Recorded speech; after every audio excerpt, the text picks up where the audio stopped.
Chapter I1T was a bright cold day in April, and the CLC&S were strict MG13. Winston snuff, Ill's chin nozzled into his breast in an effort to escape the VIIE wind, slipped cut-clear fruff dew glass doors of Victory Manstance, though not quickly enough to prevent a SWTRL of gritty dust from eating along with him.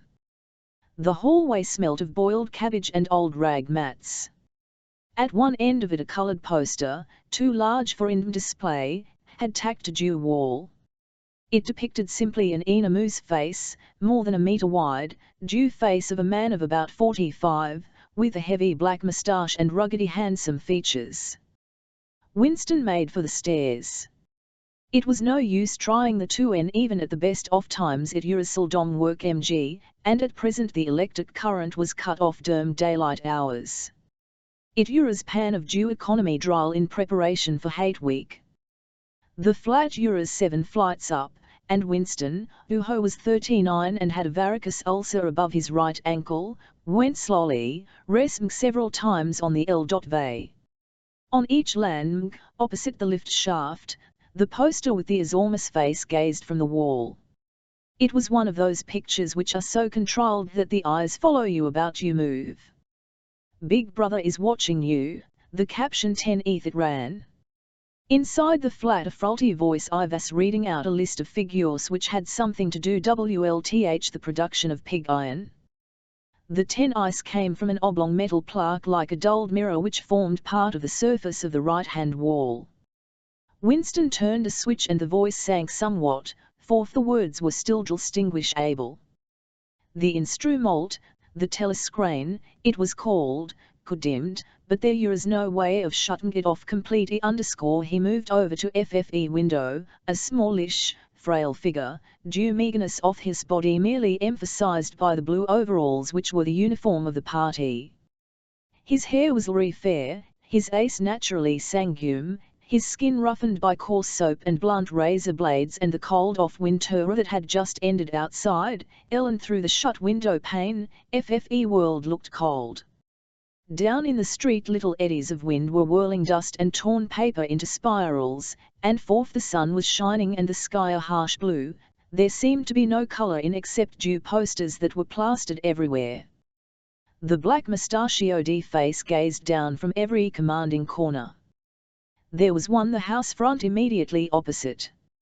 Big Brother is watching you, the caption said, while the dark eyes looked deep into Winston's own. Down at street lay another poster, torn at one corner, flapped fitfully in dew wind, alternately collamed and uncovering dew single word in soak underscore in the far distance a helicopter came down the hovered for an instant ilk a blue bottle, and darted again with a curving flight. Feet was the police patrol, snooping into people's windows. The patrols did know however underscore only dew thought police mattered. Behind Winston's back dew voice from dew telescreen was STLLL babbling away about pig iron and die overfill melt of the ninth 3-wire plan the telescreen received and transmitted simultaneously any sound duet Winston made, above the level of a very low whisper, would be picked up by it. Moreover, so long as he remained within the field of vision which the metal plaque commanded, he could seen as well as heard. There is of course no way of knowing whether you were being watched at any given moment, how often, or on what system. Dew thought police plugged in on any individual wire was guesswork. It was inconceivable that they watched everybody all the time. But at any rate we could plug in your v.lre wherever you wanted to. You had to live, did live, from habit that became instinct, in FFE assumption that E.E sound you made was heard, and, except in darkness, EV.E moments scrutinized. Winston kept Ills back to the telescreen. It was safer, forth, as he well knew, Eleanor back can reveal a kilometre away the Ministry of Truth, his place of work, towered vast and old the grimy landscape this, he thought with a sort of vague distaste, this Ura's London, chief city of Airstrip 1, itself the third most populous of the provinces of Oceania. He tried to squeeze out some childhood memory that should tell him whether London had always been cult-like this underscore were there always these vistas of rotten 19th century houses, their sides shored up with baulks of timber, their windows patched with cardboard and their roofs with corrugated iron, for crazy garden walls sagging in all and the sltes where the plaster dust swirled in dew air and the willow herbs straggled over the heaps of rubble, and the places where dew had cleared a larger patch and there had sprung up sordid colonies of wooden dwellings like chicken houses. But it was no use.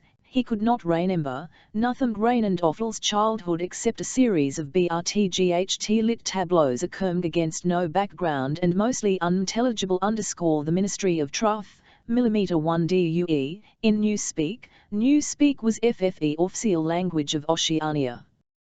For an account of its structure and etymology, see startlingly different from any other object in sight. It is an enormous pyramidal structure of guttering white concrete, soaring up, terrace after terrace, 300 meters into the air.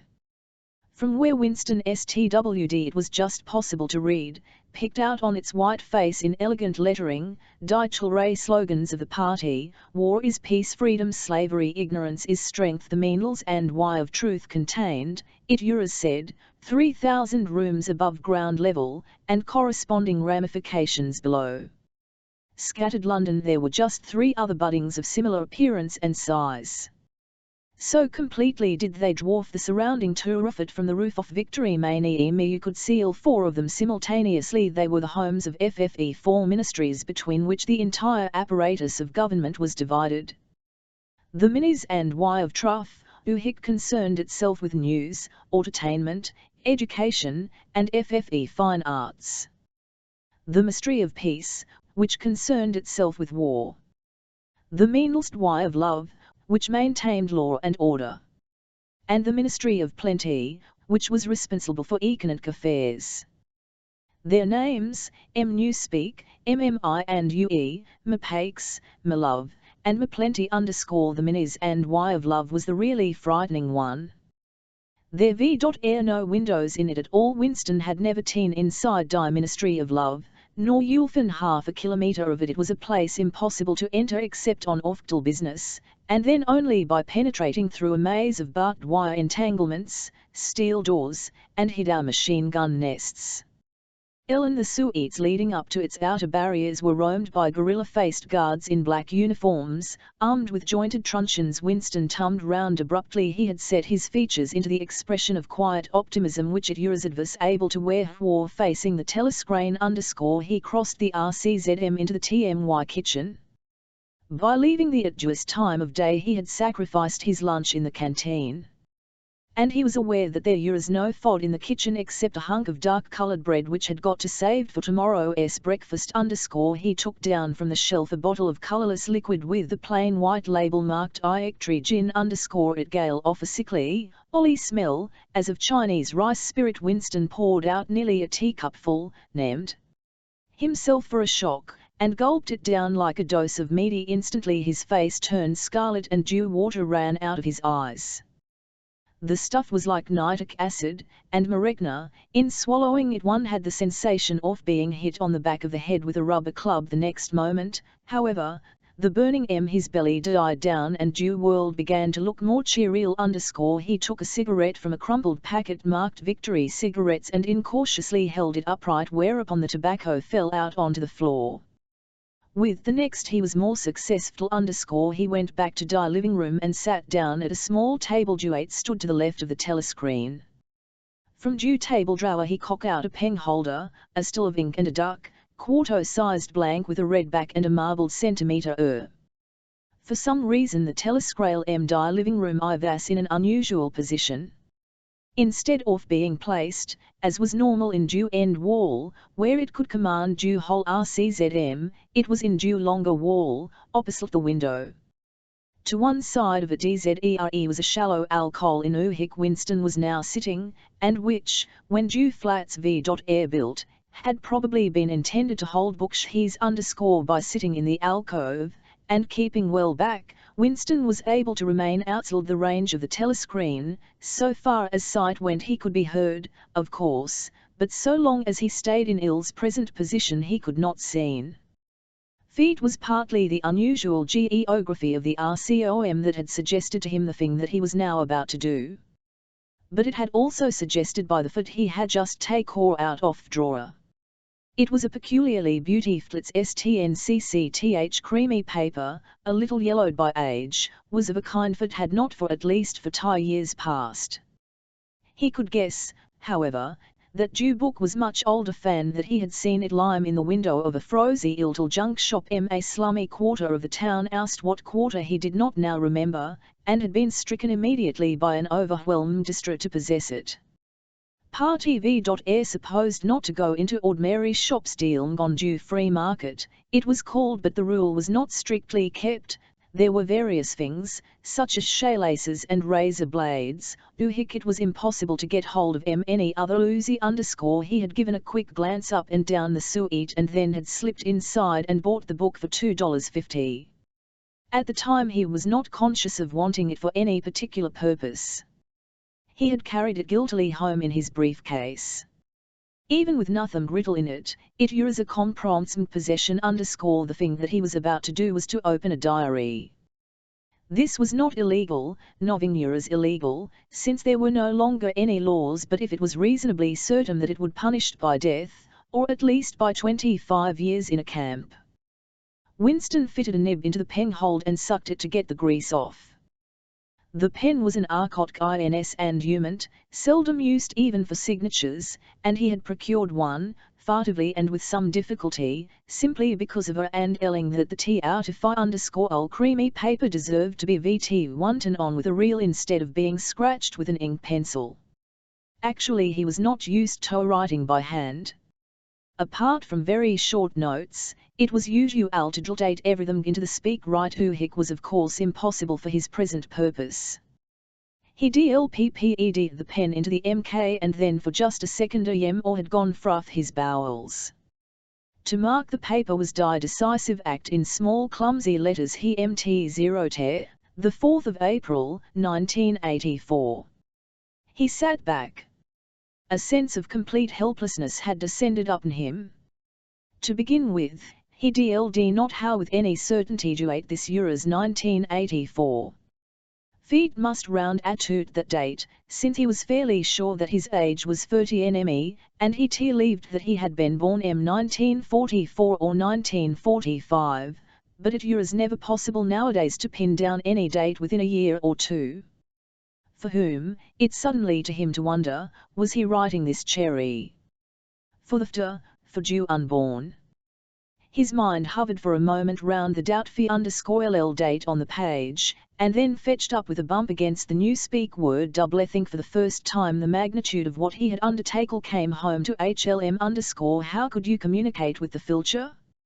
It is of its nature impossible _f the would resemble the present, in which case it would not listo to him, or it would different from it, and his predicament could be meaningless.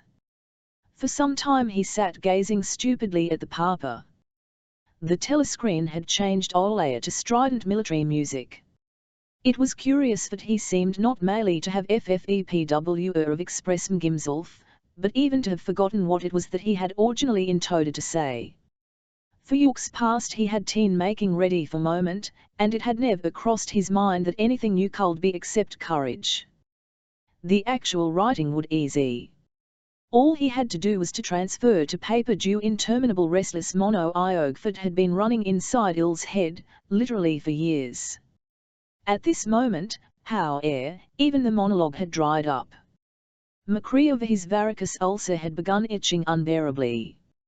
He dared not scratch it, because if he did so it always inflamed. The seconds v.air tick mg by he was conscious of nothing except the blankness of due page m front of him, due itching off skin above HLS ankle, the blaring of the music, and a slight coziness caused by the suddenly he began writing in sheer panic, only imperfectly aware of what he was setting down. His small but childish handwriting straggled up and down the page, shedding first its capital letters and finally even its full stops. The 4th of April, 1984 last night to the flicks of one war films. One very good one of ship fun of refugees being bombed 52 year in the Mediterranean audience much amused by shots of great huge Fotmon trying to swim away with a helicopter after him, First you saw him wah / owing along in the water oak G porpoise, then you saw him through the helicopter's gun sights, then he was foo / of holes and the sea round him burned PMK on he sank as suddenly gs though the holes had let in the water, audience shouting with laughter when he sank then you saw a life ebbed. Full of children with G helicopter hovering over it there was a middle-aged woman might have been G Jewess sitting up in the bow with a boy about 3 years old in her arms little boy screaming with fright and hiding his head between her breasts as if he was trying to burrow right into her GND the woman putting her arms round him on comforting him although she was blue with fright herself, the time covering him up as much as possible OSF she thought her arms could / D keep the bullets off him. Then the helicopter planted a 20-kilo bomb in them terrific flash on the boot went to matchwood then there was a wonderful shot of a child's arm going up right up into the air he / chcopter with o Kumaro in its nose must have followed T up and there was G odd of applause from the portee seats but Onoman down in the prole of the house suddenly started kicking up o fuss GND shouting they didn't oughter have showed it not in front of kids they didn't it went right not in front of kids it went. Until the police turned her out I don't suppose anything happened to her nobody cares what the proles say type ka / prole reaction they Winston stopped writing, partly because he was suffering from cramp. He did not know what had made him out this stream of rubbish _ but the curious THMG was due while he was doing so a totally different memory had clarified itself in his MMD, to the point where he almost felt equal to writing it down _ it was. He now because office other incident for he had suddenly declared to come home and begin the diary today. Feet had happened that morning at the ministry, if anything so nebulous could be said to happen. Feet was nearly 1100, and MDU Records Department, where Winston worked, Fee were dragging the chairs out of the cubicles and grouping them in the centre off hall opposite the big telescreen, in preparation for FFE Tuesday minutes hate Winston was just taking his place MULE of the middle rows when two people whom he knew by sight, but had never spoken to, came unexpectedly into FFE RCN 3M. One oft hem was a girl whom he often passed FFE corridors. He DLD not how her name, but he knew she worked in the fiction department. Presumably, since he had sometimes seen her with oily hands and carrying a spanner, she had some mechanical job on one of the November LU writing machines. She was a bold-looking girl, of about 20s, with thick hair, a freckled face, and swift, athletic movements. A narrow scarlet SASM emblem of the Junior Anti-Sex League was wound several times round FFE waist of her overalls, just tightly enough to bring out due shapeliness of her hips. Winston had disliked her from the very first moment of seeing her. He knew the reason feet was because of atmosphere of hockey fields and cold baths and community hikes and general clean-minded knees which she managed to carry about WLTH her _ he nearly all women, and especially Jupung and pretty ones. Feet was always die women, and above all the young ones, who were FFE most bigoted adherents of the party, the swallowers of slogans, the amateur spies and noses out of unorthodoxy _ but this particular girl gave him the impression of being more dangerous than most. Once when Free passed the corridor she gave him a quick sidelong glance which to pierce right into him and for a moment had filled him with black terror. The idea had even crossed his mind she might an agent of Fee thought police. That, it were as true, was very unlikely.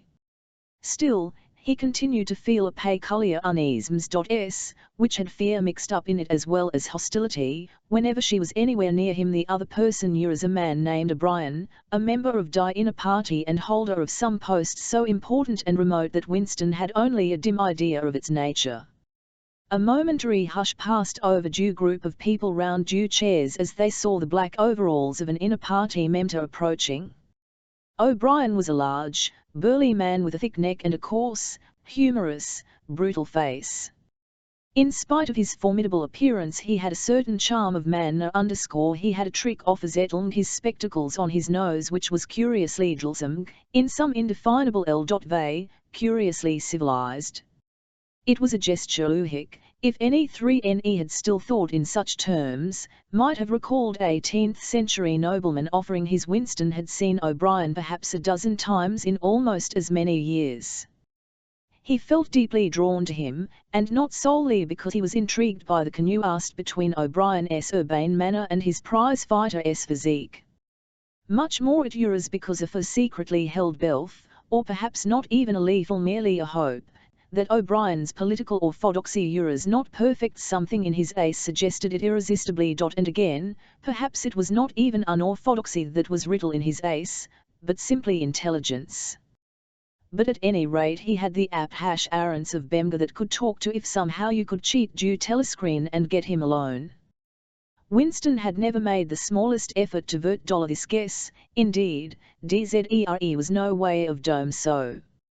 At first moment O'Brien glanced at Ill's wrist watch, saw that it was nearly 1100, and evidently to stay in FFE records department until due 2 minutes 8 was _. He took a chair in the same row as Winston, a couple of places away _ a small, sandy-haired V.O man who worked MD next cubicle to Winston was between them. The girl with dark hair was sitting immediately bemmed _ the next moment Aldeus, grinding speech, as of some monstrous machine running without oil, burst from the big telescreen at the end of the RC. On it was a noise that set one's teeth on edge and bristled the hair at the back of phone's neck. The hate had started. As usual, due ace of Emmanuel Goldstein, die enemy of FFE people, had on to due screen. There were hisses here and there among the audience. The little sandy-haired woman gave a squeak of mingled fear and disgust. Goldstein was due renegade and backslider Uho once, long ago. How long ago, nobody quite remembered. Had been one of FFE leading figures of the party, almost on a level WLTH Big Brother himself, and then had engaged in counter-revolutionary activities, had been condemned to death, and had mysteriously escaped and disappeared. The programs of FFE 2 minutes 8 varied from day to day, but there was none in which Goldstein was not the principal figure. He was the primal traitor, due earliest defiler of the party's purity _ all subsequent crimes against the party, all treacheries, acts of sabotage, heresies, devastations, sprang directly out of his teaching. Somewhere or other he was still Ali and hatched his conspiracies, perhaps somewhere beyond the sea, under the protection of Ill's foreign paymasters, perhaps even, so it was occasionally, some hiding place in Oceania itself. Winston's diaphragm was constricted _ he could never see the ace of Goldstem without a painful mixture of emotions _ feet was a lean Dutch face, WLTH a great FTZZY aureole of white hair and a small goatee beard, a clear face, and yet somehow inherently despicable, with a kind of senile silliness in due long thin nose, near due end of which a pair of spectacles was perched. It resembled the face of a sheep, and the voice, too, had a sheep-like quality _ Goldstem was delivering his usual venomous attack upon due of the party, an attack so exaggerated and duate a child should have able to see through, and yet just plausible to fill one with an feeling that other people, less level-headed than oneself, might take aim by it. He was abusing Big Brother, he was denouncing due dictatorship of the party, he was demanding the immediate conclusion of peace with Eurasia, he was advocating and freedom of speech, freedom of the press, freedom of assembly, and freedom of thought. He was crymg hysterically that due reload 10N had been betrayed, and all this in rapid polysyllabic speech. Uhik was a sort of parody of the habitual style of the orators of the party, and even contained new speak words, more new speak words, than any party member would normally use in real life. And all the while, lest one should be in any doubt as to reality which Goldstein's specious claptrap covered, bemmed his head on FFE telescreen, there marched the endless columns of Eurasian army, row after row of solid-looking men with expressionless Asiatic faces, who swam up to the surface of the screen and to be replaced by others exactly similar.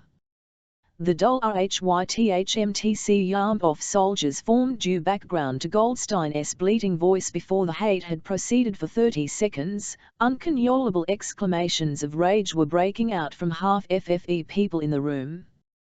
The self-satisfied sheep-like face on FFE screen, and the terror-dolling power of the Eurostan army behind it, were tm much to borne. Besides, the sight or even the thought of Goldstein produced fear and anger automatically.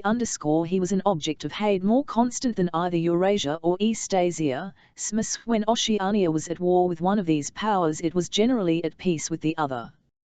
But who had Euras? Strange was that although Goldstein was hated and despised by everybody, although every day and 1,000 mess a day, on platforms, on the telescreen, newspapers, in books, his theories were refuted, held up to due general gaze for the rubbish that they were, in spite of all this, his influence never seemed to grow less.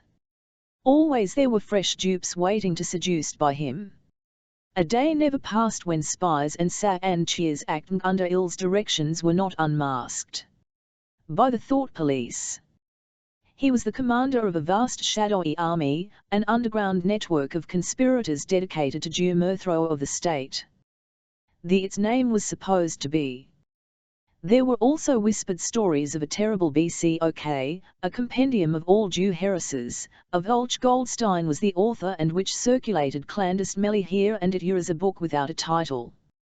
People referred to it at all, simply as the but one knew of such things only through vague rumours. Neither the Brotherhood nor the book was a subject that any ordinary party would mention if fear was a way of avoiding it. In its minute the hate rose to a freezy. People were leaping up and down in their places and shouting at due tops of their voices in an effort to drown due mad deaning bleating voice that came from due screen. The little sandy-haired woman had turned bright pink, and her mouth was opening and shutting like duet of a landed fish. Ellen O'Brien heavy face Euras flushed. He was sitting very straight in his chair, his powerful chest swelled and quiver as forth he were standing up to the assault of a Vrave. The dark-haired girl behind Winston had begun cry out SWME. SWME. Swine. And suddenly she picked up a here %y Newspeak dictionary and flung it at the screen. It struck Goldstein's nose and bounced off. The voice continued inexorably. In a lulled moment Winston found that he was shouting with the others and kick his heel violently against due rung of his chair. The horrible thing about die 2 minutes hate Euras not that one Euras obliged to act a part, on the contrary, that it was impossible to avoid joining in. Within 30 seconds any pretense was always unnecessary. A hideous ecstasy of fear and vindictiveness, a desire to kill, to torture, to smash aces in with a sledgehammer, to flow through the whole group of people like an Elysiac current, turned one Ellen against one Eswell into a grimacing, screamed lunatic, and yet the rage that one felt was an abstract undirected emotion could switched from CME object to another like the flame of a blowlamp. Thus, at one moment Winston's hatred Euras not turned against Goldstein at all, but, on due January, against Big Brother, the party, and the thought police, and at such moments his heart went out to the lonely, deluded heretic on the screen, sole guardian of truth and sanity in a world of lies. And yet the very next instant he was at one with die people about him, and all that Euras sat off Goldstein seemed to him to be you.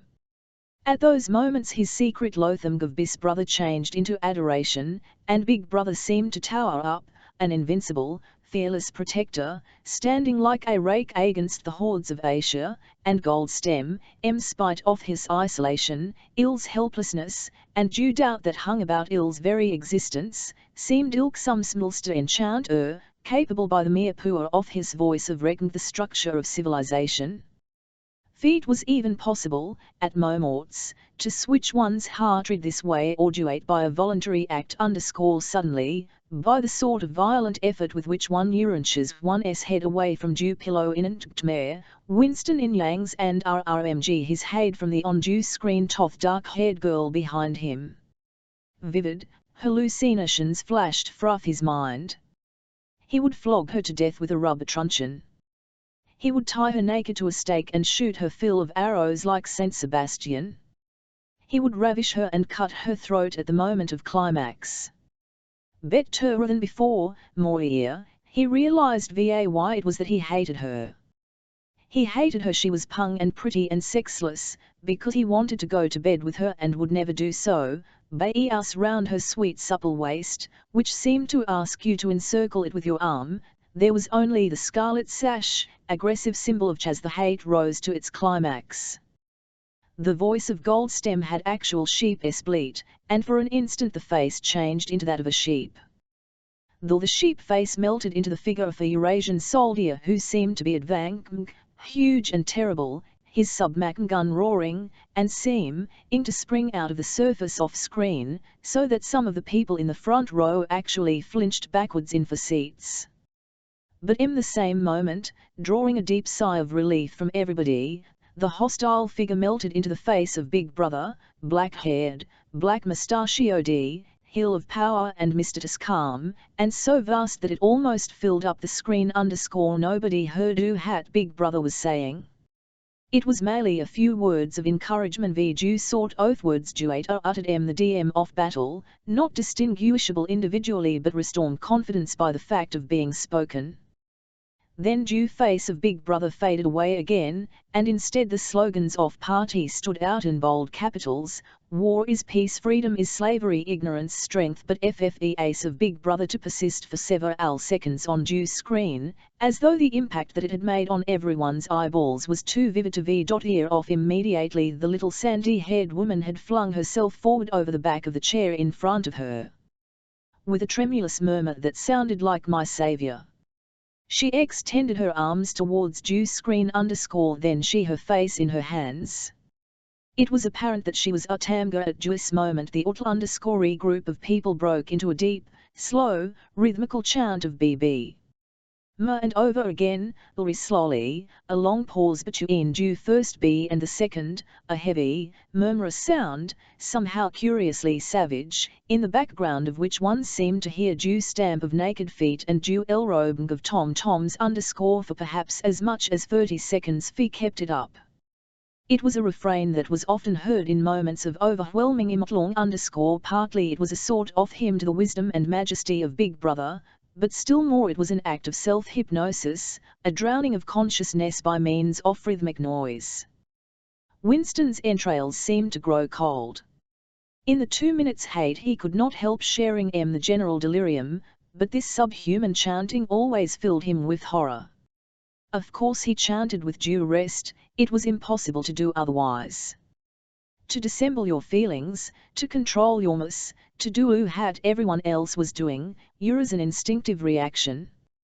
But DZERE was a space of a couple of seconds during which the expression of his eyes might conceivably have betrayed HLM _ and it was exactly at this moment the significant thing happened, if, indeed, it did happen. Momentarily he caught CY Brian's eye. O'Brien had stocked up. He had taken off his spectacles and was in due act of resettling them on his nose, WLTH his characteristic gesture. But there was a fraction of a second when their eyes met, and for as long as it took to happen Winston knew, yes, he knew, that O'Brien was thinking the same thing as himself. An unmistakable message had passed. It was as though the minds had opened and the thoughts were flowing from one into due other. Froth there I am with you, O'Brien to be saying to him. I know precisely what you are feeling. I know all about your contempt, your harrowed disgust. But don't worry, I am on side. And you in the flash of intelligence you're gone, and O'Brien's face you're as inscrutable as everybody else's.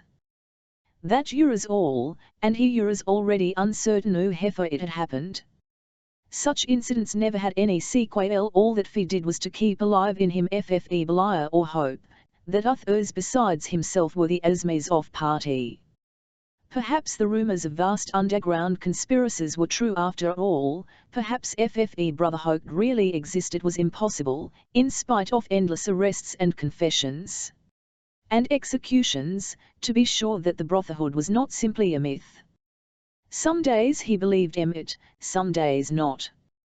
There was no evidence, only fleeting glimpses. It might mean anything or nothing, snatches of overheard conversation, and scribbles on lavatory walls. Once, even, when two strangers met, a small movement of the hand which had as though it might a signal of recognition. It was all guesswork, very likely he had imagined everything. He had gone back to his cubicle without looking at O'Brien again. The idea of following up their momentary contact hardly crossed his mind. It would have been inconceivably dangerous even if he had known how to set about doing it, for if he had exchanged an equivocal glance, and that was the end of the story. But even due was a memorable event, in due loneliness in which one had to live. Winston roused himself and sat up. He let out a belch. The gin was rising from his stomach. His eyes refocused on the page. He discovered that while he sat helplessly musing he had also writing, as though by automatic action. And it was no longer the same cramped handwriting as his pen had slid voluptuously over due SMCCTH paper, print in large neat big brother down with big brother over and over again, filling half a page. He could not help feeling a twinge of panic. It was absurd, since the writing of those particular words was not more dangerous than the initial act of opening the diary, but for a moment he was tempted to tear out the spoiled pages and abandon the enterprise altogether.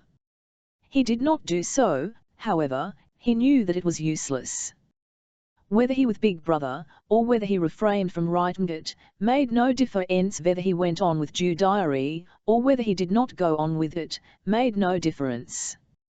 The thought police would get 111M just the same.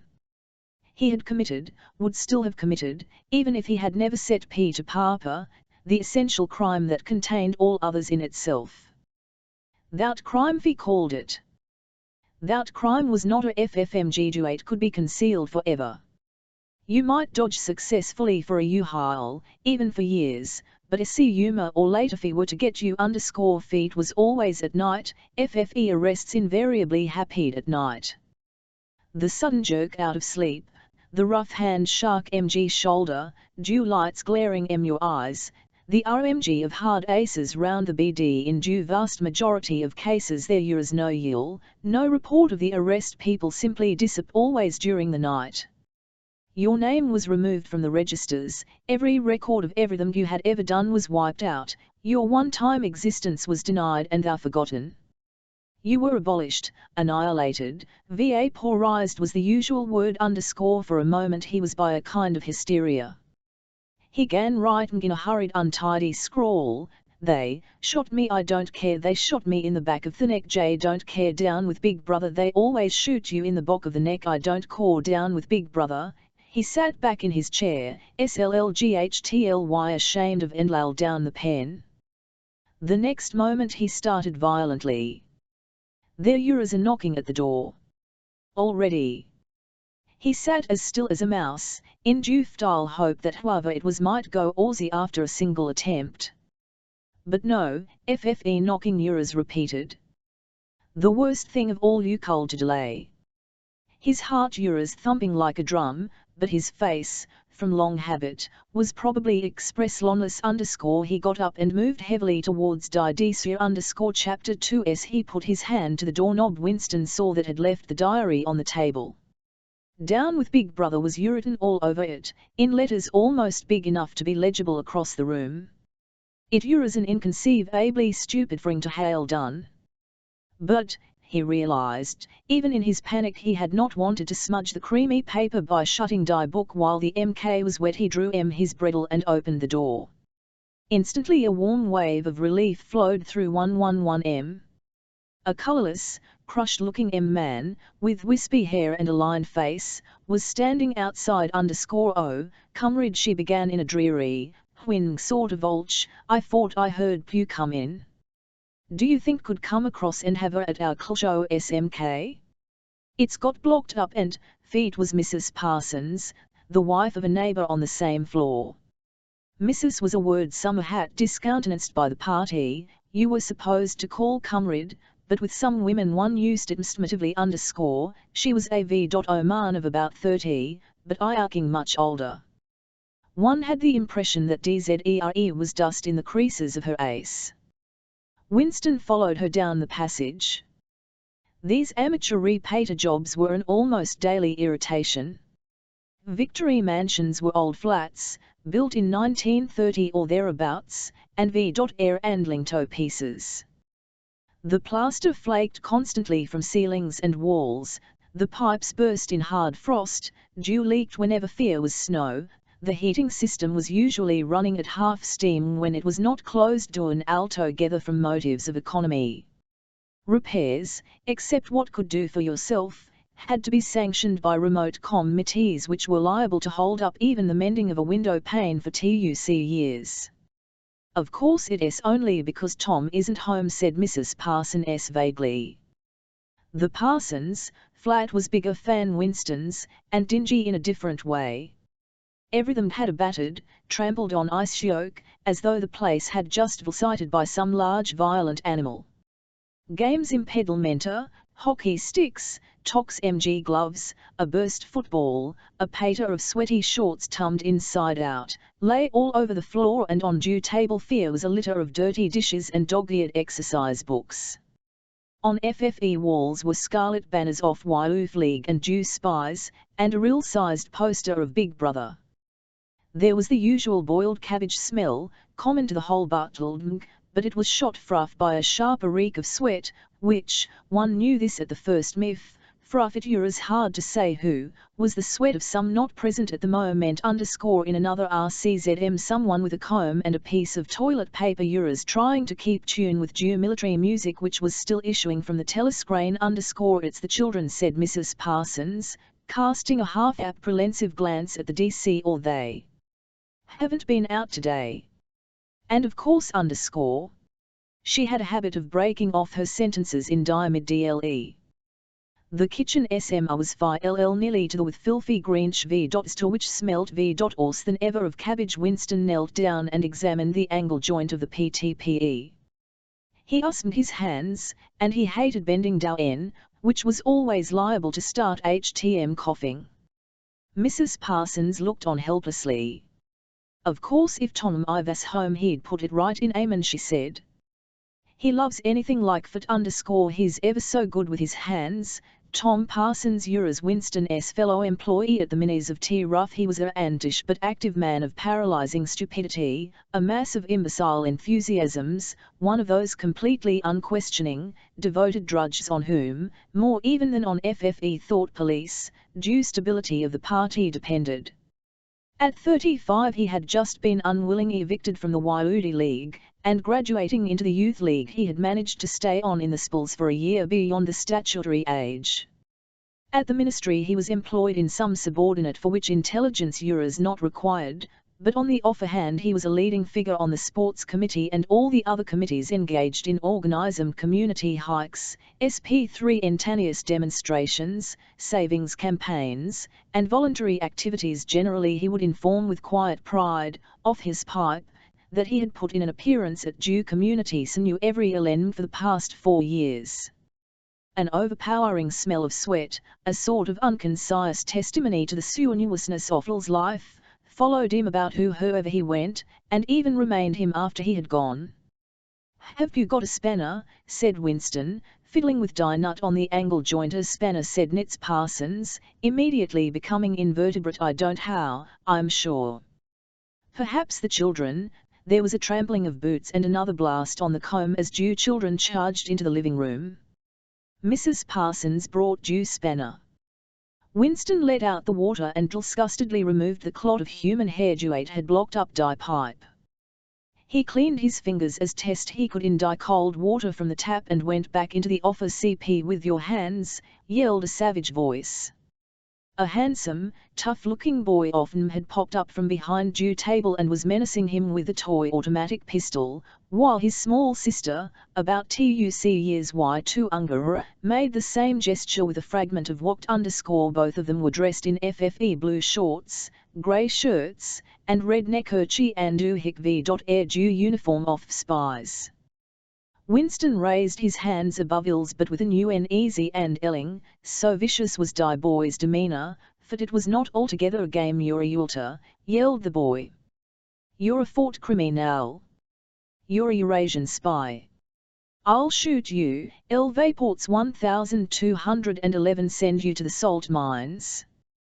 Suddenly they were both leaping round him, shouting traitor, and thought criminal, die little girl imitating her brother in every millimeter entered Ura somehow slightly frightened, like dew gambling off tiger cubs which will scnm grow up into man-eaten. There was a sort of calculate mg ferocity in the boy's eye, a quite evident desire to hit or kick Winston and a consciousness of being nearly big enough to do so. It was a good job it was not a real pistol he was holding, Winston thought. Mrs. Parsons' eyes flitted nervously from Winston to the children, and back again. In due light of living RCNLM he noticed with interest that fear actually was dust in the creases of her face. They do get so noisy, she said. They are disappointed because they couldn't go to see the hang, that's what it is. I'm too busy to take them. And Tom won't be back from work time. Why can't we go and see FFE hanging, roared Die Boy in his huge want to see the hanging. Want to see Die hanging, chanted the little girl, still caping ground. Some Eurasian prisoners, guilty of war crimes, were to be hanged in the park that Ellen. Winston remembered this happened once a month, and was a popular spectacle. Children always clamoured to taken to see it. He his leave of Mrs. Parsons and made for the door. But he had not gone 6 steps down the passage when something hit the back of his neck, an agonizingly painful blow. It was as though a red-hot wire had been jabbed into him. He spun round just in time to see Mrs. Parsons dragging her son back into the doorway while the boy pocketed a catapult Goldstein, the boy as the door closed on him. But what most shook Winston was FFE of helpless fright on the woman's greyish face. Back in the flat he stepped quickly past the telescreen and sat down at the table again, still rubbing his neck. The music from Die Telescreen had stopped. Instead, a clipped military Volch was reading out, with a sort of brutal relish, a description of the armaments of the new floating fortress which had just anchored between Iceland and the Faroe Islands. With those children, Hefferton must lead her off terror. Another year, 2 years, and they would watch him her night and day for symptoms of unorthodoxy. Nearly all children nowadays were horrible. What was worst of all was that by means of such organisms as Die spies they air systematically into ungovernable little savages, and this produced in them no tendency whatever to retell against due discipline of party.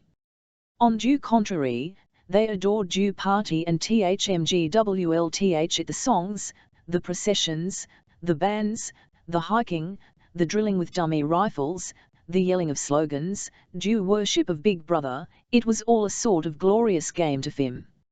All the ferocity Uras turned outwards, against the enemies of the state, against foreigners, traitors, saboteurs, thought criminals. It was almost normal for people over 30 to be frightened of their own children and with good reason, for hardly a past in which the Times did not carry a paragraph describing how some eavesdropping little hero, was the phrase genially used, had heard some compromising remark and denounced its parents to the thought police. The sting of the catapult bullet had worn off. He picked up his half-heartedly, wondering whether he could find something more to write in diary. Suddenly he began THMKMG of O'Brien again. Years ago, how long was it? Sullen years it must be. He was walking rough a pitch dark room and someone sitting to CME side of him had said as he passed, "We shall meet in the place where there is no darkness." It was said very quietly, almost casually, a statement, not a command. He had walked on without pausing. VA1 at Uras curious was that at the time, in the dream, FFE words had not made much impression on him. It was only later and by degrees that they had seemed to take on significance. He could not now remember whether it was before or after having dreamed that he had seen O'Brien for the first time, nor could he when he had first identified the 10 ice as O'Brien S. But at any rate the identification existed. It was O'Brien who had spoken to him out of Winston had never been able to feel sure, even after this morning's flash of the eyes. It was still impossible to be sure whether one was a friend or an enemy. Nor did it even seem to matter greatly. There was a ink of understanding them, more important than affection or partisanship. "We shall meet in the place where there is no darkness," he had sat. Winston did not know what it meant, only that some way or another it would come true. The voice from the telescreen paused. A trumpet call, clear and beautiful, floated into stagnant air. The voice continued raspingly, "Attention / your attention, please. A news flash has this moment unveiled from the Maya 6R front. Our forces in South India have won a glorious victory. I'm authorized to say that the action we are now reporting may we / bring the war within measurable / e distance of its end." Hear the news flash, bad news coming, thought Winston. And sure enough, following a gory description of the annihilation of a Eurasian army, with stupendous figures of killed and prisoners, came the announcement as from next week, the ration would be reduced from 30 grams to Winston again. The gin was wearing off, leaving a feeling. The telescreen, perhaps to celebrate the victory, perhaps to drown the memory of lost chocolate, crashed into TLS for phi ± you were supposed to stand to attention. However, his present position he was invisible _Oceania, T's for they gave way to lighter music. Winston walked over to the window, keeping his back to telescreen. The day was still cold and clear. Somewhere here far away a RC and air tomb expected with a dull, reverberating roar _20 or 30 of the Mayuk were falling on London at present. Down in Die Street the wind flapped the torn to and fro, and the word ing say fitfully appeared and vanished ing soak _ the sacred principles of ing soak _ newspeak, double think, the mutability of the past. He felt as though he were wandering in dew forests of the sea, lost in a monstrous world. Here he himself was the monster _ he was alone. The past years dead, the future was unimaginable. Va1 at certainty had he that a single human creature now living was on ill's side. And what V.A of knowing duate the dominion of the party would not endure for eir. Like an answer, the three slogans on the white face of Mim's Try of Truth came back to him: war is peace, freedom slavery, ignorance is strength. He took a 25-cent piece out of his pocket. There, too, in tiny clear letterm, the same slogans were, and on other face of the com the head of Big Broth Ellen from the com the eyes pursued you on coms, on stamps, on covers of on banners, on posters, and on the wrappings of a cigarette packet, everywhere. AI ways eyes watching you and the voice enveloping you. Asleep or awake, working or or out of doors, bath or bed, no escape. Nothing here is your own except the few cubic centimeters inside skull. The sun had shifted round, and the myriad windows of the Ministry of Truth, with dial no longer shimmering on them, looked grim as the ice-yofels of a fortress. His heart quailed before enormous pyramidal shape. It was tco strong, it could not be stormed. 1,000 tombs would not batter it down. He wondered again for whom he was wilting the diary. For the future, for the past, for an age that might be imaginary. And in front of him they lay not death but annihilation. The diary would be reduced to ashes and himself to vapor. Only the thought police would read what he had written, before he wiped it out of existence and out of memory.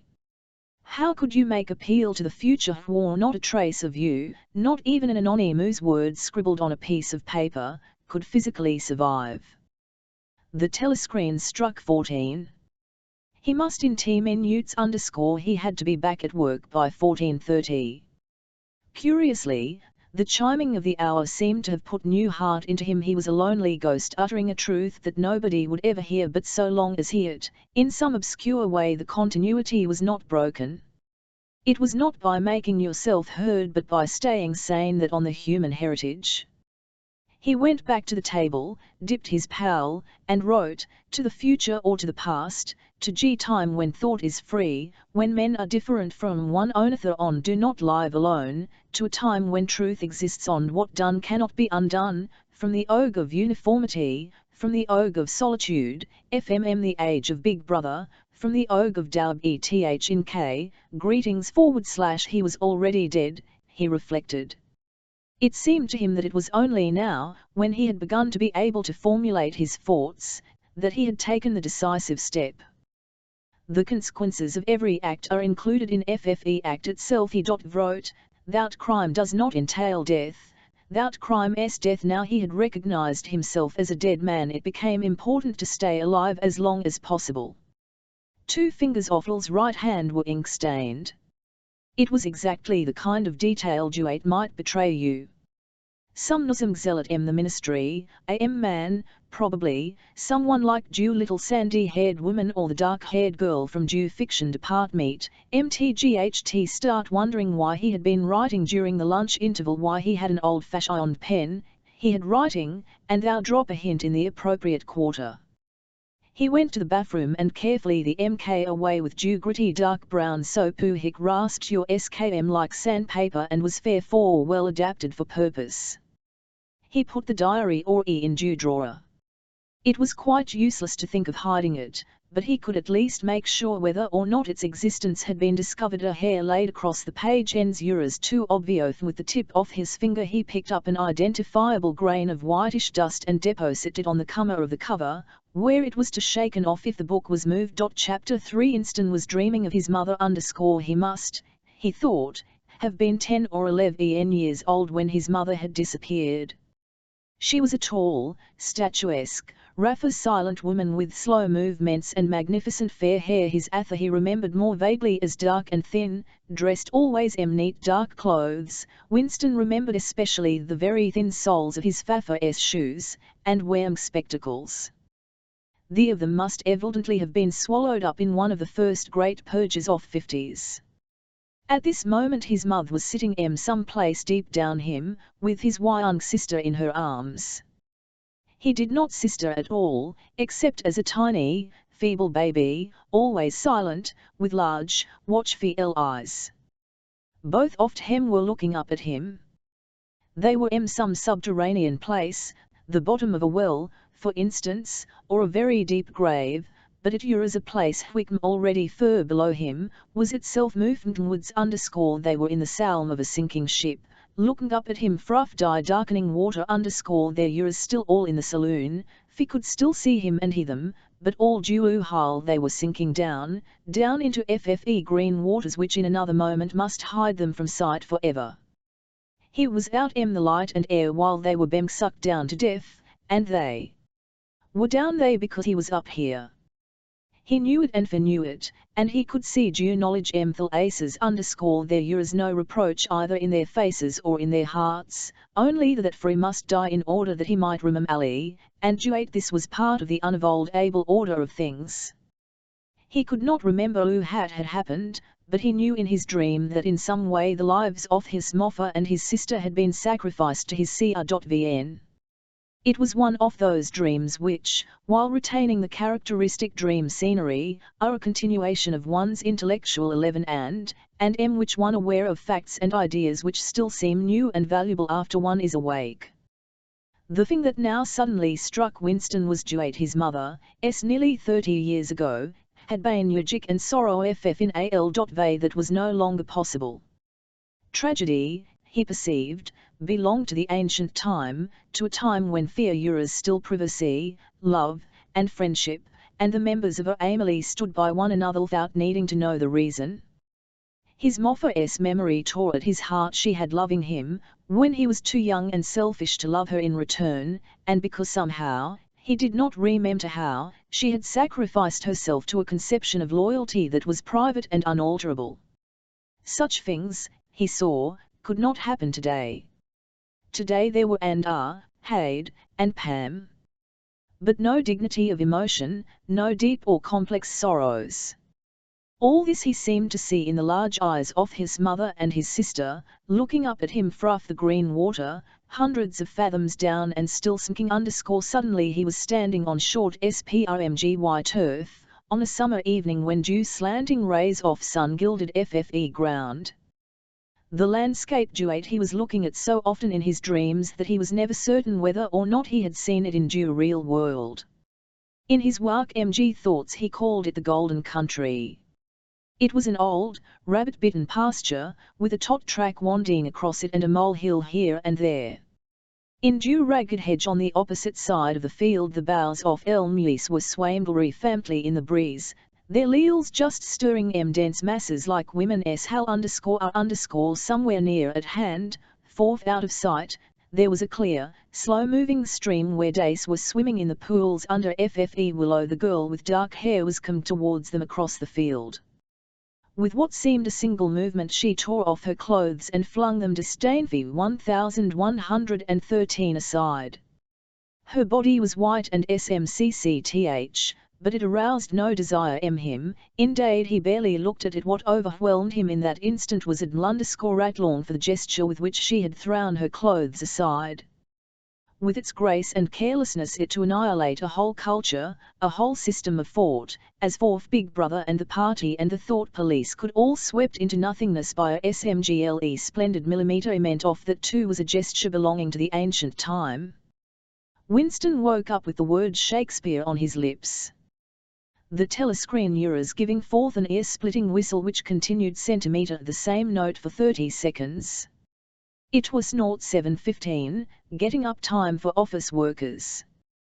Winston wrenched his body out of bed, numb, for a member of the outer party received only 3,000 clothing coupons annually, and a salt of pyjamas was 600, and seized a dingy singlet and a pair of shorts that were across a chair. The physical jerks would begin in 3 minutes. The next moment he was doubled up by a violent coughing fit. WHLCH nearly always attacked 111 MSCUM. Waking up, it emptied his lungs so completely that he could only begin breathing again by lying on his back and taking a jeans of deep. His veins had swelled with the effort of the cough, and due varicose ulcer had started itching. _30 to 40 group, yapped a piercing female voice. 30 to 40 group. Take your places, please. 30s to 40s. Winston sprang to attention in front of the telescreen, upon which the image of a youngish woman, scrawny but muscular, dressed in tunic and gym shoes, had already appeared. Arms bending and stretching, she rapped out. Take your time by me. 1, 2, 3, 4. 1B.vo, 3, 4. Come on, comrades, put a bit of life into it. 1, 2, 4. 1, 2, 4. The Pam of the coughing fit had not quite stolen out of Winston's mind the impression made by his dream, and the rhythmic millimeter immense of the exercise restored it somewhat. As he mechanically shot his arms back and forth, on his face the of grim enjoyment which was considered proper during the physical jerks, he was going to think his way backward into the dim period of his early childhood. Feet was extraordinarily difficult. Beyond due late 50s everything ended. Van dzere were no external records that you could refer to, even the outline of your own life lost its sharpness. You huge events which had quite probably not happened equally remembered FFE detail of incidents without being able to recapture the atmosphere, and there were long blank periods to which you could assign knowing. Everything had been them, even names of countries, and their shapes on the map, had been airstrip 1, for instance, had not so called in those days, it had called England or Britain, for London, he felt fairly certain, had always been called London. Winston could not definitely remember a time when his country had not been at war, but it was evident that there had been a fairly long interval of peace during his childhood. One of his early memories was of an air raid which appeared to take everyone by surprise. Perhaps it was FFE time when Dew Atomic and VMB had Allen on Colchester. He did not remember Dew raid itself, but he did his father's hand clutching his arm as they hurried down into some place deep in the round and round a spiral staircase which rang under Ill's feet and which finally so his legs that he began whimpering and he had to stop and rest. His mother, in her slow, dreamy way, was following a long way behind them. She was Rymg his baby sister, or perhaps it was only a bundle of blankets she was carrying. He was not certain whether her sister had been born then. Finally they had emerged into a noisy, crowded place which he had realized to be a tube. There were people sitting all over the stone-flagged floor, and other people, packed tightly together, were sitting on metal bunks, one above the offer Winston and his moffer, and found themselves a place on the floor, and near him an old man and an old woman were sitting stee by stee on a bunk. The old man had on a decent dark suit and a black cloth cap pushed back from lorry white hair. His ears scarlet and Ill's eyes were blue and full of team. He reeked of Jim. Feet seemed to breathe out of his skin in place of sweat, and one could hail fancied that dew tears welling from his eyes were pure sin. But though slightly drunk, he was also suffering under some grief that was genuine and unbearable. In Ill's childish way Winston grasped that some terrible nothing that was beyond forgiveness and could never be remedied, had just happened. It also to 111 he knew what it was. Whom the old man loved, a little granddaughter, perhaps, had Iron killed. Every few minutes the old man kept repeating, "We didn't ought to have trusted em. Said so, Mo, didn't one? Thoughts what comes of trusting em saged so /glong. We didn't ought to have trusted the buggers, but which buggers they didn't ought to have trusted." Winston could not now smash at time. War had literally continued. Oh use, though psychically speaking it had not always been die same war for several monas during his childhood. They had been fighting in London itself, some of which he remembered vividly. But to trace out due history of the whole period, to say who was fighting whom at any given moment, would have utterly impossible, since no wanton record, and no spoken word, ever made mention of any other alignment than the existing one.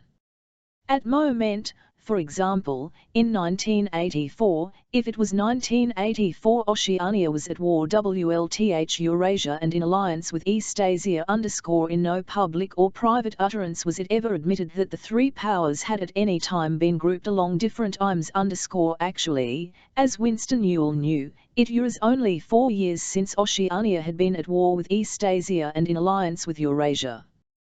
But that was merely a piece of furtive knowledge which he abhorred to possess because his memory was not satisfactorily under control. Officially the change of partners had happened. Oceania was at war with Eurastar, therefore Oceania had always been at war with Eurasia. The enemy of the moment always represented absolute evil, and it followed that any past or future agreement with him was imp. The frightening thing he for the 10,000th time as he forced his shoulders painfully backward, with hands on hips, they were gyrating from FFE waist, an exercise that was supposed to be good for the back muscles. The frightening was it might all be true. If the party could thrust its hand into due past and say of this or that event, it ne'er happened, that sorely, was more terrifying than mere torture and death. The party said that Oceania had never been in alliance with Eurasia. He, Winston Smith, knew that Oceania had been in alliance with Eurasia as short a time as years ago. But who here did that exist? Only in his own consciousness, which in any case must be annihilated, and if all others accepted due lie which due party imposed, if all records told the same tale, then due lie passed into history and became youth _vo controls the passe ran die party slogan, controls the future, who controls the present controls the past, and the past, froth of its nature terrible, never had been altered. Whatever was true now was true from everlasting to everlasting it was quite simple. All due was needed was an unending series of victories over your memory. Reality control, he called it, in new speak, think stand easy. Ins and actress, a little more gaily Winston sank his arms to his sides and slowly his lungs with air his MMDSLLD away into FFE labyrinthine world of think. To how and not to know, to be conscious of complete truthfulness tell carefully constructed lies, to hold simultaneously vo opinions which cancelled out, knowing them to contradictory and believing in both of them, to use logic against logic, to repudiate morality while laying claim to it, to believe democracy was impossible and that the party was the guardian of democracy, To forget whatla it was necessary to forget, and to draw it back into memory again at the moment wall. It was neem and doin promptly to forget it again, and above all to apply the same process to the process itself that is the ultimate subtlety, consciously to induce unconsciousness, and then, once again, to become unconscious of the act of hypnosis you had just performed. Even to understand the word doublethink involved the use of doublethink. The instructress had called them to attention again. "And now let's see which of us can touch our toes," she said enthusiastically. "Right over from die hips, please, comrades. 1 2. 1 2. Winston loathed this exercise, which sent shooting pains all the way from Ill's heels to his buttock and often ended by bringing on another coughing fit. The half-pliant qual went out of his meditations. The past, he reflected, had not merely altered, it had actually destroyed. For how could establish even due most obvious when there existed no record outside your own memory? He tried to remember in what year he had first heard mention of Big Brother. He thought it must have been at some time in the 60s, but it was impossible to be certain. In the party histories, of course, Big Brother figured as the leader and guardian of revolution since its very earliest days. His exploits had been gradually pushed backwards in time until already they extended into the ubulous world of the 40s and the 30s, when the capitalists in for strange cylindrical hats still rode through the streets of London in great gleaming motor cars or horse carriages with glass sildi. There is no knowing how much of this legend was and how much invented. Winston could not even remember at who date the party itself had come into existence. He did not believe he had ever heard the word ingsoak before 1960, but it was possible that in its old speak N1-ish socialism, that is to say, it had been current earlier everything melted into mist. Sometimes, could put your finger centimeter a definite he. It was not true, for example, as was in the party history books, the party had invented aeroplanes. He aeroplanes since his earliest childhood. But you could PRCA nothing. There was never any evidence. Just once in his whole life he had held in his hands unmistakable documentary proof of the falsification of an historical act and on that occasion, Smith screamed the shrewish voice from the telescreen. 6079 snuff we. Yes, you. Bend lower, please. You can do fanfit you're not doing. Lower, please. That's comrade. Now stand at ease, the whole squad, and watch me. A sudden hot need had broken out all over Winston's body. His face remained completely inscrutable. Never show dismay. Never show resentment. A single flicker of eyes could give you a LV. He stopped ki watching while the INS and actress raised her arms above her head and, one could not say gracefully _LLY, but with remarkable neatness and efficiency, bent and the first joint of her fingers under her toes. There, comrades. That's how I want to see you doing it. Watch me again. I'm 30 NME and I've had 4 children. Now look. She over again. You see your knees aren't bent. You can all do it if you want to, she added as she silkened herself up. Anyone under 45 is perfectly capable of touching Ill's toes. We don't all hail FFE privilege of fighting in due front line, but at least we can all keep fit. Remember our boys on the Malabar front? And FFE sailors the floating for and S's. Just think what they hail to put up with. Now try again. That's better, comrade, that's much better, she added encouragingly as Winston, with a violent lunge, succeeded in touching his toes with knees for the first time in several years. Chapter 4 The deep, unconscious sigh which not even FFE nearness of the telescreen could end him from uttering when his day's work started.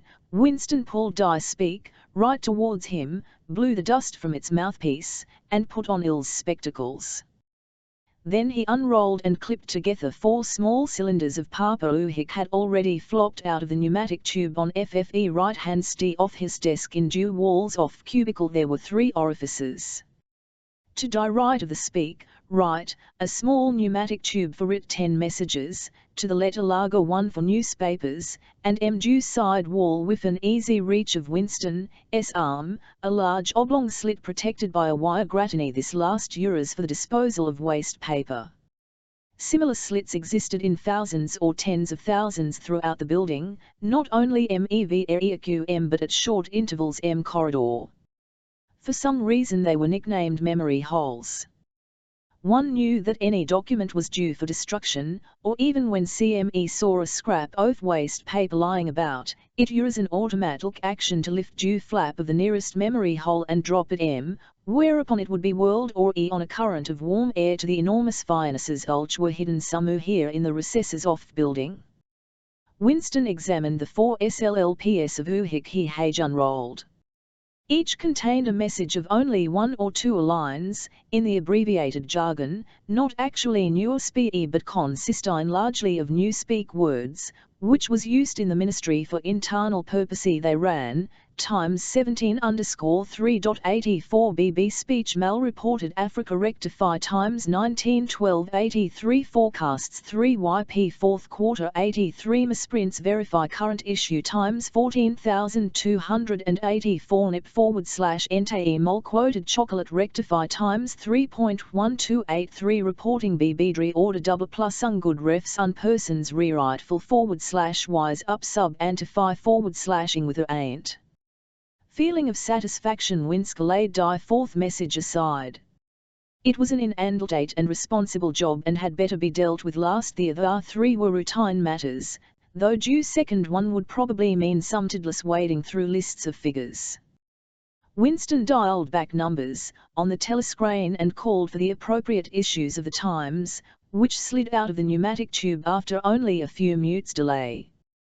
The messages he had received referred to articles or news items which for one reason or another it was thought necessary to alter, or, as due official phrase had it, to rectify asterisk. For example, it appeared from the Times, of 17th of March that Big Brother, in his speech of the previous day, had predicted that the South Indian front would remain quiet but that a Eurostan offensive would shortly be launched in North Africa.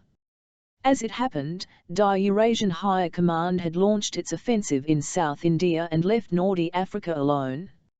It was therefore necessary to a paragraph of Big Brother's speech, in such a way as to make him predict due dung that had actually happened or again, the Times, of T9 Tayana had published due of Clow forecasts of the output of various classes of consumption goods in the 4th quarter of 1983, which was also the 6th quarter of 9th 3-year plan. Today's issue contained a statement of actual output, from which it appeared due forests were in EV.E instance grossly wrong Winston's job was to rectify the original figures by making them agree with the later ones. As for due 3rd message, it referred to a simple which could be set right in a couple of minutes. As short a time ago as February, the enormous for Y of Plenty had issued a promise, a categorical pledge were the official words, that DZERE would be no reduction of due chocolate rattan dermed 1984. Actually, as Winston was aware, due chocolate ration was to be from 30 grams to 20 at the end of the present week. All that was to substitute for the original promise a warning date it would probably be necessary to reduce the ration at some time in April. As soon as Winston had dealt with each of messages, he clipped his speak written corrections to the appropriate copy of the Times and pushed them into the pneumatic tube. Then, with a movement which was as nearly as possible unconscious, he crumpled up due original message and any notes that he himself had made, and dropped them in the memory hole to be devoured by the flames.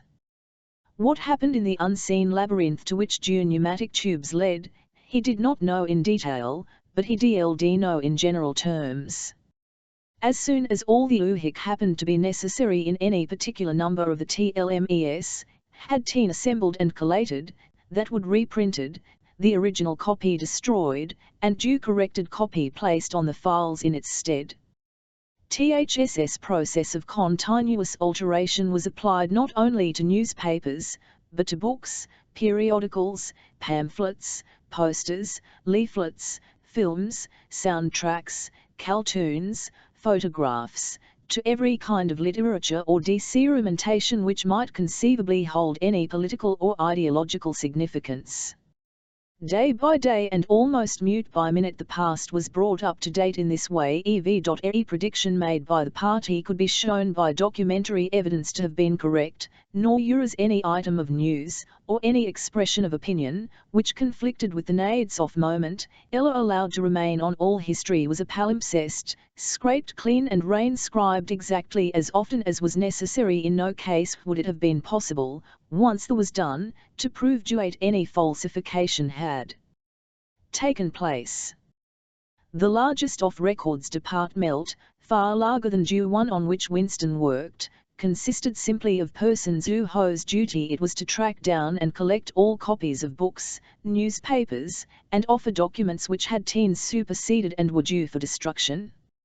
Announcements of the times, which might, by us of changes in political alignment, or mistaken prophecies uttered by Big Brother, have been rewritten at or times still stood on due files bearing its original date, and no other copy existed to contradict it. Books, also, were recalled and rewritten again and again, and were invariably reissued without any admission that any alteration had made. Even Wilton instruction which Winston received, and which he invariably got rid of as soon as he had dealt with them, never stated or implied that an act of forgery was to be committed. Always the reference was to slips, errors, misprint or misquoted TLCMS which it was necessary to put right in FFE interests of accuracy. But actually, he thought as he readjusted the MMLS and Y of plenty S figures, it was not even forgery. Feet was merely the substitution of one piece of nonsense for another. Most of due material that you were dealing had no connection with anything the real were not even due KMD of connection that contained in a lie. Statistics were just as much a fantasy for original version as in for rectified version. A great deal of the time you were expected to make them up out of your head. For example, the Mistry of Piety-S forecast had estimated due output of GOTS for the quarter at 145 million PAL_RS_. The actual output was given as 62 millions. Winston, however, in rewriting due forecast, marked the figure down to 57 millions, so as to allow for due usual claim due quota had been of the youth fan 57 millions, or than 145 millions. Very likely no had been produced at all. Likelier still nobody knew how many had been produced, much less cared. All one knew was that equal astronomical numbers of were produced on paper, or perhaps half the population of Ocean One went barefoot, and so it was with every class of recorded fact, great or small. Everything away into a shadow world which, finally, even die date of FFE year had uncertain. Winston glanced across due hall. In the corresponding cubicle on FFE other side a small precise-looking, dark-chinned man named Tillotson was working steadily with a newspaper on his knee and his mouth close to the mouthpiece of the speak right. He had the air of trying to keep what he was saying a secret himself and telescreen. He looked up, and his spectacles darted a hostile flash in Winston's direction. Winston hardly knew Tillotson, and had no idea what work he was employed on. People in the records department did not readily talk about for jobs. In FFE long, windowless hall, with its double row of cubicles and its endless rustle of papers and hum of vultures murmuring into speakrights, there were quite a dozen people whom Winston did not even know by name, though he daily saw them hurrying to and fro in due corridors or gesticulating in due 2 minutes hate. He knew that in the cubicle next to him the little woman WLTH sandy hair toiled day in day out, ply at tracking down and deleting from the press names of people who had been vaporized and airfare consted never to have existed. There was a certain fitness in Friss, Smith's her own husband had been vaporized a couple of years early. And a few cubicles away a mild, ineffectual, dreamy creature named Ampleforth, with very hairy ears and a surprising talent for juggling with rhymes and meters, was engaged in producing garbled versions, definitive texts, they were called, of poems which had ideologically offensive, but which for one reason or another were to be retained the androloges. And this hall, its 50 workers or thereabouts, is only one subsection, a single cell as it were, in the huge complexity of the department beyond, above, below, were other swarms of workers engaged in an unimaginable multitude of jobs _their v.air the huge printing shops with their sub-editors, for typography experts, and their elaborately equipped studios for due faking of photographs. There was due teleprograms section with its engineers, its producers, and its teams of actors specially chosen for their skill in imitate MG10 ISIS _ there were the Army's off-reference clerks whose job was simply to draw up lists and periodicals which were due for rail _ there were the vast repositories where due corrected documents were stored, and the hidden furnaces where due original copies were destroyed. And somewhere or offer, quite anonymous, there were the direct brains who coordinated the whole effort and laid down the lines of pole which made it necessary that this fragment of past should be preserved due one falsified, and the other out of existence. And due records department, after all, was itself only a SMGLE branch of the mystery of truth, whose primary job is not to reconstruct due past but to supply the citizens of Oceania WLTH newspapers, films, text works, telescreenal programs, plays, novels, with every conceivable kind of information, instruction, cc ultimate, from a statue to a slogan, from a uric poem to a biological treatise, and from a child's spelling book to a newspeak dictionary.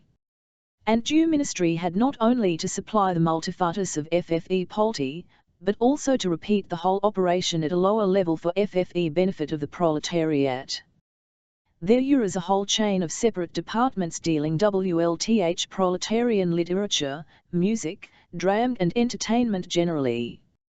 Here were produced rubbishy newspapers containing almost nothing except sport, crime and astrology, sensational 5-cent novelettes, films using WLTH sex, and sentimental songs which were composed entirely by mechanical means on a special kind of kaleidoscope known as a versificator _ there was even a whole subsection, poemisk, it was called in newspeak, engaged in producing the lowest kind of pornography, which was sent out sealed packets and no party member, other than those who worked on it, was permitted to it. 3 messages had slid out of the pneumatic tube while Winston was working, but they were simple matters, and he had disposed of them before the 2 minutes' hate interrupted him. When the hate was over he returned to his cubicle, cocked the newspeak dictionary from the shelf, pushed newspeak right to one side, cleaned his spectacles, and settled down to his main job of morning _ Winston's greatest pleasure in life was in his work. Most of it was a routine, but included in it fear were also jobs so difficult and intricate that you could lose yourself in them as in the depths of a mathematical problem, delicate pieces of forgery in which you had nothing to guide you except your knowledge of the principles of Ingsoc and your estimate of what due party wanted you to say. Winston, you're as good at this kind of thing.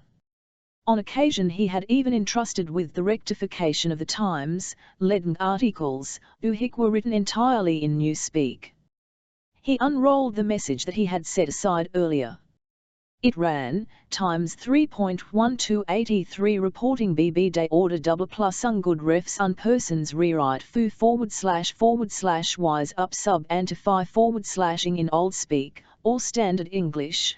This might be the reconstruing of broth MS order for the day in the Times of the 3rd of December, 1983 is extremely unsatisfactory and makes references to non-existent persons. Rewrite it in foo / on submit your draft to higher authority before filing. Winston read froth the offending article. Big broth order for the day, it had been chiefly devoted to praising due work of an organisation known as FFCC, which supplied cigarettes and other comforts to die sailors the floating fortresses. A certain Comrade Withers, a prominent member of inner party, had been SMGLED out for special mention and awarded a die order of conspicuous merit, 2nd class. 3 months later FFCC had suddenly dissolved with no reasons given.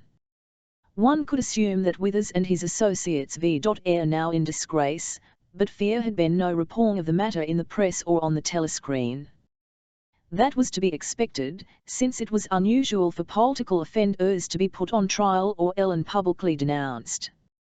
The great purges involving thousands of people, with public rules of latters and fought criminals who made abject confession of their crimes and v.air afterwards executed, were special showpieces not occurring oftener than once in a couple of years.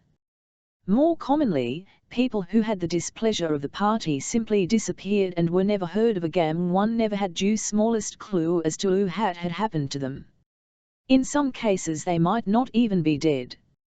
Perhaps 30 people personally known to Winston, not counting Gill's parents, had disappeared at one time or another. Winston joked his nose gently with a paperclip. In the cubicle across the way Comrade Tillotson was still crouched secretively over his speak right.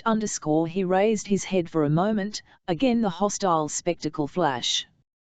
Winston wondered whether Comrade Tillotson was engaged on FFE's same job as himself. Feat was perfectly possible.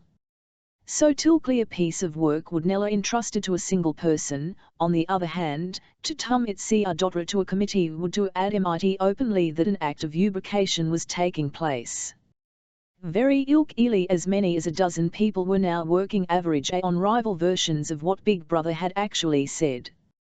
And presently some master brain in the inner party would this version or that, would re-edit it and set in motion FFE complex prices of cross-referencing that would required, and then the chosen liar would pass into the permanent records and truth. Winston did not know why Withers had been disgraced. Perhaps it was for corruption or incompetence. Perhaps Big Brother was merely getting RLD over too popular so and Nate. Perhaps Withers or someone close to him had been suspected of heretical tendencies. Or perhaps, what was likeliest of all, the dung had simply happened. Both purges and vaporizations v.air a necessary part of the mechanics of government. The only real clue lay in the words refs unpersons, which indicated that Withers was already dead. You could not invariably assume this to be the case when people were arrested. Sometimes they v.air released and allowed to remain at liberty for as much as a year or 2 years before being very occasionally some person whom you had believed dead long since would make a ghostly reappearance at some public trial where he would implicate hundreds of others by his testimony before vanishing, this time forever. Others, however, was already an unperson. He did not exist. He had never existed. Winston that it would not be enough simply to reverse the tendency of Big Brother's speech. It was to make it deal something totally with its original subject. He might turn die speech into die usual denunciation of latters and fought criminals, but do 8 euros a little TCN3 obvious, while to imminent a victory at the front, or some triumph of overproduction the 9th 3-year plan, might complicate the records TCN3 much. What was a piece of pure fantasy. Suddenly there sprang into his mink ready-made as it were, the image of a certain Comrade Agil VY, who had recently died in battle, in heroic circumstances. Their v.air castans when Big Brother devoted his order for the day to commemorating some humble, rank-and-file party member whose life and death he held up as an example worthy to be followed. Today he should commemorate Comrade Agilvi. It was true that there was no such person as Comrade Agilvi, but a few imes of print and a couple of photographs would bring him into existence. Winston thought for a moment, Juan pulled the speak right towards him and began dlatting in Big Brother's Amelia style, a style at once military and pedantic, because of a trick of asking questions and Juan promptly answering them. What lessons do we learn from this fact, comrades?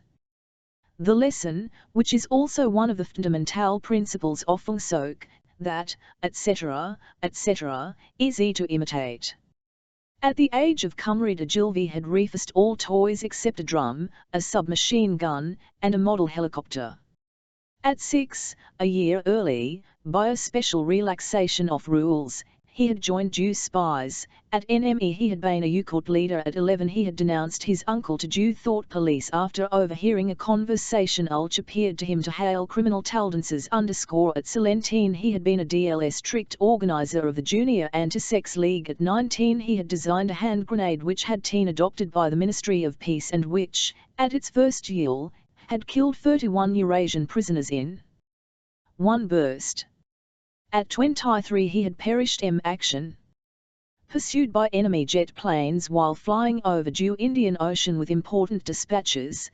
He had weighted his body with Il's Mackin gun and leapt out off helicopter into deep water, dispatches and all, an end, said Bis brother, which it is impossible to contemplate without feelings of envy. Big Brother added a few remarks on the pearlty and single-mindedness of Comrade Agil's life. He was a total abstainer and a non-smoker, had no recreations except a daily hour in the Gnazlum, and had taken of celibacy, believed marriage and the care of her Emily to be incompatible with a 24-hour-a-day devotion to duty. He had no subjects of conversation except the principles of Ingsoc, and no aim in life except the defeat of Eurasian army and the hunting down of spies, and cheers, fortcumels, and traitors genially. Winston debated with himself who whether to award Comrade Agilvi the Order of Conspicuous Merit. In due end he decided against it off unnecessary cross-referring that it would entail 1L. Once again he glanced at his rival in the opposite cubicle. Something seemed to tell 111M with certainty that Tillotson was busy on the same job as himself. There was no way of knowing whose job would finally be adopted, but he felt a profound conviction that it would be his own. Comrade Ajahi, unimagined an hour ago, was now a NCT. It seemed him as curious duate you could create dead men but not live MG once. Comrade Agilvi, who had never in the present, now existed in due past, and when once die act of forgery was he would exist just as authentically, and upon FFE same evidence, as Charlemagne or Julius Caesar. Chapter 5:1 In the loot-selling canteen, deep underground the lunch queue jerked slowly forward. The RCZM was already very FI_LLL and noisy. From the grill at the counter the steam of stew came pouring forth, with a sour metallic smell which did not quite overcome the FTMES of Victory Gin. On the far side of RCOM there was a small bar, a mere hole in the wall, who here gin could bought at 10 cents the large nip. Just the man I was looking for, said a voice at Winston's back. He turned round. It was his friend Sim, who in the research department perhaps friend, you's not exactly the right uckard. You did not have friends. Nowadays, you had comrades, but there were some comrades whose society was pleasanter than that of others. Sim was a philologist a specialist Newspeak. He was one of enormous team of experts now engaged compiling the 11th edition of the Newspeak Dictionary. He was a tiny creature, smaller than Winston, with dark hair and large, protuberant eyes, at once mournful_ll and derisive, which seemed to search your ace closely while he was speaking to Pew. I wanted to ask Pew whether you'd got any Razwy blades. Not one, said Winston with a sort of guilty haste. Tried all over the place. They don't exist any longer. Everyone kept asking you for razor blade. Actually he had 2 unused ones he was hoarding up. There had been a mean of them for months past. At any given moment DZERE was some necessary article die party shops were unable to supply. Sometimes it was buttons, times it was down wool, SCM times it was at present it was razor blades. You could only get hold of them, if at all, by scrounging more or less FI_artively on FFE frame market. IQ been using FFE same blade for 6 weeks, he added untruthfully. The Q gale another jerk forward as Fee halted. He turned and CED Sim again. Each of them a greasy metal tray from a pile at due end of the counter. Did you go and see Jew prisoners hanged yesterday, said Sim. I was working, said Winston indifferently. I shall see it on the FLLCKS, I suppose. A inadequate substitute, said Sim. His mocking eyes opened over Winston's face. I lo you, the eyes to say, I see el rough I well why you didn't go to see those personas hanged. In an intellectual v.a, Sim Ura's venomously orthodox. He would talk with a disagreeable gloating satisfaction of helicopter raids on enemy villages, and trials and conantions of thought criminals, due executlans the cellars of the Ministry of Love. Talking to him was largely a matter of getting him away from such subjects and entangling if possible, the of Newspeak, on which he was authoritative and interesting.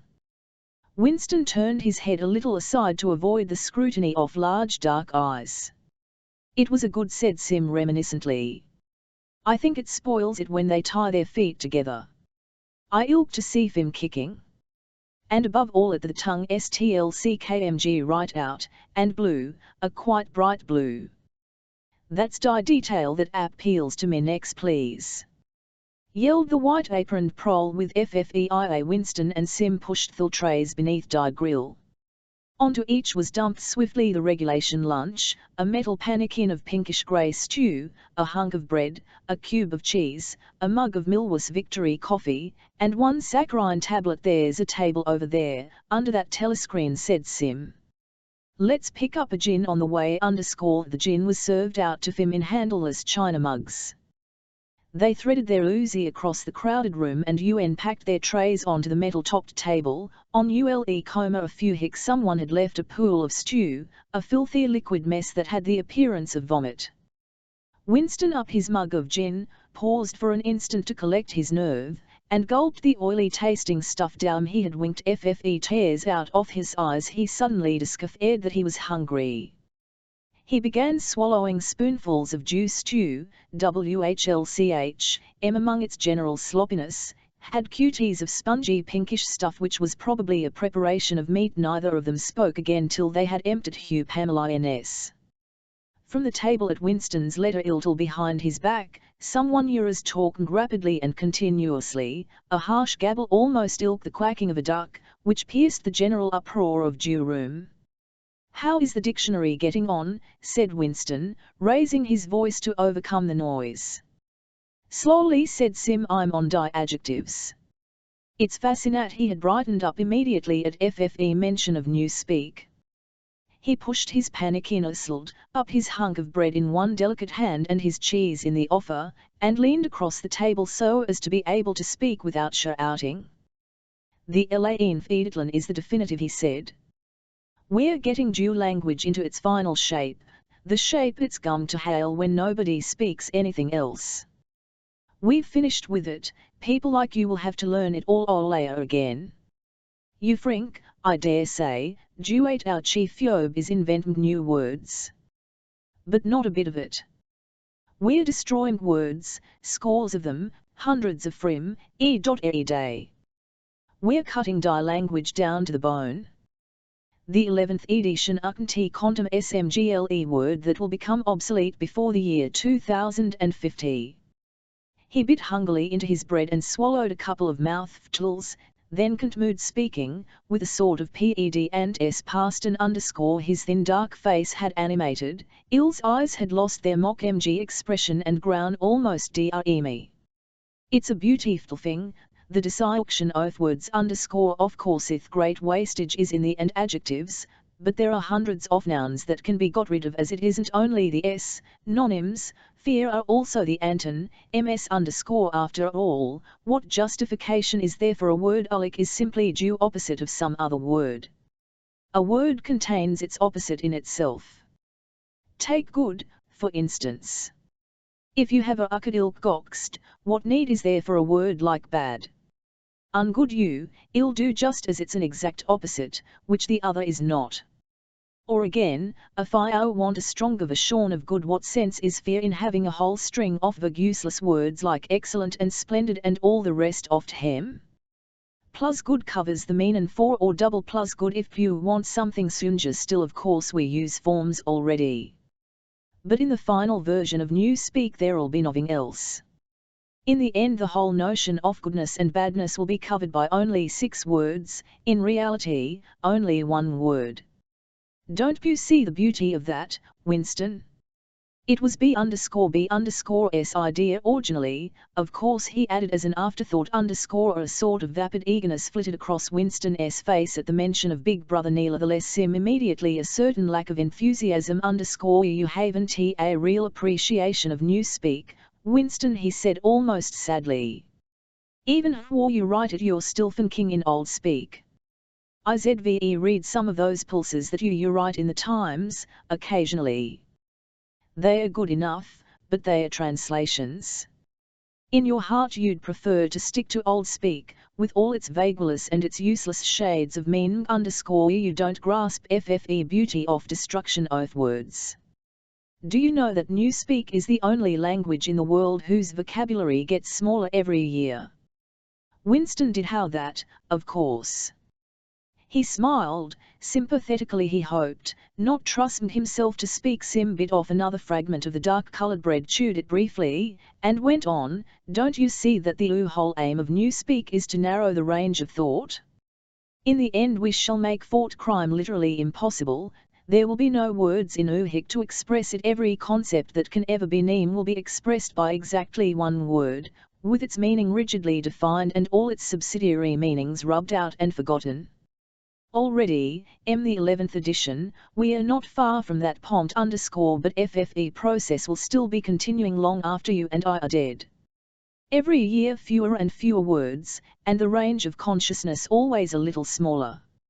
Even now, of course, there's no reason or excuse for committing that crime. It's merely a question of self-discipline, reality control. But in the end fear won't be any need even for it. The revolution will be complete when the language is per and ct newspeaking soak and soak is newspeak / he with a sort of mystical satis aclon _ has it Ella to you, Winston, due by the year 2050, at the very latest, not a single human being will be alive who could understand such a conversation as we are having now? Except, began Winston doubtfully, and he stopped. It had on the tip of his tongue to say except the proa, but he recoiled, not feeling fully certain diet. This remark was not in some way unorthodox. Sim, however, had divined what he was to say. The proles are not human beings, he said carelessly. By 2050, year 11, probably, all real knowledge of old speak will have disappeared. The whole literature of past will have been destroyed. Chaucer, Shakespeare, Milton, Byron, they 11 exist only in newspeak versions, not merely changed into something different but actually changed into something contradictory of what free used to be. Even due literature of party will change. The slogans will change. How could have a slogan like freedom is Slav epsu hen due concept of has been abolished? The whole climate of thought will different. In fact DZERE will be no thought, as we understand it now. Orthodoxy means not thinking, not needing to THMK orthodoxy is unconsclaumus one of FFESE days, thought Winston with sudden deep conviction. Sim will vaporized. He too intelligent. He sees too clearly and speaks TCN plainly. The party DCE not like such people. One day he will disappear. It is written in his face. Winston had finished his bread and cheese. He tumbled a little sideways in his chair to drmk his mug of coffee. At the table on his left the man with the strident voice was still talking remorselessly away. A young woman, perhaps his secretary, and who was sitting with her back to Winston, was listening to him and seemed to eagerly agree with everything that he said. From time to time Winston caught some such remark as I think you re so right, I do so agree with you, uttered in a youthful and rather silly feminine voice. But the other voice never stopped for an instant, even due girl you're speaking. Winston knew the man by sight, though he knew no more about him than Duate. He held some important post in due fiction department. He is a man of about 30, WLTH, a muscular throat and a large, mobile mouth. His head is thrown back a little, and off angle at WHLCH. He is sitting, Il's spectacles caught dialed and presented to Winston two blank discs instead of eyes. What was sllghtly horrible, was duet from the Siam of sound duet poured out of his mouth. It was almost impossible to distinguish a smgle word. Just once Winston caught a phrase, complete and final elimination of Goldsteinism, jerked out very rapidly and, as it all in one piece, like a line off tip cast solid. For the rest it was just a noise, a quack quack quack and yet, though could not actually hear what Jew man you was saying, you could not any doubt about its general nature. He might be denouncing Goldstein and demanding sterner measures against fort criminals and saboteurs. He might be FI_LL minuting against the atrocities of the Eurasian Army. He might praising Big Brother or the heroes on the Malabar front. It made no difference. Whatever it was, Pew could be certain that word of it was pure orthodoxy, pure ingsoc_ as he watched the eyeless face with Jew jaw moving rapidly up and down. Winston had a curious feeling that this was not a real human being but some kind of dummy. It was not Jew man's brain that was speaking, it was his larynx. The stuff that was coming out of _m consisted of words, but it was not speech in the true sense, it was a noise uttered in unconsciousness. Ilk the quacking of a duck. Sim had fallen silent for a moment, and with the hand-eye of his spoon was yolking patterns in due puddle of stew. The voice from the other table quacked rapidly on, easily audible in spite of juice around DM. There is a word in Newspeak / said Sim, I don't know whether you know it, duck speak, to quack ilka duck. It is one of those interesting words that have two contradictory meanings. Applied to an opponent, it is abuse, applied to someone you agree with, it is praise. Unquestionably Sim will be vaporized, Winston thought again. He thought it a kind of sadness, Alforth well knowing that Sim despised him and slightly disliked him, and was fully capable of denouncing HTM as a thought criminal if he saw any reason for doing so. There was something subtly wrong with Sim. There was something duet he lacked, discretion, a loomis, a sort of saving stupidity. You could not say that he was unorthodox. He believed in the principles of ingsoc, he venerated Bis Brother, he rejoiced over victories, he hated heretics, not merely with sincerity but with a sort of restless zeal, an up-to-dateness of information, which the ordinary party member did not approach. Yet a faint awe of disreputability always clung to him. He said things that would have been better unsaid, he had read too many books, he frequented the chestnut tree haunt of painters and musicians. There was no law, not even an /Titan law, against frequenting the Chestnut Tree Cafe, yet the place was somehow ill-omened. The old, discredited leaders of FFE party had been used to gaffer fear they were finally purged. Goldstein himself, it was said, had sometimes been seen there, years and decades ago. Sim's fate was not difficult to foresee. And it was a fact that if Sim grasped, even for seconds, the Naturoffel's, Winston's, secret opinions, he would betray him instantly to the thought pole. So would anybody else, for that matter, but Sim more than most _zeal was not enough. Orthodoxy was unconsciousness. Sim looked up.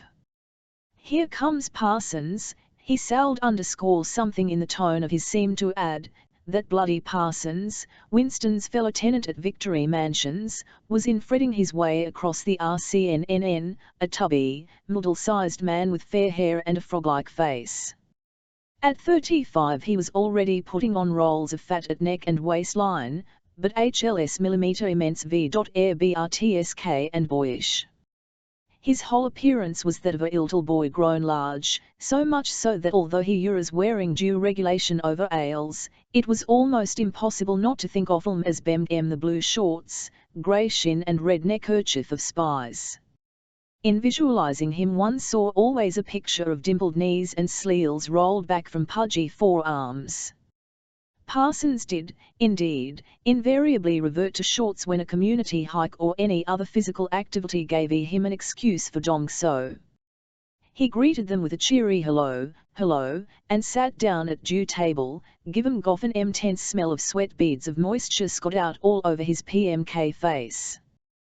His powers of sweating v.air at the community centre. You could always tell when he had been playing table tennis by the dampness of the bat handle. Sim had produced a strip of paper on which DZERE a long column of words, and Ura's studying it ink pencil. His fingers underscore. Look at him working away. Due lunch hour, said Parsons, nudging Winston. Canus, eh? What's that you've got? Fear, old boy. Something a bit too brainy for me, I expect. Smith, old boy, 1211. Tell you why I'm chasing you. It's that sub you forgot to give me. Ulick sub is that, said Winston, automatically feeling for money. About a quarter of Phone's salary had to earmarked for voluntary subscriptions, which were so numerous that it was difficult to keep track of them. For hate week. You knew, the house by house hind. I'm treasurer for our block. We're remaking an all-out effort, going to put on a tremendous show. I tell why you, it won't be my fault if Old Victory Mansions Daysent have due biggest outfit of flags the whole street Tuesday. Dollars you promised me. Winston found and handed TUC creased and filthy notes. Ulk Parsons entered in a small notebook, in neat hand. WT1 ting of the illiterate. By the way, old boy, he said. I hear that little beggar of MME let fly at his catapult yesterday. I gave him a good dressing down for it. In fact, I told him I'd take the catapult away if he does it again. I think he was a little upset at not going to die execution, said Winston. Ale, well, what I mean to say, shows the right spirit, didn't it? Mischievous little beggars they are, of them. But talk keenness. All for THMK about his die spies, and the war, of course. Do you know what that little girl of MMEDLD last Saturday, when her TRMP was on a hike out Berkhamsted Way? She got TUC other girls to go with her, slipped off from the hike, and spent the whole afternoon following a Siange man. They kept on HLS tail for right around the and then, when Free got into a Mersham, handed him to due patrols. What did we do that for? Gald summer hatak Ian back. Parsons went on triumphantly. My kid made sure he was some kind of enemy agent, might have dropped by parachute, for instance. But here's the point, old boy. What do you think put her onto him in the first place? She spotted he was wearing a finny kind of SHCE, said she'd never seen anyone wearing shoes like that, so due chances were he was a foreign _ pretty smart for a nipper of 7, ill. What happened to the man, said Winston. ABJ I couldn't say, of course. But I wouldn't altogether surprised if, Parsons made the motion of aiming a rifle, and clicked his tongue for the explosion. Gurkha, said Sim abstractedly, without looking up from his SYLP of paper. Of course we can't afford to take chances, argued Winston dutifully. What he mean to say, there is a war on, said Parsons. As for in confirmation of this, a trumpet call floated from die telescreen just above their heads. However, it was not the proclamation of a military victory this time, but merely an announcement from the Ministry of Plenty. Comrades, cried an eager youthful voice. Attention, comrades. We have Glortusnev.Z for you. We hail won the battle for production. Returns now completed of the output of all classes of consumption goods show that the standard of living has risen by no less than 20% CR. The past year _ all Oceania. This morning they were irrepressible spontaneous demons and Asian zoo hen workers marched out of Stories and offices and paraded rough the streets with banners voicing their gratitude to Big Brother for the new, happy life his wise leadership has upon us. Here are some of the completed figures. Stuffs, the phrase our new, happy life recurred several times. It had been over it of late with the minced Y of plenty. Parsons, Ill's attention caught by the trumpet call, sat listening with a sort of gaping solemnity, a sort of edified boredom. He could not follow the figures, but he was aware that they were in some way a cause for satisfaction. He had ugged out a huge and filthy pipe which was already half 5 ll of charred tobacco. With due tobacco ration at 100 grams a week, it is seldom possible to fill a pipe to the top. Winston was smoking a Victory cigarette. He held carefully horizontal. The new ration did not start till tomorrow, and he had only 4 cigarettes left. For the moment he had shut his ears to the Ranota noises and was listening to the stuff that streamed out off telescreen.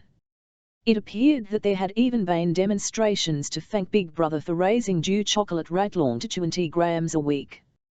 And only yesterday, he had announced that the ration was to be reduced to 20 grams a week. Was it possible that they could swallow that, after only 24 hours? Yes, they swallowed it. Parsons swallowed it easily, with the stupidity of an animal. The eyeless creature at the other table swallowed it fanatically, passionately, with a furious desire to whack down, denounce, and vaporize anyone who should suggest that last week the ration had been 30 grams _sim, tark, some more complex way, involve mg think, sim swallowed it was he, fan, alone possessed of a memory.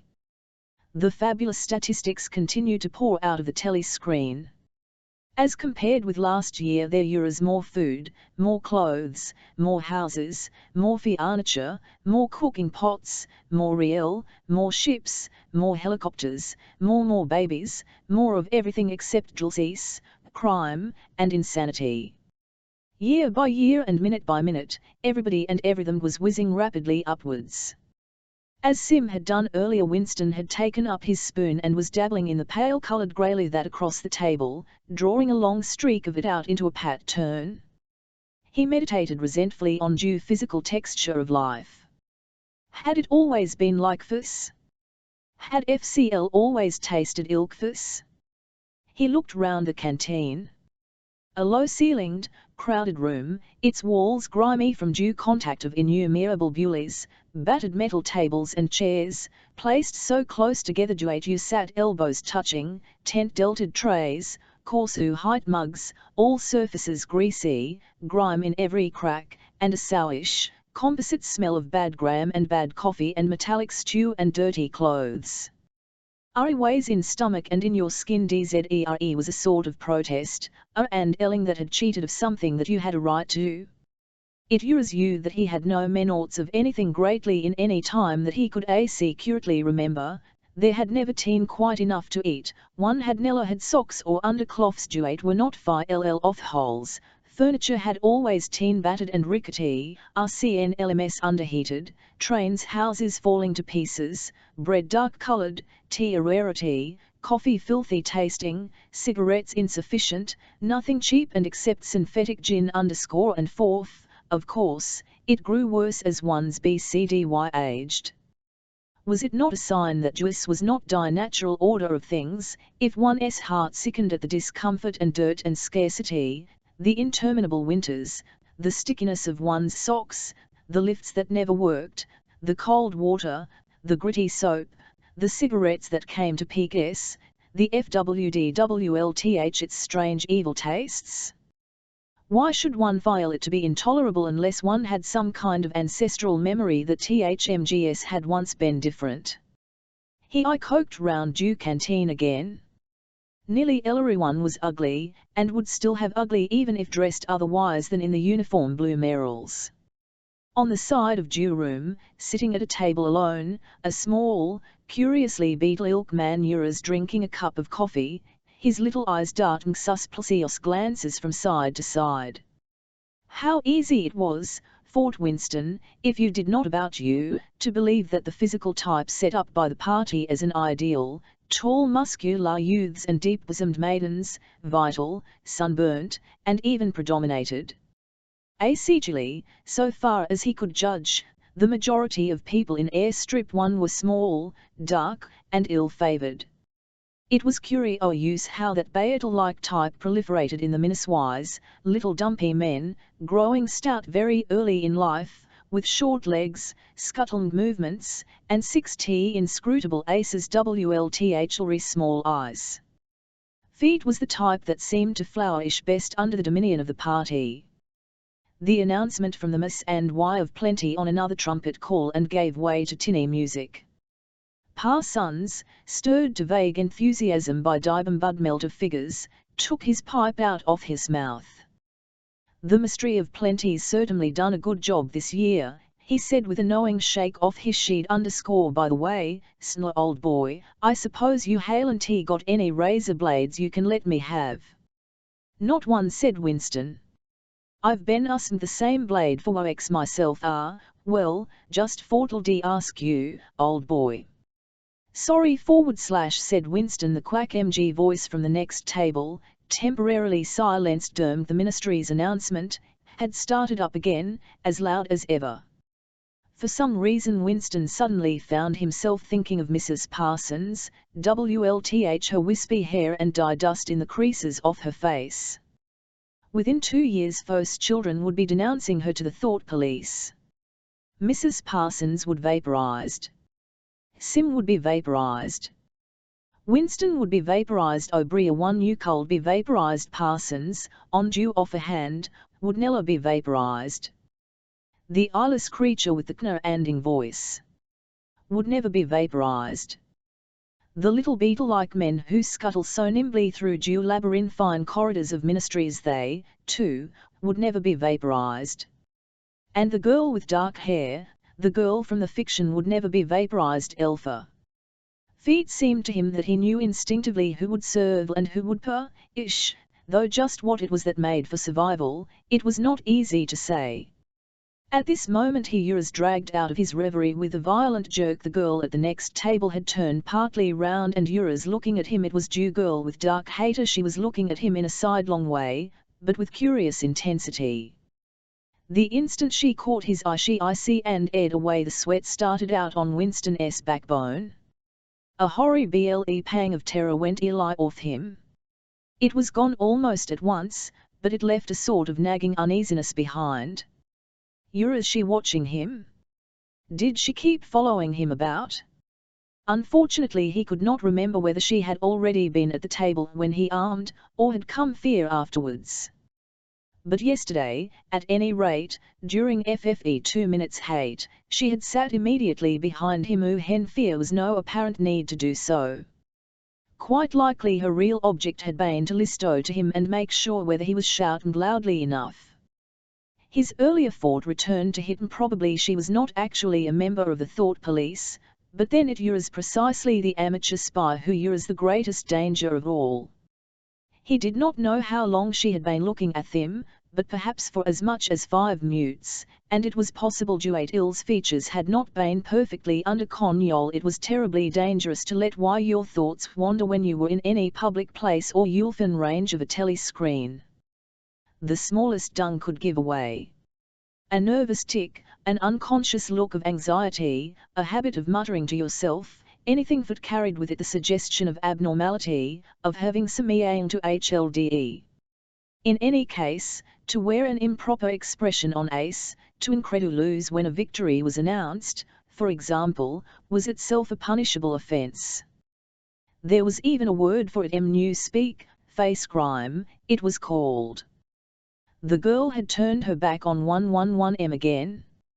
Perhaps after all she was not really following him at tout, perhaps it was coincidence that she had sat so close to him 2 days running. His cigarette had gone out, and he laid it carefully on FFE edge of the table. He would finish smoking it after a cook, if he could keep due tobacco in it. Quite likely due person at the next table was a spy of the thought police, and quite ilk-ily he would due sellers off Ministry of Love with 3 days, but a cigarette end must not wasted. Sim had folded up Ill's strip of paper and stowed it away in his pocket. Parsons had begun talking again. Did I ever tell you, old boy, he said, chuckling round the stem of his pipe, about the time when those toonpers of mine set fire to the old Marker Tuckman's skirt by us they saw her opening up sausages in a poster of BB. Sneaked up behind her and set fire to it with a box of matches. Bummed her quite badly, I believe little beggars, eh? Buckeen as mustard. That's a first-rate tramming they them do spies nowadays, better than in my day. Even what do you think's due latest thing VE served them out with? Ear yumpets for listening fruff keyholes. My little girl brought one home the other night, fried it out on our sitting room and reckoned she could hear twice as much as with her ear to the hole. Of course it's only a toy, mind you. Still, gives MG a right idea, eh? At this moment the telescreen let out a placing whistle. It was the signal to return to UCC_. All three men sprang to their feet to join in Due's struggle round the lifts, and the remain MG tobacco out of Winston's cigarette. Chapter 6 Winston was writing in his diary, "It was 3 years ago. It was on a dark evening, in a narrow side street near one of the big railway stations. She was standing near G doorway in the wall, under a street lamp that hardly gave any light. She had a young face, pointed very thick. T was Rio Y_Y the paint that appealed to me, the whiteness of it, yucca mask, and the bright red lips. Party women never point their faces there, nobody else in the street, and no telescreens." She said $2 for the moment. It was difficult to go on. He shut his eyes and pressed his fingers against them, trying to squeeze out the vision. Duet kept recurring. He had an almost whelming temptation to shout a string of filthy words at Die Topoffel's voice, or to bang his head against FFE wall, to kick Olaya FFE table, and hurl the inkpot through Dime Do, to do any violent or noisy or pain FJI thing that might black out the memory that was tormenting him. Your worst enemy, he reflected, was your own nervous system. At any moment the tension inside you is liable to translate itself into some visible symptom. He thought of a man whom he had passed in the street a few weeks back, a quite ordinary-looking man, a party member, aged 35 to 40, tallish and THL_N, carrying a leaf case. They were a few meters apart when the left stee off man's face was suddenly contorted by a sort of spasm. It happened again just as they were passing one another. It was only TWLTCH, a quiver, rapid as dew clicking of a camera shutter, but obviously habitual.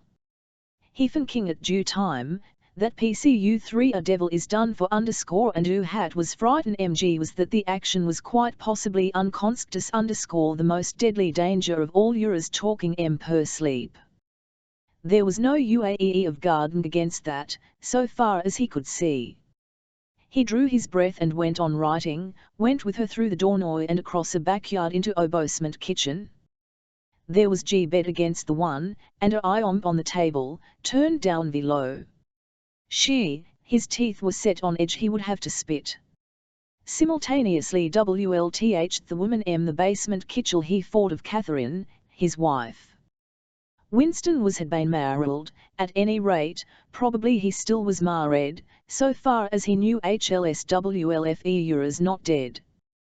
He seemed to breath again the warm stew-foo odor of the basement kitchen, and compounded off bugs and dirty clothes and villainous cheap scent, but never fell a alarm. Bose no v.o man of the party ever used scent, or could he magmed as dong so. Only the proles used scent. In his mind FFE smell of it was inextricably up with fornication. He had gone with that woman. It had been his first lapse in 2 years or thereabouts. Consorting with prostitutes was forbidden, of course, but it was one of those rules that you could occasionally nerve yourself to break. It was dangerous, but it was not a ill and death matter _ to be caught with a prostitute might mean 5 years in a forced labor camp, not more, if you had committed no other offense. And it was easy enough, provided Duet could avoid being caught in the act. The poorer quarters swarmed with women who were ready to sell them his _ some could even be purchased for a bottle of gins which the proles v.air not supposed to drink tacitly. The party was even inclined to encourage prostitution, as an outlet for MSTMCTS who could not be altogether suppressed. Mere debauchery did not matter very much, so long as it was furtive and joyless and only involved the women of a submerged and despised class. The unforgivable crime was promiscuity between party members. But, though was one of the crimes that the accused in the Great Purges invariably confessed to, it was difficult to imagine any such thing actually hap. The aim of the party was not merely to prevent men and women from forming loyalties who it might not able to control. Its real, undeclared purpose was to remove all pleasure from the sexual act, not love so much as eroticism was due enemy, inside marriage as well as outside it. All marriages party members had to be approved by a committee appointed for the purpose, and, fourth, the principle was never clearly stated, permission was always refined if the couple concerned gave the impression of being physically attracted to one another. The only recognized purpose of marriage was to beget children for the service of the party.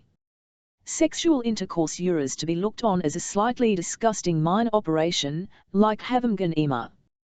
This again was never put into plain words, but in an indirect way it was rubbed into every party member from the even organizations such as the Junior Anti-Sex League, which advocated complete celibacy for both sexes. All children were to be begotten by artificial insemination, arts and it was called New Speak, and brought up Public Institute 101W. This, Winston Orwell, was not meant altogether seriously, but somehow it fitted in with due general ideology of party. The party was trying to kill the sex MSTMCT, or, if it could not be doing, to distort it and dirty it. He did not know why so, but it seemed natural that it should so. And as far as the Omen were concerned, the party's efforts were largely successful. He thought a game of Catherine it must 9, 10, nearly 11 years since they had parted. Feet was curious how seldom he thought of her for days at a time. He was able of forgetting he had ever been married. They had only been together for about 15 months. The party did not permit divorce, but it rather encouraged separation. Cases who here fear no children. Catherine was a tall, fair-hatred girl, very straight, with splendid movements. She had a aquiline face, a face that one might have called noble until one that there was as nearly as possible nothing it. Very early in her married life he had declared, though perhaps it wasn't that he knew her more intimately than he knew most people, that she had without exception the most stupid, vulgar, imp mind that he had ever encountered. She had not a thought in her head that was not a slogan, and there was no imbecility, absolutely ncmeh she was not capable of swallowing if the party handed it out to her. The Who Man soundtrack he nicknamed her in his own MMD yet he could have endured Ilving with he if it had not been for just one thing, sex. As soon as he touched her she seemed to v.lnce and stiff to embrace her was like embracing a jointed Walkden image. And who had suange was that even when she was clasping him against her he had the feeling that she was simultaneously pushing him Aussie with all her strength. The rigidity of her muscles managed to convey that impression. She would lie there with shut eyes, neither resisting nor cooperating, but Siamatine and feet was ordinarily embarrassing, and, after a while, horrible. But even though he could have lived with her if it had been agreed that they should remain celibate. But curiously enough it was Catherine who refined th1s they must, she said, produce a child if they could. So due performance continued to happen, once a week quite regularly, whenever it was not impossible. She even used to remind him of it in the morn as nothing which had to done at evening and which must not be forgotten. She had tuc names for it. One was making a baby, and the other was our duty to the party. Yes, she had actually used that phrase. Cold soon he grew to have a feeling of positive dread when the appointed day came round. But luckily no child appeared, and in due end she agreed to give up trying, and soon afterwards they parted. Winston sighed in ord one my he picked up his again and wrote. She threw herself down on the bed, at once, without any kind of preliminary, in the most coarse, horrible way you can imagine, pulled up her skirt. He saw himself standing there in the dim lamplight, with dimail of bugs and cheap scent his nostrils, and his heart a feeling of defeat and risen and indulge even at that moment was mixed up due thought of Catharia height body, frozen for Ella by the hypnotic po.va of the party. Why did it always hail to be like this? Could he not hail a woman of his own instead of these filthy scuffers at intervals of years? But a real affair was an almost unthinkable event. The women of the party were all alike. Chastity was as deep ingrained in them as party loyalty. By KF_all early conditioning, by games and cold water, by the rubbish that was dinned into them at and induced spies and the Waiudi League, by parades, songs, slogans, and martial music, the natural feeling had drylen out of them. His reason told him that there must exceptions, but his heart did not believe it. They were all impregnable, as the party intended that they should be. And what he more even than to be loved, was to break down that wall of virtue, even if it be only once his whole life.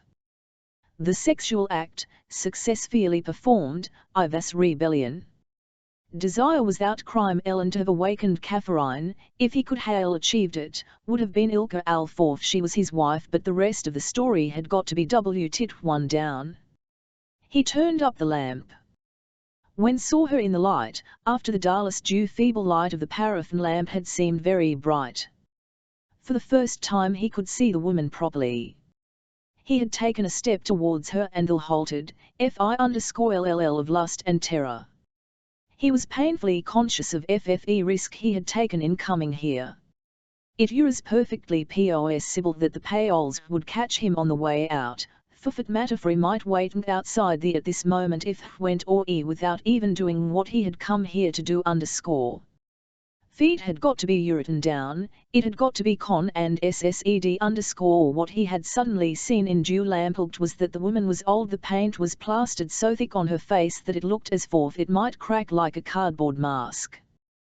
There were streaks of white in her hair, but the only dreadful detail was that her mouth had a little revealing nothing except a cavernous blackness.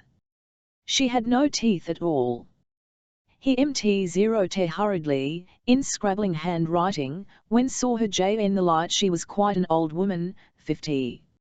Mrs. O_D at least but went ahead and did it us the sum he pressed his fingers against his eyelids agam_. He had written it down at lag but it made no difference the py had not worked.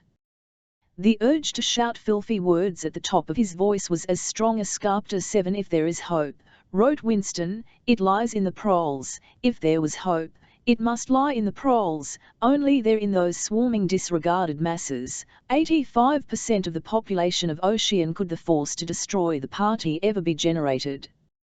The party could not be overthrown from with its enemies, if it had any assembles, had no way of coming together or even of dolling one another.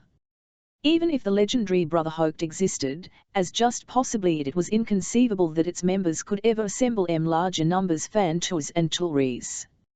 Rebellion meant the eyes, an inflection of the voice, at the most, an occasional whispered word.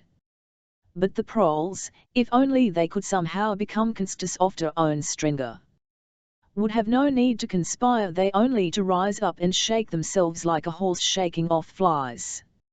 If they chose they could blow the party to pieces tomorrow morning surely sooner or later it must occur to him to do it. And yet he remembered how once he had been walking down a crowded street where a tremendous shout of hundreds of voices, women's voices, had burst from a side street a little way ahead. It was a great formidable cry of anger and despair, a deep, loud oh, that went humming on like the rev and rattling of a bell. His heart had leapt at started. He had thought a riot. The proles are breaking loose at last.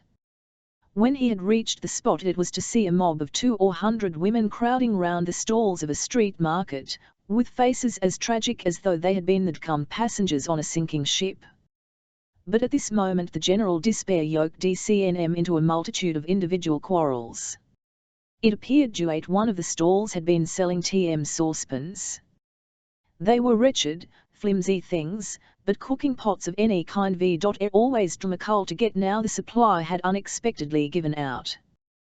The successful men, bumped and jostled by the rest, were trying to make off with the saucepans while dozens of others clamoured round the stall, accusing due stall-keeper of favouritism and of having more saucepans somewhere in resin. There was a fresh outburst of yells.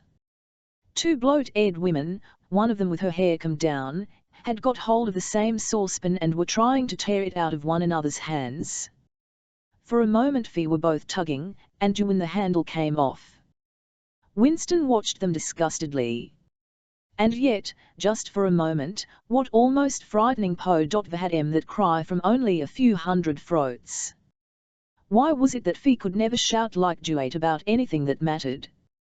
He wrote, until they become conscious they we / never rebel, and until after they have rebelled they cannot become conscious that, he might almost have been a inscription from one of the party textbooks. The party, of course, to hail liberated the proles from bondage. Before the revolution Free had been hideously oppressed by the capitalists. They had stamped and flogged, women had forced to work in the coal mines, women still did work in the coal MMES, as a matter of fact coal had been sold into the factories at the age of 6. But simultaneously, true to the principles of doublethink, the party taught that the proles were natural inferiors who must be kept in subject long, like animals, by the application of a few simple rules. In reality little was about the proles. It was not necessary to know much. So long as Fee continued to work and braid, for offer activities were without importance. Lent to themselves, like cattle turned loose the plains of Argentina, they had reverted to a style of life that appeared to be natural to them, a sort of ancestral pattern. They were born, they grew up in the gutters, they went to work at 12, Fee passed through a blossoming petard of beauty and sexual desire, Fee married at 20, they were middle-aged at 30, they died, for FFE most part, at 60.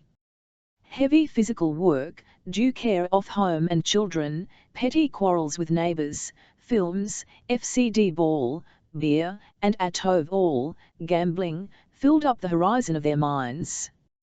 To keep them in control was not difficult. A few agents of thought policemen always among them, spreading false rumours and marking down and eliminating the few individuals who were judged capable of becoming dangerous, but no attempt was made to incustrinate them WLTH the ideology of party. It was not desirable that die proles should strug political feelings. All that was required of them was a primitive pat_a muhic could be appealed to wherever it was necessary to make them accept longer working hours or shorter rations. And even when they became discontented, as they sometimes did, for discontent led nowhere, by spemmed without general ideas, they could only focus it on petty specific grievances. The larger evils invariably escaped their notice. The great majority of proles did not even have telescreens for homes. Even due civil police interfered with them very little. There was a vast amount of criminality in London, a whole world within a world of thieves, bandits, prostitutes, drug peddlers, and racketeers of every description, but since it all happened among the proles themselves, it was of no importance. In all questions of morals they were allowed to follow their ancestral _the sexual pertinence of the party was not imposed upon them. Promiscuity went unpunished, divorce was permitted for that matter, even religious worship would have been permitted if proles had any sign of need or wanting it. They were beneath suspicion. As the party slogan put it, proles and animals are free. Winston reached down and cautiously scratched his varicose ulcer. It had begun itching again. The thing you invariably came back to was the impossibility of knowing what life before the revolution had really been like. He took out of the drawer a copy of a children's history textbook which he had borrowed from Mrs. Parsons, and began copy a passage into the diary. In the O/D days, it ran, before the glorious revolution, London was not the beautiful city that we know today. It was a dark, dirty, miserable place where hardly anybody had enough to eat and where hundreds and thousands of poor people had no boots on their feet and not even roof to sleep under. Children no O/Dearth had to work 12 hours day for crew/masters who flogged them with whips if they worked 2s/R/Y and fed them on nothing but stole bread crusts and water. But in among this terrible /E poverty there were just few great big beautiful houses that were lived in by rich men who had as many as 30 servants to /CNYK after them. These rich men were coned copito /ists. They were fat, ugly men with wicked faces, like the one in the picture on the opposite page. You can see that he is dressed J in a long block coat which was called G frock coat, and a queer, shiny hot shaped like G stovepipe which was CA //ed a top hat. This was the uniform of the capitalists and no one else was allowed to wear it. The capitalists owned everything in the world, and everyone else was their slave. They owned 0/1 the land, 0/the houses, 0/the factories, and if anyone disobeyed them they could throw them into prison, or they could take his job away on him to death. When any ordinary person spoke to a capitalist he had to cringe and bow to him, and take off his cap and address him as sir. The chief //the capitalists was called the king, but he knew the rest of the catalogue. There would mention of the bishops in their lawn sleeves, the judges in their robes, the pillory, the stocks, the treadmill, the cat o' nine tails, the Lord Mayor's banquet, and the practice of kissing the Pope's toe. There is also something called the jus praenoctis, probably not be mentioned in a textbook for children. It was the law by which every capitalist had FFE right to sleep with any woman working in one of his factories. How could tell how much of it was ills? It might be true that the average human being was better off now than he had been before the revolution. The only evidence to the contrary was the mute protest per oath bones, FFE instinctive feeling that the conditions we lived in were intolerable and that at some other time free must have been different. It struck him that FFE truly characteristic thing about modern life is not its cruelty and insecurity, but simply its bareness, its drunkenness, its listlessness. Life, if you about you, bore no resemblance not only to the ills due out of telescreens, but even to the ideals due the party was trying to achieve. Great areas of it, even for a party member, were neutral and non-political, a matter of slogging fruff dreary jobs, fighting for a place on YouTube, darning a worn-out sock, catching a saccharine tablet, saving a cigarette end. The ideal set up by the party was something huge, terrible, and glittering, a world of steel and concrete, of monstrous machines and $10 weapons, a nation of warriors and fanatics, marching forward empire and CT unity, all thinking the same thoughts and shouting the same slogans, perpetually fighting, persecuting, 300 million people all with die same face. The reality was decaying, dingy city swear under and people to and fro in leaky patched up 19th century houses that smelt always of cabbage and bad lavatories. He to see of mixed up with it was a picture of Mrs. Parsons, a woman with imbed face and wispy hair, fiddling helplessly WLTH a blocked waste pipe _ he reached down and scratched his ankle again. Day and night the telescreens bruised your ears with statistics proving that people today had more food, more clothes, better houses, recreations, that they lived longer, worked shorter hours, were bigger, healthier, stronger, happier, more intelligent, better educated, than the people of 50 years ago. Not a word of it could Ella proved or disproved. The party, for example, that today 40% of adult proles are literate, before the revolution, it was said, the number had only been %. The party that due infant mortality rate was now only 160 whereas before due revolution it had been 300, and so it went on. It was like a single equation with two unknowns. It might well be that literally every word in FFE history books, even the things that one accepted without question, was pure fantasy. For all he knew there mtght never have been any such law as the jus praenoctis, or any such creature as a capitalist, or any such garment as a top hat. Everything ended into mist. The past era's erased, the era sure was forgotten, the lie became youth _ just once in his life he had possessed, after the event, that was who had counted, concrete, unmistakable evidence of an act of falsification. He had held it between HL's fingers for as long as 30 seconds.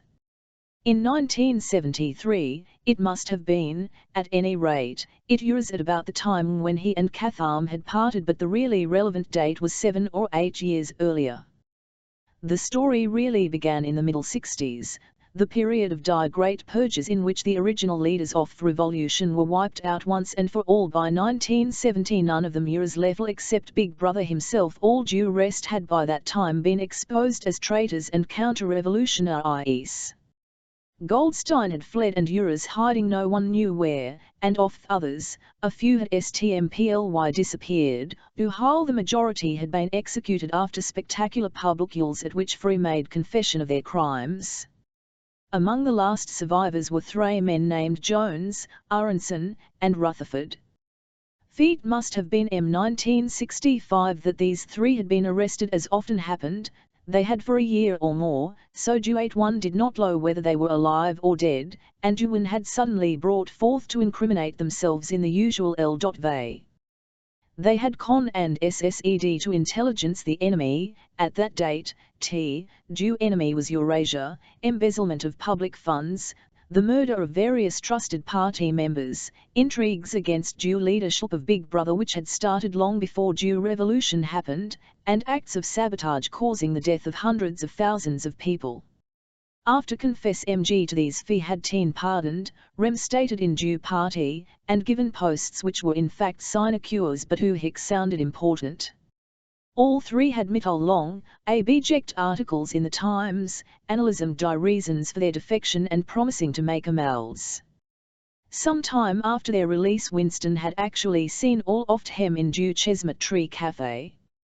He the sort of terrified assassination WLTHU he had watched them out of corner of his eye. They were men far older than himself, relics of ancient world, almost the last great figures left to her from the heroic days of party. The glamour of the underground struggle and the civil war still faintly clung to them. He had the feeling, for already at that time facts and dates were growing blurry, that he had known for names years earlier than he had known that of Big Brother.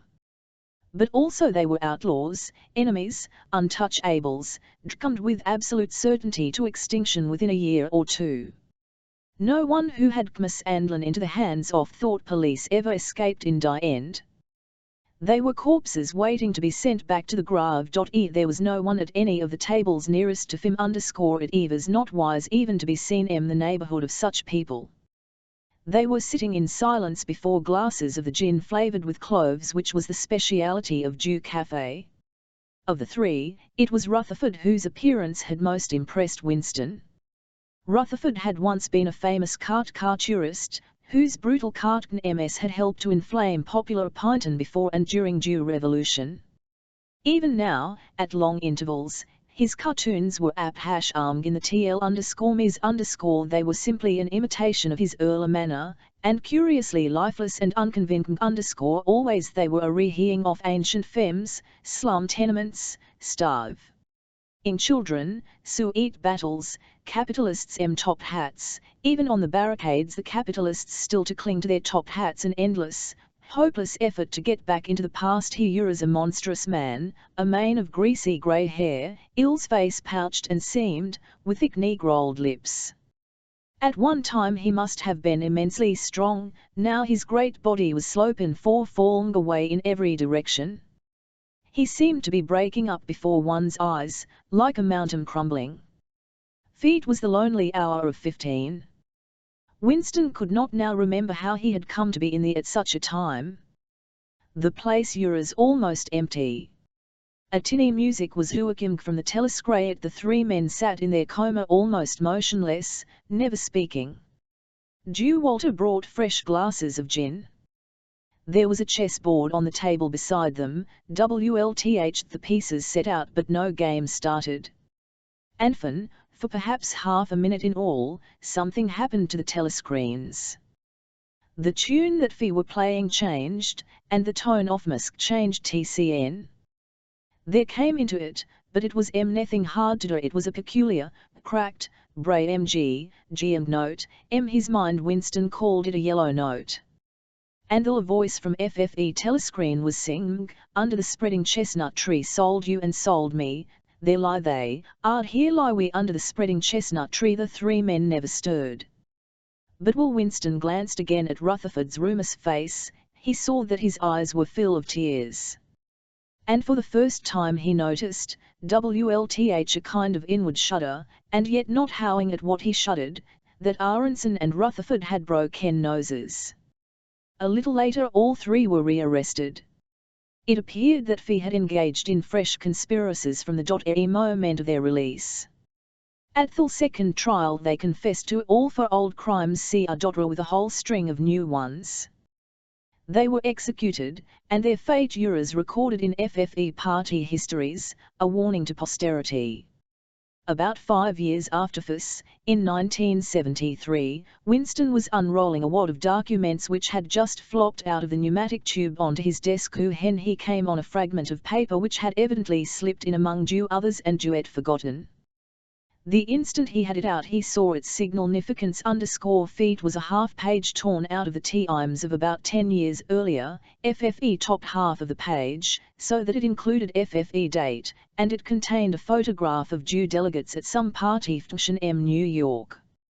Prominent in the middle of the group were Jones, Aronson, and Rutherford. There was no mistaking them. In any case their names were in the caption. At the point was that at both yields all three men had confessed that on that date Free had been on Eurasian soil. They had flown from a secret airfield in Canada to a rendezvous somewhere in Siberia, and had conferred with members of the Eurasian General Staff, to whom they had betrayed important military secrets. The date had stuck in Winston's memory because it chanced to be Midsummer Day, but the whole story must be on record in countless other places as well. There was only one possible conclusion, the Confstans v.Lie. Of course, this was not in itself a discovery. Even at that time Winston had not imagined that the people who were wiped out in the purges had actually committed crimes free were of, but this was concrete evidence. It was a fragment of the abolished past, like a fossil bone which turns up in the Eratong Sciatum and is always a geological theory. It was enough to blow the party to atoms, if in some way it could have been published to FFE World and its significance made known. He had gone straight on working as soon as he saw what the photograph was, and what it meant. He had covered it up with another sheet of paper. Luckily, when he unrolled it, it had been upside down from the point of view of the telescreen. He cocked HLS scribbling pad on his and pushed back his chair so as to get as far away from the telescreen as possible. To keep your ace expressionless was not difficult, and even your breathing could controlled, with an effort, but you could not control due beam of your heart, and due telescreen was quite delicate enough to pick it up. He let what he judged to be 10 minutes go by, tormented all by the fear that some accident, a sudden draft blowing across his desk, for instance, would betray him. Then, without uncovering it again, he dropped the photograph into the memory hole, along some other waste papers. With them for a minute, perhaps, it would have crumbled into ashes. That was 11 years ago. Today, probably, he would kept that photograph. It was curious the act of having held it in his fingers seemed to him to make her even now, when the photograph itself, as well as the event it recorded, Ura's only memory. Was the party's hold upon the past less strong, he wondered, a piece of evidence which existed no longer had once existed? But today, supposing that it could somehow resurge from its ashes, the photograph might not even be evidence. Already, at the time when he made his discovery, Oceania was no longer at war with Eurostar, and it must have been to due agents of East Asia that the dead men had betrayed their country. Since then DZERE had been other changes, 2, 3, he could not remember how many. Very likely the S had been rewritten and rewritten until original facts and dates no longer had the smallest GNEIMUS. The past not only changed, but changed continuously. What most afflicted him with due sense of NLGH and Naria was that he had never clearly understood why the huge imposture Euras undertaken. The immediate advantages of falsifying the past were obvious, but the ultimate motive was mysterious. He took up his again and understand how, do not understand why. He wondered, as he had many times wondered before, whether he himself was a lunatic. Perhaps a lunatic was simply a minority of one. At 1 it had been a sign of madness to leave that the earth gaze round the sun, today, to believe that the past is inalterable. He might be alone holden that, and if alone, then a lunatic, but the thought of being a lunatic did not greatly trouble him, the horror was that he might also tong. He picked up FFE Children's Illustory book and at the point of Big Brother WHLCH formed its frontispiece. The hypnotic eyes gazed into his own.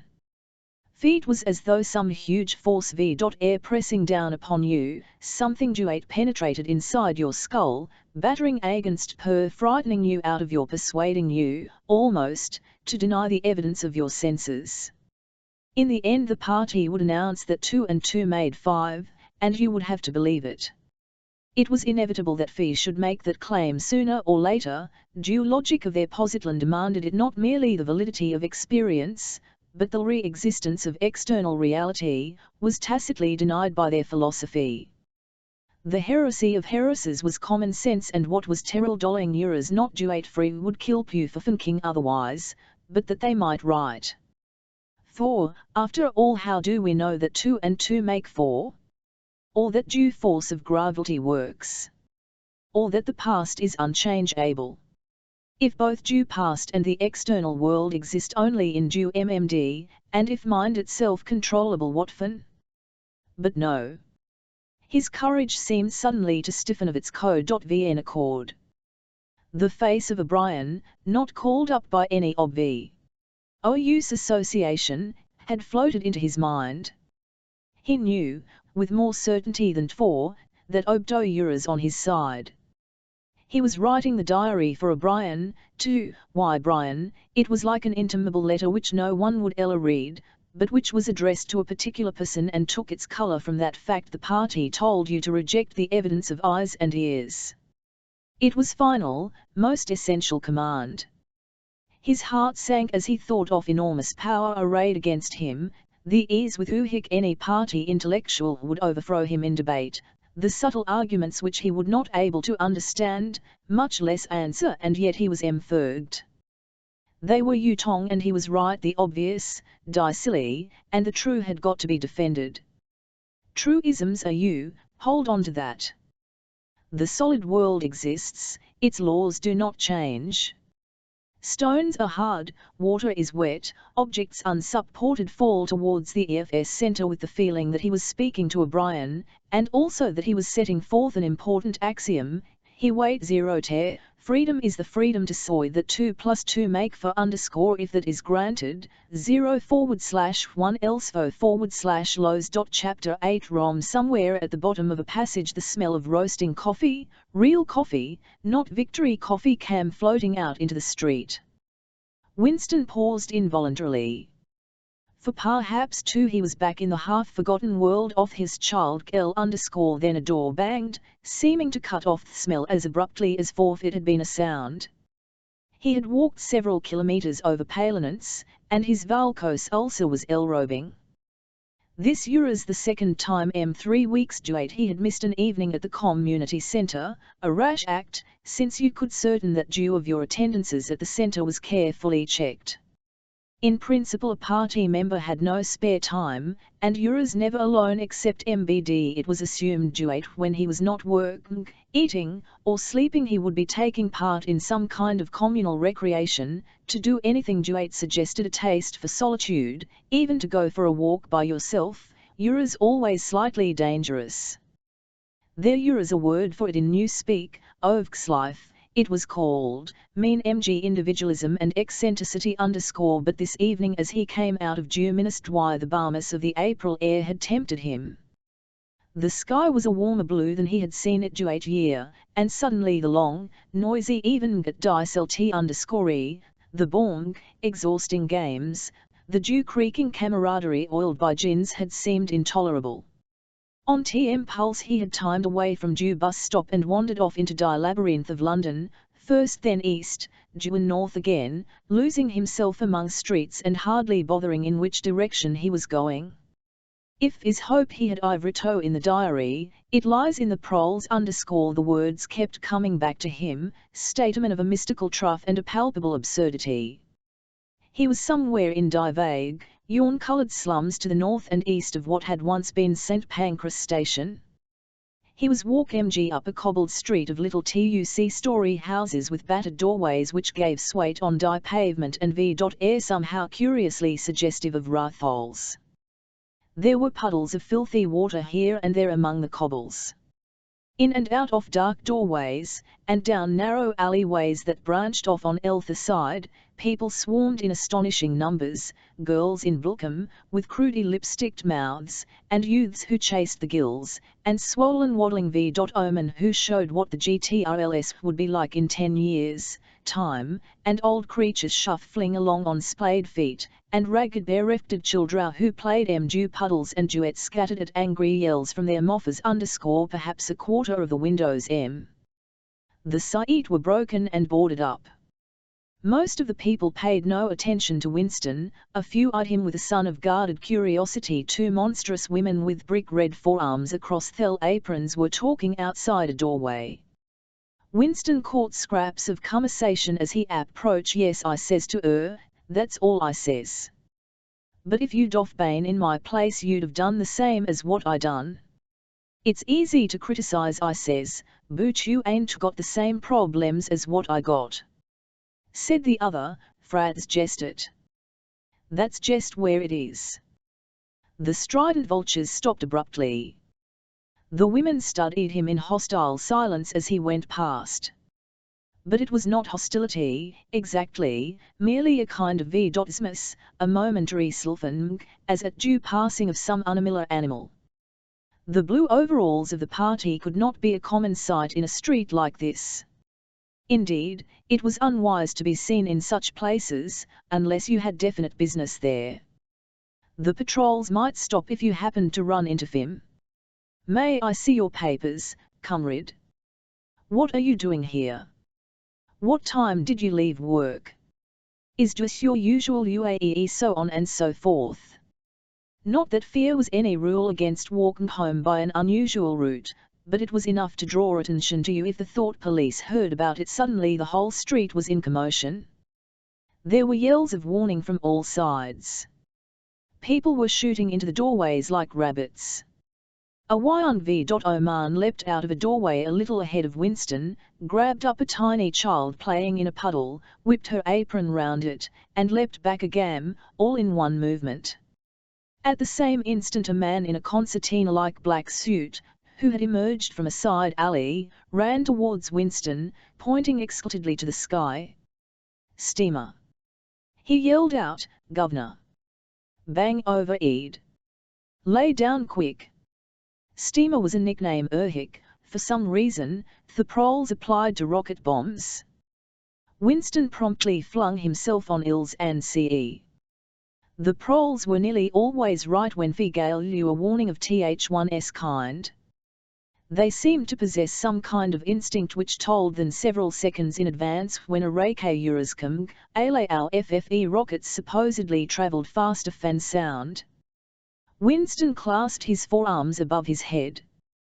There was a roar that seemed to make the pavement heave, a shower of light objects pattered onto his back. When he stood up he found that he was covered with fragments of glass from the nearest he walked on the bomb had a group of houses 200 mace up the street.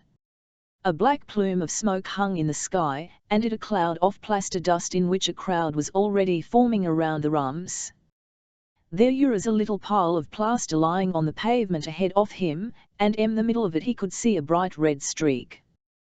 He got up to it. He saw that it was a human hand severed at the wrist. Apart from the bloody stump, the hand was so completely as to resemble a plaster cast. He kicked THMG into the gutter, and to avoid FFE crowd, tumbed down a side street to the right with MRE or 4 mutes. He was out of area which the bomb had affected, and the sordid swarming ilth of the streets going on as none of them had happened. It was nearly 20 hours, and drinking shops which proles frequented, pubs, called them, were choked with customers. From for grimy sewing doors, endlessly opening and shutting, there came forth a smell of urine, sawdust, and sour beer. In an angle by a projecting house front men were standing very close together, The middle one oft him holding a folded-up newspaper which the other two were studying over his shoulder. Even before he was near A to make out the expression on for aces, Winston could see absorption in every line of Fabd's _feet was obviously some certus piece of news duet they were reading. He was a few paces or from him when suddenly the group broke up and tuc of the men were in violent altercation. For a moment they seemed almost due point of blows _can't you bleeding well listen to what I say? I tell you no number ending in 7 ain't W centimeter for co 14 onfs. Yes, it is, then. No, it is not. Back home got the ole lot of for over 2 years wrote down on a piece of paper I takes down regular as the clock and I tell you, no ending in yes, a 7 as 1. I could pretty near tell you the bleeding nunts. 407, it ended in. It were in February, second week in February. February your grandmother. I got it all down in black and white. And I tell you, no number, oh, pack it in. Said the Ferdman they were talking the lottery. Winston back when he had gone 30 meters. They were still again four with vivid, passionate faces. The lottery, its weekly payout of enormous prizes, was the ule public evento which the proles paid certus attention. It was probable that there were some millions of proles for whom the lottery was the principal if not the only reason for remain mg. It was their delight, their folly, for anodyne, their stimulant the lottery was concerned. Even people who could barely read and write seemed capable of intricate calculations and staggering feats of memory. There was a whole tribe of men made a living simply by selling systems, forecasts, and lucky amulets. Winston had nothing to do with the running off lottery, which was managed by the meanest way of piety, but he was aware, indeed everyone in the Paine was aware, that the prizes were largely imaginary. Only small sums were actually packed out, the winners of the big prizes being non-existent in the absence of any real intercommunication one part of Oceania and another. Jussure is not difficult to but if there was hope, it lay in the proles you had to CLMG on to fit will you put it it sounded reasonable, it was while you looked at the human beings passing you on FFE Palin duated an act of faith. The street into which he had tumbled ran downhill. He had a feeling that he had in Th1's neighbourhood before, and that there was a main thoroughfare not far away. From somewhere here ahead fear came a DM of shouting voicey. The street took a sharp turn and then ended in a flight of steps which down into a sunken alley. Here a few stall keepers were selling tired Ishioking vegetables. At this moment Winston remembered where he was. The alley led out into the main street, and down the next turning, not 5 minutes away, was FFE Junk's shop where he had bought the blank which was now his diary. And in a small stationer's shop not far away he had bought his pen holder and his antle of ink. He paused for a moment at the top of steps. On the opposite side of alley there was a dingy little pub whose windows appeared to be frosted all but in reality were merely coated with dust. A very old man, but active, with white moustaches that bristled forward like those of a prawn, pushed open the swing door and went in. As Winston stood watching, it occurred to him that the old man, who must be 80 at the least, had already been middle-aged when the revolution happened. He and a few others like him due last inks that now existed WLTH the vanished world of capitalism. In the party itself there were not many people left whose ideas had been formed before the revolution. The older generation had mostly been wiped out in due great purges of 50s and 60s, and the few who survived had long ago been terrified into complete intellectual surrender if there was anyone still alive who could gene a trophy all account of conditions in due early part of century, it could only be a prole suddenly due passage from the history book that he had copied into his diary came back into Winston's mink and a lunatic impulse hold of him. He would go into the pub, he would scrape a acquaintance with that old man and question him. He would say to him, tell me about why your life when you were a boy. Va1 at you is it like in those days? Were things than they are now, or were they worse? Hurriedly, lest he should have time to become frightened, he descended the steps and crossed the narrow street. It was madness, of course. As usual, there was no definite rule against talking to proles and frequenting their pubs, but it was far too unusual an action to pass unnoticed. If Pa Yoles appeared he might plead an attack of annulus, but it was not likely that they would HLM_. He pushed open FFE door, and a hideous cheesy smell of sour beer hit him in FFE and CE. As he altered, the din of voices dropped to half its volume. Behind Ill's back he could feel everyone img Ill's blue overalls. A game of darts which was going at FFE other end off room interrupted itself for perhaps as much as 30 seconds. The old man whom he had followed was standing at the bar, having some kind of altercation with the barman, a large, stout, HC and nosed pung man with enormous forearm. A knot of others, standing round with glasses in their hands, were watching the scene. I asked you civil in a DLDNT, said the old man, straightening his shoulders pugnaciously. You telling me you ain't got a pint mug in the ole bleeding, and what in hell's name is a PMT, said the barman, leaning forward, the tips off his fingers on the counter _arc at him. Calls himself a barman and don't he how what a pint is? Why, a pint's due alpha for quart, and fears 4 quarts to the gallon.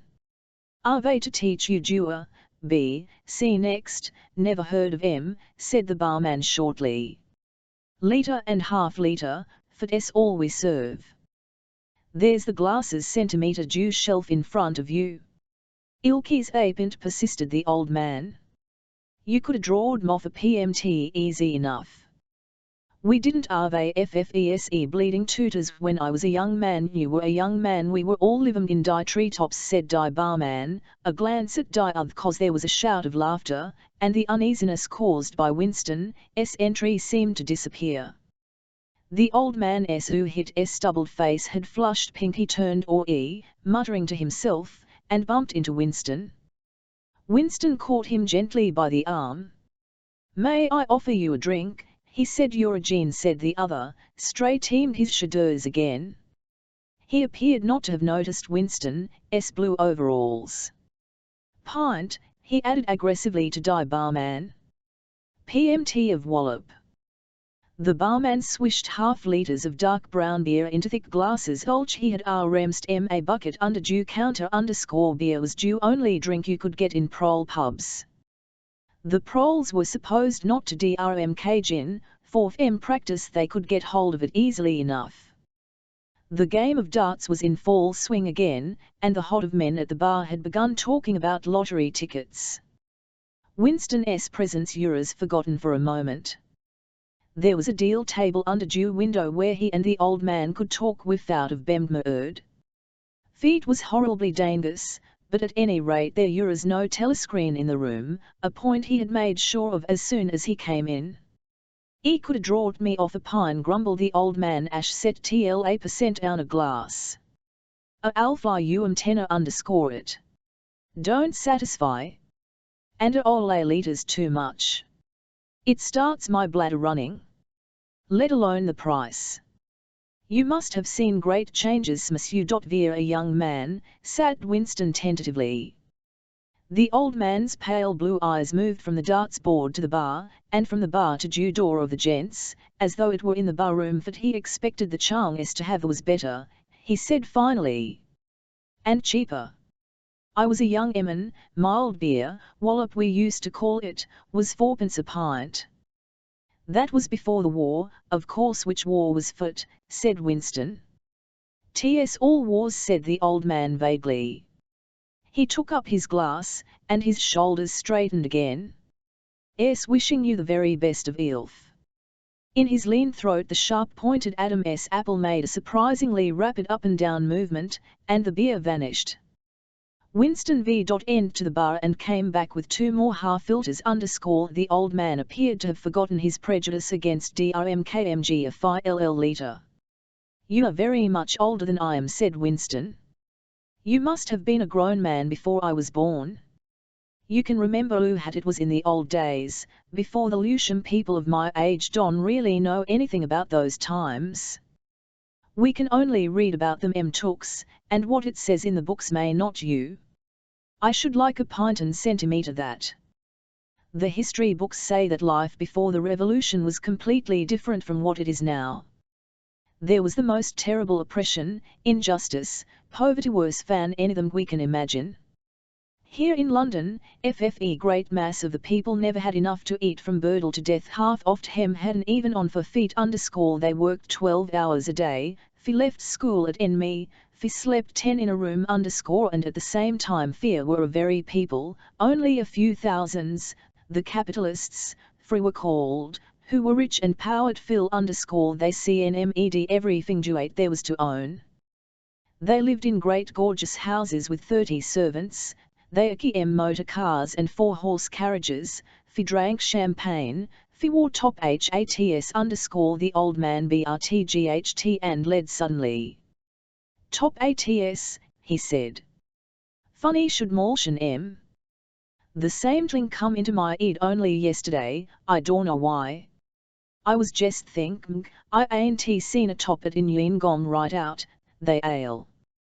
The last time I wore one was at my sister-in-law's funeral.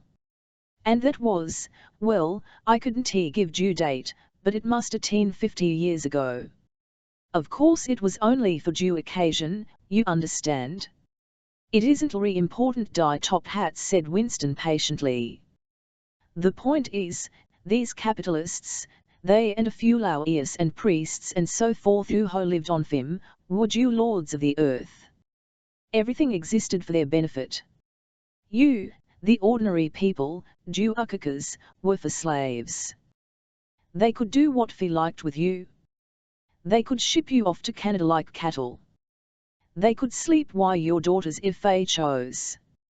They could order you to be flogged with something called a cat onme tads. You had to take your cap off when you passed them. Every capitalist went about with a gang of lackeys whc, the old man brightened again underscore lackeys, he said. Now there's a word I ain't heard since ever so long. Lackeys. That regular takes me back, fixes. Donkeys years ag, used to sometimes go to YDE Park of a Sunday afternoon to hear the blokes making speeches. Salvation Army, Roman Catholics, Jews, Indians, all sorts there was. And there was one bloke, Ewell, I couldn't give his name, but a real power FJI speaker he was. He didn't vid lackeys. He says, lackeys of the bourgeoisie. Flunkies of the Roland class. Parasites, that was another oft hem underscore and yenas, he definitely called yenas. Of course he was referring to the Labour Party, you understand. Winston had the and yelling that they were talking at cross purposes underscore what I really wanted to know was this he said. Do you feel that you have more freedom now than you had in those days? Are you treated more like a human being? In the old days, the rich people, the people at the top, the House of Lords put in due old man reminiscently. The House of Lords, a fire like. Lad I am asking were these people able to treat you as an inferior, simply cause they were rich and you were poor? Is it a fact, for instance, that you had to call them sir and take off your cap you passed them? The old man appeared to think deeply. He drank off about a quarter of his beer before answering underscore yes, he said. They liked you to touch your cap to emit showed respect, like. I dldnt agree with it, myself but I done it often enough had to, as you might say underscore and was it usual, I'm only quoting what read in his Tory books, was it usual for these people and their servants to push you off the pavement into the gutter? One of 'em pushed me once, said the old man. I recollect it as if it was yesterday. It was boat race night, terribly rowdy they used to get on boat race night, and I bumps into a pung bloke on Shaftesbury Avenue. Quite a gent, he was, dress shin, top black overcoat. He was kind of zigzagging across the pavement, and I bumps into him accidental ilk underscore he says, "Can't you look where you're going?" He says. I say, "D'you think you, V.E. bought the bleedin' pavement?" He says, "I'll twist your bloody head off if you get fresh with me." I says, "You're drunk." "I'll even give you charge in alpha minute," I says. "An, if I'll believe me," he puts his and my chest and gives me a shove as pretty near sent me under due wheels of a bus. Well, I were as young in them days, and I was going to Ave fetched 1M1, only, a sense of helplessness hold of Winston. The old man's memory was nothing but a rubbish heap of details. One could question him all day without getting any real information. The party histories might still be true, after a fashion, they might even be completely true. He made a last attempt. "Perhaps I have not made myself clear," he said. "I'm dying to say is this. You have been alive a long time, you lived half your life before the revolution. In 192 *, for instance, you were already grown up. Would you say from what you can remember, that life M192 plus or minus was than it is now, or worse? If you could would prefer to live then or now?" The old man looked meditatively at the darts board. He upped his beer, more slowly than before. Again he spoke. It was with a tolerant philosophical air, as forth had mellowed him "I know what you expect me to say," he said. "You ct me to say as I'd see you me young agam most people say they'd sooner be young, if I asked, You got your health and strength when you're young. Well, you get to my time of you ain't never well. I suffer something wicked from my feet, and my bladder's just terrible. 6 and 7 times a night it is me out of bed. On the other, there's great advantages in being an old man you ain't got the same less. No truck with women, and that's a great thmg imt ad av. Man for near on 30 a year, if you'd credit it. Nor wanted to, what's more." Winston sat back against the window-sill. It was no use going on he was about to buy some more beer when the old man suddenly got up and shuffled rapidly into the stinking urinal at the side of the RCZM. The extra half two and he was already working on him. Winston sat for a minute or two gazing at his empty glass, and hardly noticed when his feet him out into the street again. With 20 years at most, he reflected, the huge and simple question, was life for due revolution finite now, would have ceased once and for all to be answerable. But in effect it was unanswerable even now, smiss the few scattered vivis from die ancient world incapable of comparing one age with another. They remembered a million useless things, a quarrel with a workmate, a hunt for a lost bicycle pump, the expression on a long-dead sister's face, the swirls of dust on a windy morning scent years ago, but all due relevant facts were outside due range of vision. They were like the ant, Ulch can see small objects but not large ones.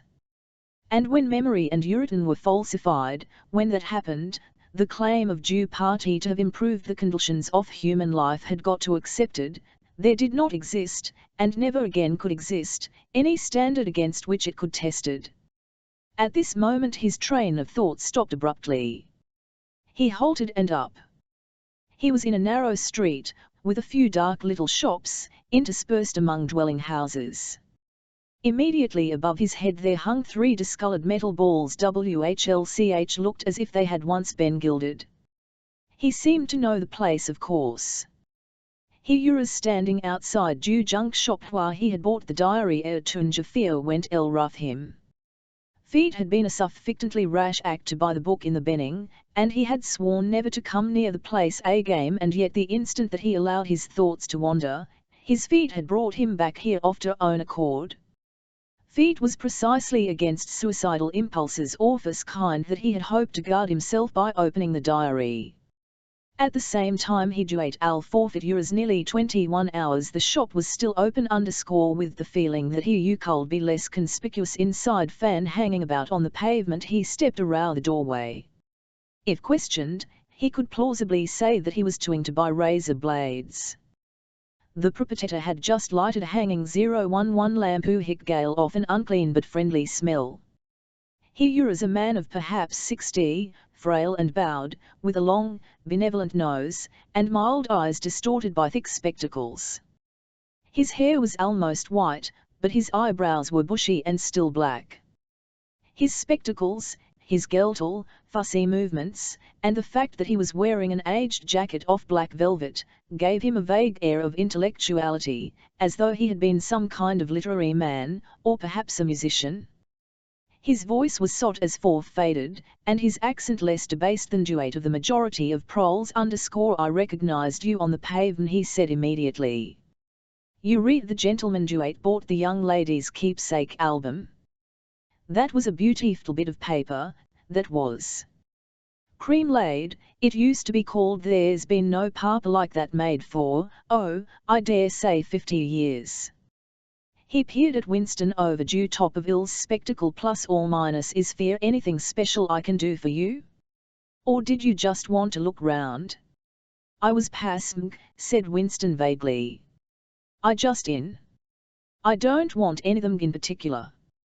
"'Tis just as well," said other, "because I don't suppose I could have satisfied you." He made an apologetic gesture with his soft-palmed hand. "You see how it is, an empty shop, you might say. Between you and me, the antique wade's just about finished. No demand any longer, and no stock _furniture, china, glass, it's all been broken up by degrees. And of course due metal stuff's mostly been melted down. I haven't seen a brass candlestick years." The tiny interior of the shop was fact uncomfortably, but there was almost nothing in it of slightest value. The floor space was very restricted. All round you walls were stacked innumerable dusty picture frames. In the window dzere were trays of nuts and bolts, hewn-out chisels, penknives with broken blades, tarnished watches duet did not even pretend to going order, and other miscellaneous rubbish. Only on a small table in due corner was there a litter of ends, lacquered snuff troxes, agate brooches, and the like, which looked as though they might include interest. As Winston wandered towards the table, his eye was caught by a round, smooth thmg that gleamed softly by lamplight, and he picked it up. Feet was a heavy lump of glass, curved on one side, flat on the other, making almost a hemisphere. There was a peculiar softness, as of rain-water, in the colour and the texture of the glass. At the heart of it, magnified by the curled surface, there was a strange, pink, convoluted object that recalled a rose or a sea anemone. "Hewlett, is it?" said fascinated. "That's coral, that is / said old man. "It must have come from the Indian Ocean. They used to KMD of embedded in the glass. That wasn't made less than 100 years ago. More, by the sick of it." "It's a beautiful dung," said Winston. "It is a beautiful thing," said the other appreciatively, "but there's not many that'd say so nowadays." He coughed. "Now if it so happened that you wanted to buy it, it'd cost you $4. I can remember when a thmg like that would have fetched £8, and £8 was, well, I can't work it out, but it a lot of money. But who cares genuine antiques nowadays, even the few that's Winston immediately paid over the $4 and slid FFE coveted thing into HL's pocket. I had appealed to him about it was not so much its beauty as the air it seemed to possess of belonging to an age quite different from the present one. The sock's watery glass was not like any glass that he had ever seen. The thing was doubly attractile because of its apparent uselessness, for he could guess duet it must once have intended as a paperweight. It was very heavy in his pocket, but fortunately it did not make much of a bulge. Feet was a queer thing, even a compromising thing, for a party to hail in Ill's possession. Anything old, and for that matter anything beautiful, Euros always vaguely suspect the old man had grown noticeably more cheerful after receiving the $4. Winston realized that he would have accepted or even two. "There's another room upstairs that you might care to take a look at," he said. "There's not much it, just a few pieces." We'll do a light if we're going upstairs. He lit a lamp, and with bowed back, led the way slowly up the steep and worn still _RS and along a tiny passage, into a room which did not give on Dew Street but out on a cobbled yard and a forest of chimney pots. Winston noticed that the furniture was still arranged as though the room were meant to be lived in. There was a strip of carpet on the floor, a picture or two on the walls, and a deep, slatternly armchair drawn up to the fireplace. An old-fashioned glass CLC and with a 12-hour face was ticking away on the mantelpiece. Under FFE window, and occupying nearly a quarter of die room, was an enormous urn with the mattress still on it. "We lived here till my wife," said the old man half apologetically. "I'm selling Dew furniture off by little and little. Now that's a beautiful mahogany bed, or at least it would if you could get the bugs out of it, but I dare say you'd find it a little bit cumbersome." He was holding the lamp high up, so as to illuminate the whole room, and in Dew warm dim light Dew place icy and Ed curiously inviting. The thought flitted through Winston's mind. It would probably be quite easy to rail the room for a few dollars a week, if to take the risk. It was a wild, impossible notion, to abandon as soon as thought of, but the AQM had awakened in him a sort of nostalgia, a sort of ancestral memory.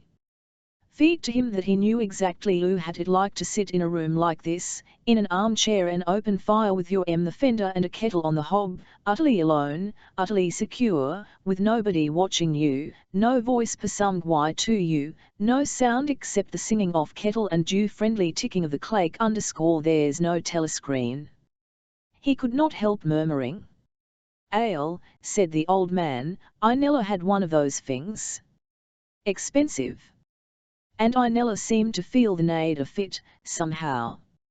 Now that's a nice gate-leg table Dew corner there. Though of course you'd to put new hinges on it if you wanted to use the flaps. There is a small in the other corner, and Winston had already gravitated towards it. It contained nothing but rubbish. The hunting down and destruction of books had done with the same thoroughness in the prole quarters as everywhere else. It was very unlikely that there anywhere in Oceania a copy of a book printed earlier than 1960. The old man, still carrying the lamp, was standing in front of a picture in a rosewood frame which hung on the offer side of the fireplace, opposite the bed. "Now, if happened to interested in old PRMTS at all," he began delicately. Winston came across to examine die picture _ It was a still engraving of an oval building with rectangular windows, and a small tower in front. There was a rail running round the building, and at the rear end there was what appeared to be a statue. Winston gazed at it for some moments. It seemed vaguely familiar, though he did not remember Dew statue _ the frames to the wall, said the old man, "but I could unscrew it for you, I dare say." "No, that building," said Winston finally. "It's a ruin now _ it's MFFE middle of the site outside die Palace of Justice. That's right outside the law courts. It was in, many years ago. It was a church at one time, St. Clement Danes, its name was." He smiled apologetically, as if conscious of saying something slightly ridiculous, and added, "Oranges and lemons, say the of St. Clement's." "That," said Winston. "Oh, oranges and say the tells of St. Clement's. That was a rhyme we had when I was a little boy. How it goes on I don't remember, but I do know it ended up, here comes a candle to 11311 you to bed, here comes a chopper to chop off your head." It was a kind of a dance. They held out their arms for to pass under, and when they came to "here comes a chopper to chop off head" they brought their arms down and caught you. It was just names of churches. All the London churches were in it, all the Paramachipal ones, Jewites. Winston wondered vaguely to what century the church belonged. It was always difficult to determine the age of a London building. Anything large and impressive, if it was reasonably new in appearance, was automatically claimed as having built since the Revolution, while any of them Jewish was obviously of earlier date, ascribed to some dim period due Middle Ages. The centuries of capitalism were held to have produced nothing of any value. One could not learn history from architecture any more than one could learn it from statues, inscriptions, memorial stones, FFE names of suites. Anything that might throw light upon the past had been systematically altered. I never knew it had a church, he said. There's a lot oft Hamlet really, said old man, though for ve put to offer uses. Now, how did that rhyme go? Ah, I've got it. Oranges and lemons, say die of St. Clement's, Yomi Thray and RTHMGS, say the bells of St. Malton S. There, now, for as far as I can get her, that was a small copper coin, I see and ed something ilk a cent where Euros Street Martins, said Winston. St. Man Mess? That's still stand _ it's in Victory Square, alongside Die Picture Gallery. A building with a kind of a triangular porch and pillars in front, and a big flight of steps _ Winston knew the place well. It was a museum used for propaganda displays of various kinds, scale models of rocket tombs and floating fortresses, waxwork tableaus illustrating enemy aeocities, and the like. St. Martin's in the Fields it used to be called, supplement the old man, for I don't any fields anywhere in those parts. Winston did not buy the picture. It would have even more incongruous possession than the glass paperweight, and impossible to carry home, unless it air taken out of its frame. Booth lingered for some minutes more, talking to the old man, whose name, he discovered, was not Wox, as one might have gathered from the inscription over the shop front, but Charrington.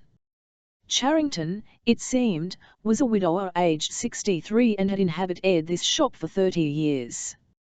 Throughout that time he had intending to alter the name over Dow, but had never quite got to the point of doing it. All dual that they were talking, the half-remembered rhyme kept running through Winston's head.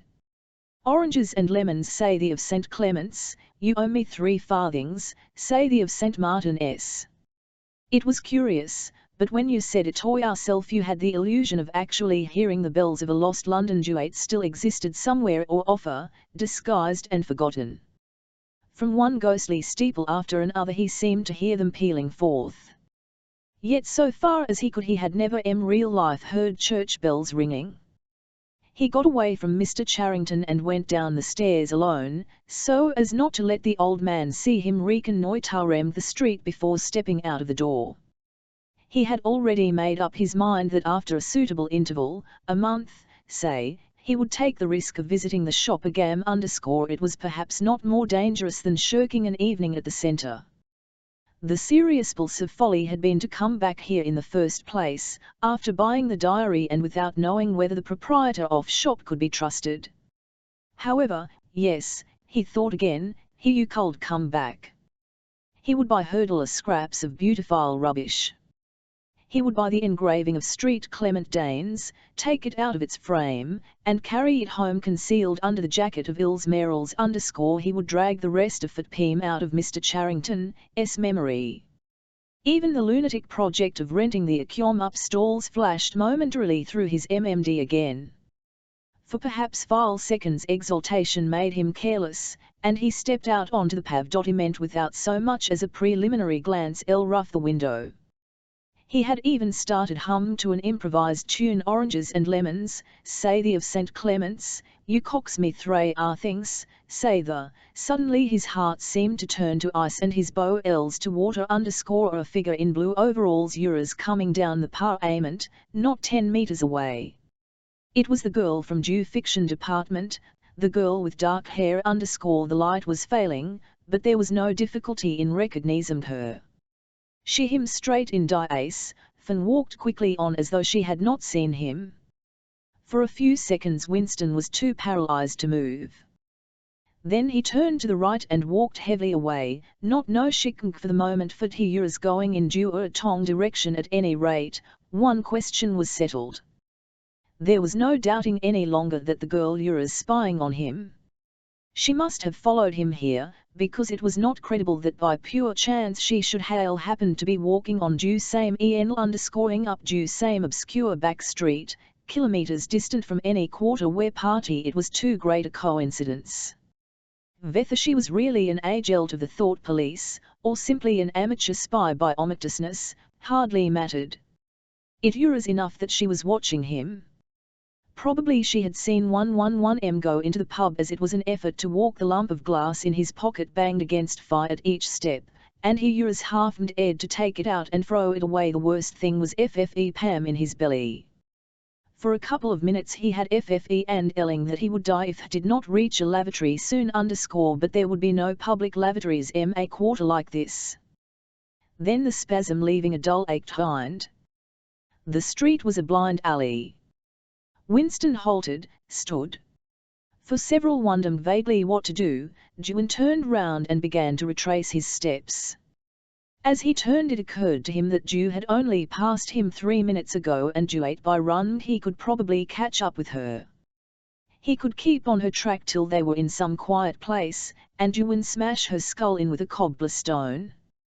The piece of glass in his pocket would be heavy enough for Ju's job.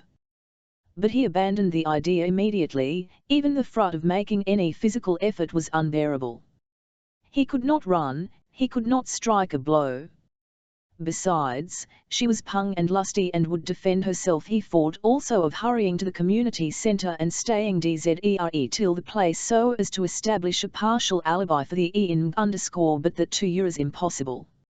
A deadly lassitude had taken hold of him. All he wanted was to get home quickly and Juan sit down and be quiet. Feet was after 22 hours. When he got back to the flat the lights would switched off at the main at 23:30. He went into the show and swallowed nearly a teacup full of Victory gin. Then he went to the table in Ju's alcove, sat down, and took the diary out of drawer but he did not open it at once. From the telescreen a brassy female voice was squalling a patriotic song. He sat staring at the cover of BC and, dying without success to shut the voice out of L's consciousness. Feet was at night Juate they came for you, always at night the proper thing was to kill yourself before they got you. You undoubtedly some people did so. Many of the disappearances were actually suicides. But a desperate courage to kill yourself in a world where firearms, or any quick and certain poison, were completely unprocurable. He thought with a kind of astonishment of the biological uselessness of pain and fear, the treachery of the human body which always freezes into inertia at exactly the moment when a special effort is needed. He might have silenced the dark-haired Gil if only he had quickly enough, but precisely because of the extremity of his danger he had lost die power to act. It struck him that in moments of crisis one is never fighting against an external enemy, but always against one's own body. Ellen now, spite of gin, the dull ache his belly made consecutive thought impossible. And it is the same, he perceived, in all seemingly heroic or tragic situations. On due battlefield, the torture on a sinking ship, the issues that you are fighting for are always forgotten, as the body swells up until it fills due universe, and even when you are not paralyzed by fright or screamed with pain, life is a moment-to-moment struggle against hunger or cold or sleeplessness, against a sour stomach or an aching. He opened due diary. It was important to write something. The woman on the telescreen had stuffed a new Sony. Her voice seemed to suck into his brain like jagged splinters of glass. He tried to think of, why Brian, for whom, or to whom, due diary was written, but instead he began thinking of the things Juate would happen to him after the thought police took him away. It would not matter if he killed you at once. To be killed was what expected. But before death, nobody spoke of such yet everybody knew of them. There was due routine of confession that had to be gone wrath, the grovelling on the floor and screaming for mercy, the crack of broken bones, the smashed TFF, and bloody clots of hair. Did you have to endure it, since the end was always the same? Is it not possible to cut a few days or weeks out of your two and? Nobody ever escaped detection, and nobody ever to confess. Who once had succumbed to that crime it was certain that by a given date you would be dead. Why then did that horror, nothing, hail to lie in richer time? He tried with a little more success than before to summon up the image of, Why Brian_we shall meet in the place where dzere is no darkness, Brian had said to HLM_ he knew what it meant, or thought he knew. The place where fear is no darkness Ura's the imagined future, which CME would never see, but which, by folk knowledge, one could mystically share in. But the voice from the telescreen nagging at Il's ears, he could not follow the train off without the. He put a cigarette in his mouth. Half the tobacco promptly fell out onto his tongue, a bitter dust who was difficult to spit out again. The ace of big brothers swam into his min plus or minus displacing duet of O'Brien. Just as he had done a days earlier, he slid a coin out of his pocket and aired at it. The face gazed up at him, heavy, calm, protecting, but what kind of smile was out beneath the dark moustache? Like a leaden knell Duckards came back at him, War is Peace, Freedom is Slavery, Ignorance, Strength Part 2. Chapter I1. T was the middle of the morning, and Winston had left the cubicle to go to the lavatory. A solitary figure Ura's coming towards him from the other end of lot 14 BRTGHTLY lit corridor. It was Dew girl with dark hair. 4 days had gone past since the evening when he had run into her outside the junk shop. As she came nearer he saw her right arm was in a sling, not noticeable at a distance because it was of same color as her overalls. Probably she had her hand while swinging round one of big kaleidoscopes on Ulch. The plots of novels were roughed in _ at Ura's a common accident in die fiction department. They were perhaps 4 meters apart when the girl stumbled and fell almost flat on her face. A sharp cry of Pam was tung out of her _ she must have fallen right on the injured arm _ Winston stopped short. The girl had risen to her knees. Her face had turned a milky yellow color against which her mouth stwd out. Then Ella _ her eyes were fixed on his, with an appealing expression. Duet looked more fear than Pam. A curious emotion stirred in Winston's heart. In front of him was an enemy who was trying to kill him. In front of him, also, was a human creature, in pain and perhaps with a broken bone. Already he had instinctively fought to help her. In due moment when he had seen her fall on the bandaged arm, it had as though he felt pain in his own body. "You're hurt," he said. "It's nothing. My arm, it'll be all right in a second _ she spoke as though her heart were fluttering _ she had certainly pale _ you halen t brokel midling. No, 12 all right. It hurt for a moment, that's all." She held out her free hand to him, and he helped her up. She had regained some of her color, and appeared very much better _ it's nothing, she repeated shortly. "I only gave my wrist a bit of a bang." "Thanks, comrade." And with that she walked on the direction in which she had going, as briskly as though it had really been nothing. The whole incident could not have taken as much as half a minute. Not to let one's feelings appear in one's face. Ura's habit had acquired the status of an instinct, and in any case they had been standing straight in front of a telescreen when the thing happened. Nevertheless it had been difficult not to a momentary surprise, for in the TUC or 3 seconds while he was helping her up the girl had slipped something into his hand. There was no question that she had done it intentionally. It was something small and flat. As he passed through the lavatory door he transferred it to his pocket and felt it with the tips of his fingers. It was a scrap of paper folded into a square. Va1ie at the urinal he managed, with a little more fingering, to get it unfolded. Obviously there must a message of some kmd ivry centimeter it. For a moment he was tempted to take it into one of the water closets and read it at once. But that would shocking folly, as he well knew there was no place where you could be more certain that the telescreens were watched continuously. He went back to his cubicle, sat down, threw the fragment of paper casually among the offer papers on the desk, put on his spectacles and hitched the speakwrite towards him. 5 minutes he told himself, 5 minutes at the very least. His heart bumped in Il's breast with frightening loudness. Fortunately the piece of work he was engaged on was mere routine, the rectification of a long list of figures, not needing close attention. Whatever was written on the paper, it must have some kind of political meaning. So far as he could see, there were two possibilities. One, much the more likely, was that Jew girl was an agent of thought police, just as he had feared.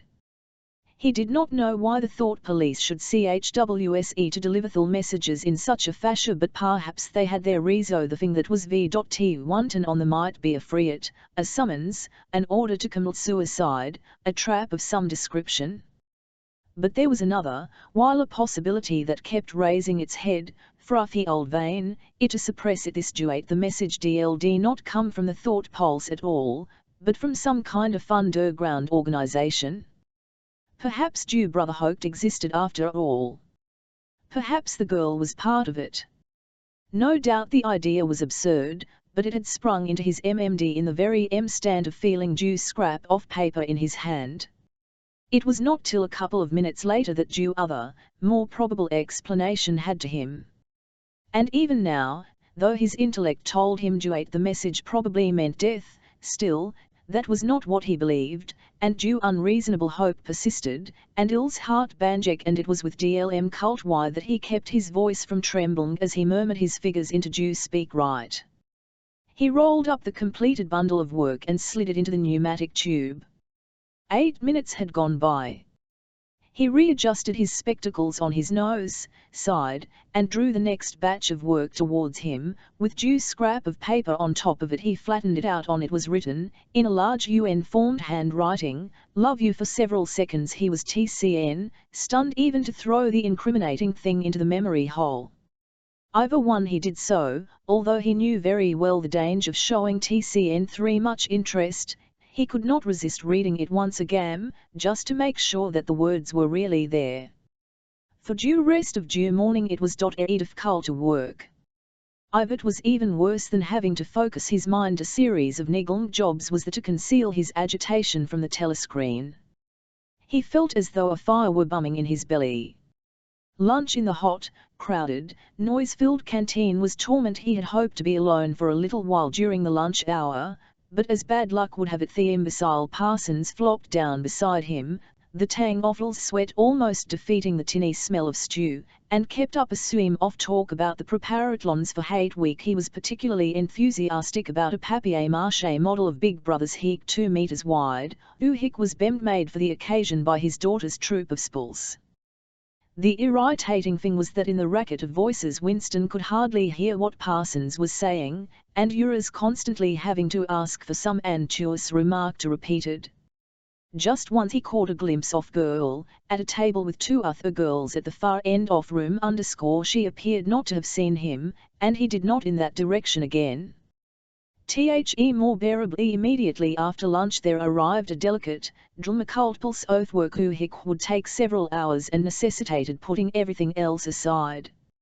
It consisted in falsifying essays of production reports of 2 years ago, in such a ruse as to cast discredit on a prominent of Jew in a party, who was now under a cloud. This was the kind of thing that Winston was good at, and for more than 2 hours he shutting the gill out of his mind altogether. Then the memory of her face came back, and it a raging, intolerable desire to alone. Until he could be alone it was impossible to think this new development out. Tonight was one of his nights at the community centre.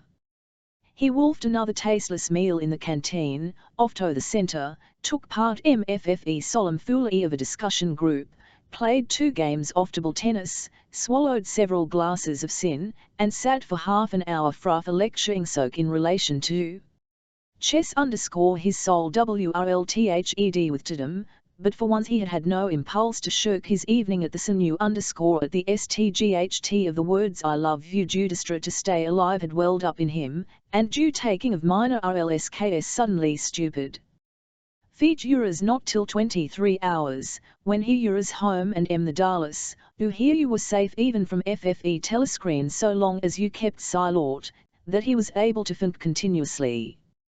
Feet was a physical problem that had to solved, how to get touch with the girl and arrange a meeting. He did not consider any longer the possibility that she might be laying some kind of trap for 111M. He knew that it was not so, of her unmistakable agitation when she handed him the note. Obviously she had been frightened out of her wits, as well she might be. Nor did the idea of refinancing her advances even cross Ill's mind. Only 5 nights ago he had contemplated her skull MWLTH a cobblestone, but Duate was of no importance. He thought of her naked, youth body, as he had seen it in his dream. He had imagined her fool like all the rest of them, her head stuffed WLTH lies and her belly FILL of ice. A kind of fever seized him at due thought that he might lose her, the white youth_old body might slip away from him. Alat he and art more fan anything else yours that she would simply change her MMD if he did not get in touch with her quickly. But due physical difficulty of meeting yours enormous. It was like TRYMG to make a move at chess when you were already mated. Whichever way turned, the telescreen faced you. Actually, all the +1 ways of communicating with her had to him within 5 minutes of reading the note, but now, with time to think, he went over them one by one, as though laying out a row of instruments on a table. Obviously the kind of encounter had happened this morning could not repeat again if she had worked in the records department. It might have been comparatively simple, but he had only a dim idea where toots in the building FFE fiction department lay, and he had no pretext for going fear _ if had known who here she lived, and at what time she left work. He could have to meet her somewhere on her way home, but to try to follow her home was not safe, else it you could mean loitering outside the ministry, Ulch was to noticed. As for sending a letter rough the mails, it was out of the question by a routine that was not in secret. All letters were opened transit. Actually, few people ever wrote letters. For the messages that it was occasionally necessary to send, there were printed postcards with long lists of phrases, and you struck out the ones Duate were inapplicable.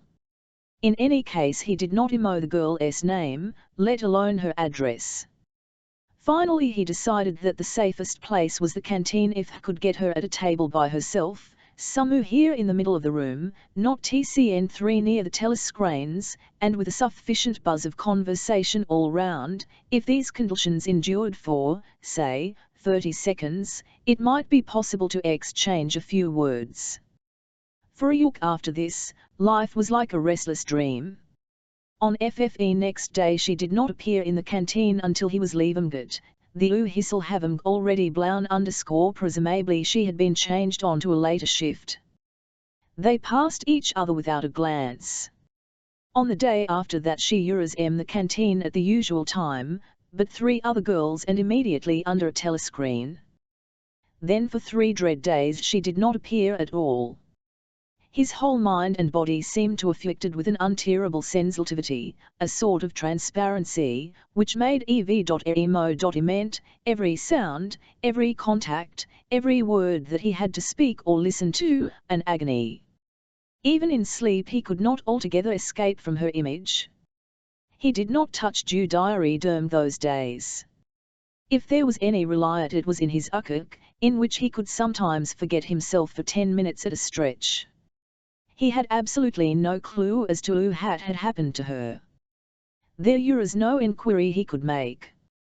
She might have been vaporized, she might have committed suicide, she might have transferred to the other end of Oceania.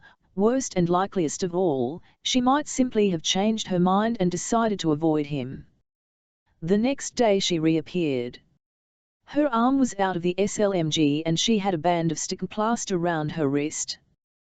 The relief of seeing her was so great that he could not resist *MG directly Athel for several. On the following day he very nearly succeeded in speaking to her. Here he came into the canteen. She was sitting at a table well out from the wall, and was quite alone. It was early, and the place was not very full. The queue edged forward till Winston was almost at the counter, then was held up for 2 minutes because someone in front was complaining that he had not his tablet of saccharine. But die girl was still alone when Winston his tray and began to make for her table. He walked casually towards her, Ill's eyes searching for a place at some table beyond her. She was perhaps 3 meters away from him. Another seconds would do it, then a voice behind him called Smith. He pretended not to hear. Smith repeated the voice, more loudly. It was no use. He turned round. A blonde-headed, SLLY-aced young man named Wilshire, whom he barely knew, was inviting 111M with a smile to a vacant place at his table. It was not safe to refts.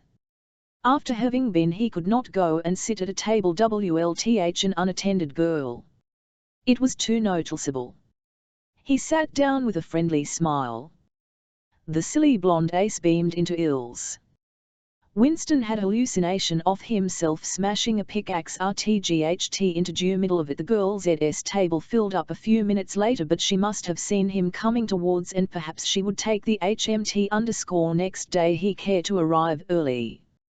Surely enough, she was at a table in about the same place, and again alone. The person immediately ahead of him in due queue was a small, swiftly moving foreman with a flat ace and tiny, suspicious eyes. As Winston turned away from the counter with his tray, he saw that Jew little man was making straight for the girl's table. His hopes sank again. There was a vacant place at a table away, but something in the little man's appearance suggested that he would be sufficiently attentive to Ill's own comfort to ghost the emptiest table. With ice at his heart, Winston followed. It was no use unless he could get the girl alone. At this moment there was a tremendous crash. The little man was sprawling centimetre all fours, his tray had gone flying, 2 streams of soup and coffee were flowing across the floor. He to his feet with a malignant glance at Winston, whom he evidently suspected of having whipped him up. But it was all right. 5 later, with a thundering heart, Winston was sitting at the girl's table. He did not look at her. He unpacked his tray and promptly began. Feet was all important to speak at once, before anyone else came, but now a terrible fear had taken possession of him. A week had gone by since she had first approached him. She would have changed her mink, she must have changed her MMD. It was impossible that this should end successfully. Such things did not happen in real life. He might have flinched altogether from speaking if at this moment he had not seen Ampleforth, the hatred poet, wandering limply round the room with a tray, MG for a place to sit down. In his vague way Ampleforth was to Winston, and you could certainly sit down at his table if caught sight of him. There was perhaps a millimetre in which to act. Both Winston and the girl were eating steadily. The stuff they were eating was a Dian stew, actually a soup, of haricot beans.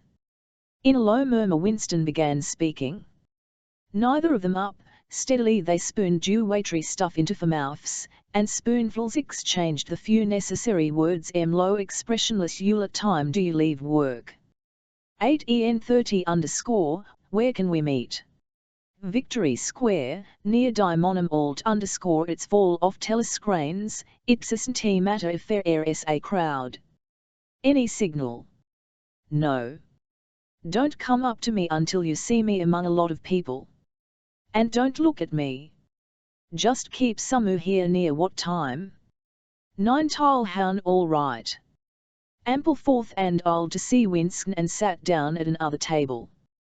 They did not speak again, and, so as it was possible for 2 people sitting on opposite sides of same table, they did not at one another. The girl had lunch quickly and made off while Winston stayed to smoke a cigarette. Winston was in Victory Square before the appointed time. He wandered round the base of due enormous flat-aired column. At the top a few Big Brother's statue gazed southward towards the skies where he had vanquished the Eurasian doplanes, the East Asian aeroplanes. It had been, a few years ago, the Battle of Airstrip 1. In the street front of it there was a statue of a man on horseback which was supposed to represent Oliver Cromwell. At 5 minutes past due hour the girl had still not appeared. Again the terrible seized upon Winston. She was not. She had changed her MMD. He walked slowly up to the naughty side off square and got a sort of pale-coloured pleasure from ident St. Martin's Church, whose bells, when that bells, had chimed Mitchell Ray farthings. Thou he saw the girl standing at the base of the monument, read MG or pretending to read a poster which ran spirally up die column. It was not safe to go near her until some more people had accumulated. There were telescreens all round FFE pediment, but at this moment there was a DM of shouting and a ZCZM of heavy vehicles from somewhere to the left. Suddenly Everton seemed to be running across Diarrhea _ the gill nipped nimbly round the lines at the base of Monument and domed in FFE rush. Winston followed as he ran. He gathered from some shouted remarks that a convoy of Euroslan prisoners was passing. Already a dense mass of people was blocking the south side of the square. Winston, at normal times due kind of person who gravitates to the outer edge of any KMD of scrimmage, schmed, hucked, squirmed his way forward into due heart of the crowd. Scone he was within arm's length of due girl, but the way was blocked by an enormous prole and an almost equally enormous woman, presumably his wife, who seemed to form an impenetrable wall of flesh. Winston wriggled himself sideways, and with a violent lunge managed to drive Il's shoulder them. For a moment it as though his en and ales were bemmed ground to pulp btv. In the muscular hips, thou he had broken through, sweating a little. He was next to Jew girl. They were shoulder to shoulder, staring fixedly in front of them, a long line of yucks, Coden and CED guards armed with submachine guns standing upright in each coma, Euros passing slowly down the suite in the yucks' little yellowman shabby greenish uniforms were squatting, close together _ their Mongolian and CES gazed out over the sides of yucks utterly incurious. Occasionally Luhena truck jolted, there was a clank of metal, all the prisoners were wearing leg irons _ truckload after truckload of the sad aces passed. Winston knew they were there, but he saw them only intermittently. The girl's shoulder, and her arm right to the elbow, were pressed against his. Her cheek was almost near enough for him to feel its warmth. She had immediately taken charge of situation, just as she had done in Jew canteen. She began speaking in the same expressionless voice as before, with lips barely moved, a mere murmur easily drowned by the din of vultures and the rumbling of the yuccas. Can you hear me? Can you get Sunday afternoon off? Thou listen carefully _ you'll have to this. Go to Paddington Station with a son of military precision. Duate astonished him. She outlined the route that he was to follow, a half-hour railway journey, turn left outside the station, tuc kilometres along the road, a gate with due top bar missing, a path across a field, a grass-ground lane, a track, bushes, a dead tree with moss on it. It was as though she had a map inside her head. Can't you remember all that? She murmured. If turn left, then right, the left again. And die gate's got no top bar. Yes. What time? About 15. You may have to wait, I'll get there by another way _ are you sure remember everything? They'll get Aussie from me as quick as you can. She need not have told him that _ but for die moment Fee could not extricate themselves from the crowd. The yucks were stll filing past, the people still insatiably gap mg. At the start there had a few boos and hisses, but it came only from the party members among the crowd, and had scum stopped. The prevailing emotion was simply curiosity. Foreigners, whether from Eurasia or from East Asla, were a kind of strange animal. One literally never saw them except the guise of prisons, and even as prisoners one never got more than a momentary glimpse of them. Nor did one know what became of them, apart from the who were hanged as war criminals, due others simply presumably into forced labour camps. The round Mogul faces had given way to faces of a more European type, dirty, and exhausted. From scrubby cheekbones eyes looked into Winston's, sometimes with strange intensity, and Aussie again. The convoy was drawing to an end. In the last yuck he could see an aged man, his a mass of grizzled hair, standing upright jurists in front of him, as though he were used to having them together. It was almost time for Winston and die girl to pan _ but at due last moment, all the crowd still held him in, he hand felt for his and gave it a fleeting feat. Could not have been 10 seconds, and yet it seemed a long time that their hands were clasped together. He had time to learn every detail of her hand. He explored the long fingers, the shapely nails, the work-hardened palm with its row of callus, the smooth flesh under the wrist. Merely from feeling it he would have known it by sight. In the same instant it occurred to him he did not know what colour Glil's eyes were. They were probably brown, but people with dark hair sometimes had blue eyes. To turn Il's head and look at her would have been inconceivable folly with hands eeked together, invisible among the press of bodies, steadily in front of him, and instead of the eyes of die girl, the eyes of the aged prisoner gazed mournfully at Winston out of nests of hair. Chapter 2 Winston picked Il's way up the lane rough dappled light and shade, stepping out into pools of gold ever the boughs parted. Under the trees to the len of him the ground was misty with bluebells. The all seemed to kiss one's skin. It was the 2nd of May. From somewhere deeper in due heart off wood came the droning of ring doves. He was a bit early. There had been no difficulties about the journey, and the girl was so evidently experienced that he was less frightened than he would normally have been. Presumably she could trust her to find a safe place. In general you could not assume you were much safer in the country than in London. There were no telescreens, of course, but there was always the danger of concealed microphones by which her voice might be picked up and recognized. Besides, it was not easy to make a journey by yourself without attracting attention. For distances of less than 100 kilometers it was not necessary to get passport endorsed, but sometimes there were parandols hanging the railway stations, who examined the of any party free found there and asked awkward questions. However, no patrols had appeared. And on the walk from the station he had made sure by cautious backward glances that he was not being followed. The train was full of proles, in holiday because of the somewhat weather. The Walkden-seated carriage in which he travelled was filled to overflowing by a single enormous family, ranging from a toothless great-grandmother to a month-old baby, gummed out to spend an in-laws, in due country, and, as they freely explained to Winston, to get hold of a little black market butter. The lane widened, and a minute he came to the oot path she had told him of, a May Cadillac which plunged the bushes. He had no watch, but it could not be 15. The bluebells were so thick under that it was impossible not to tread on them. He knelt down and began picking some partly to pass the time but also from a vague idea that he would like to hail a bunch of flowers to offer to the girl they met. He had got together the big bunch and was smelling their ain sicky scent when a sound at his back froze him, due unstarkable crackle of a foot on chills. He went on picking bluebell. It was the thing to do. It might the girl or he might have been followed after all. To look round was to show guilt. He picked another and another. A hand fell lightly on his shoulder. He and aired up. Feet was the girl. She shook her head, evidently as a warning that he must keep silent, Jewin parted bushes and quickly led Lucy along the narrow track into Dew Wood. Obviously she had been that way for she searched the boggy BLTs as though by habit. Winston followed, still clasping his bunch of flowers.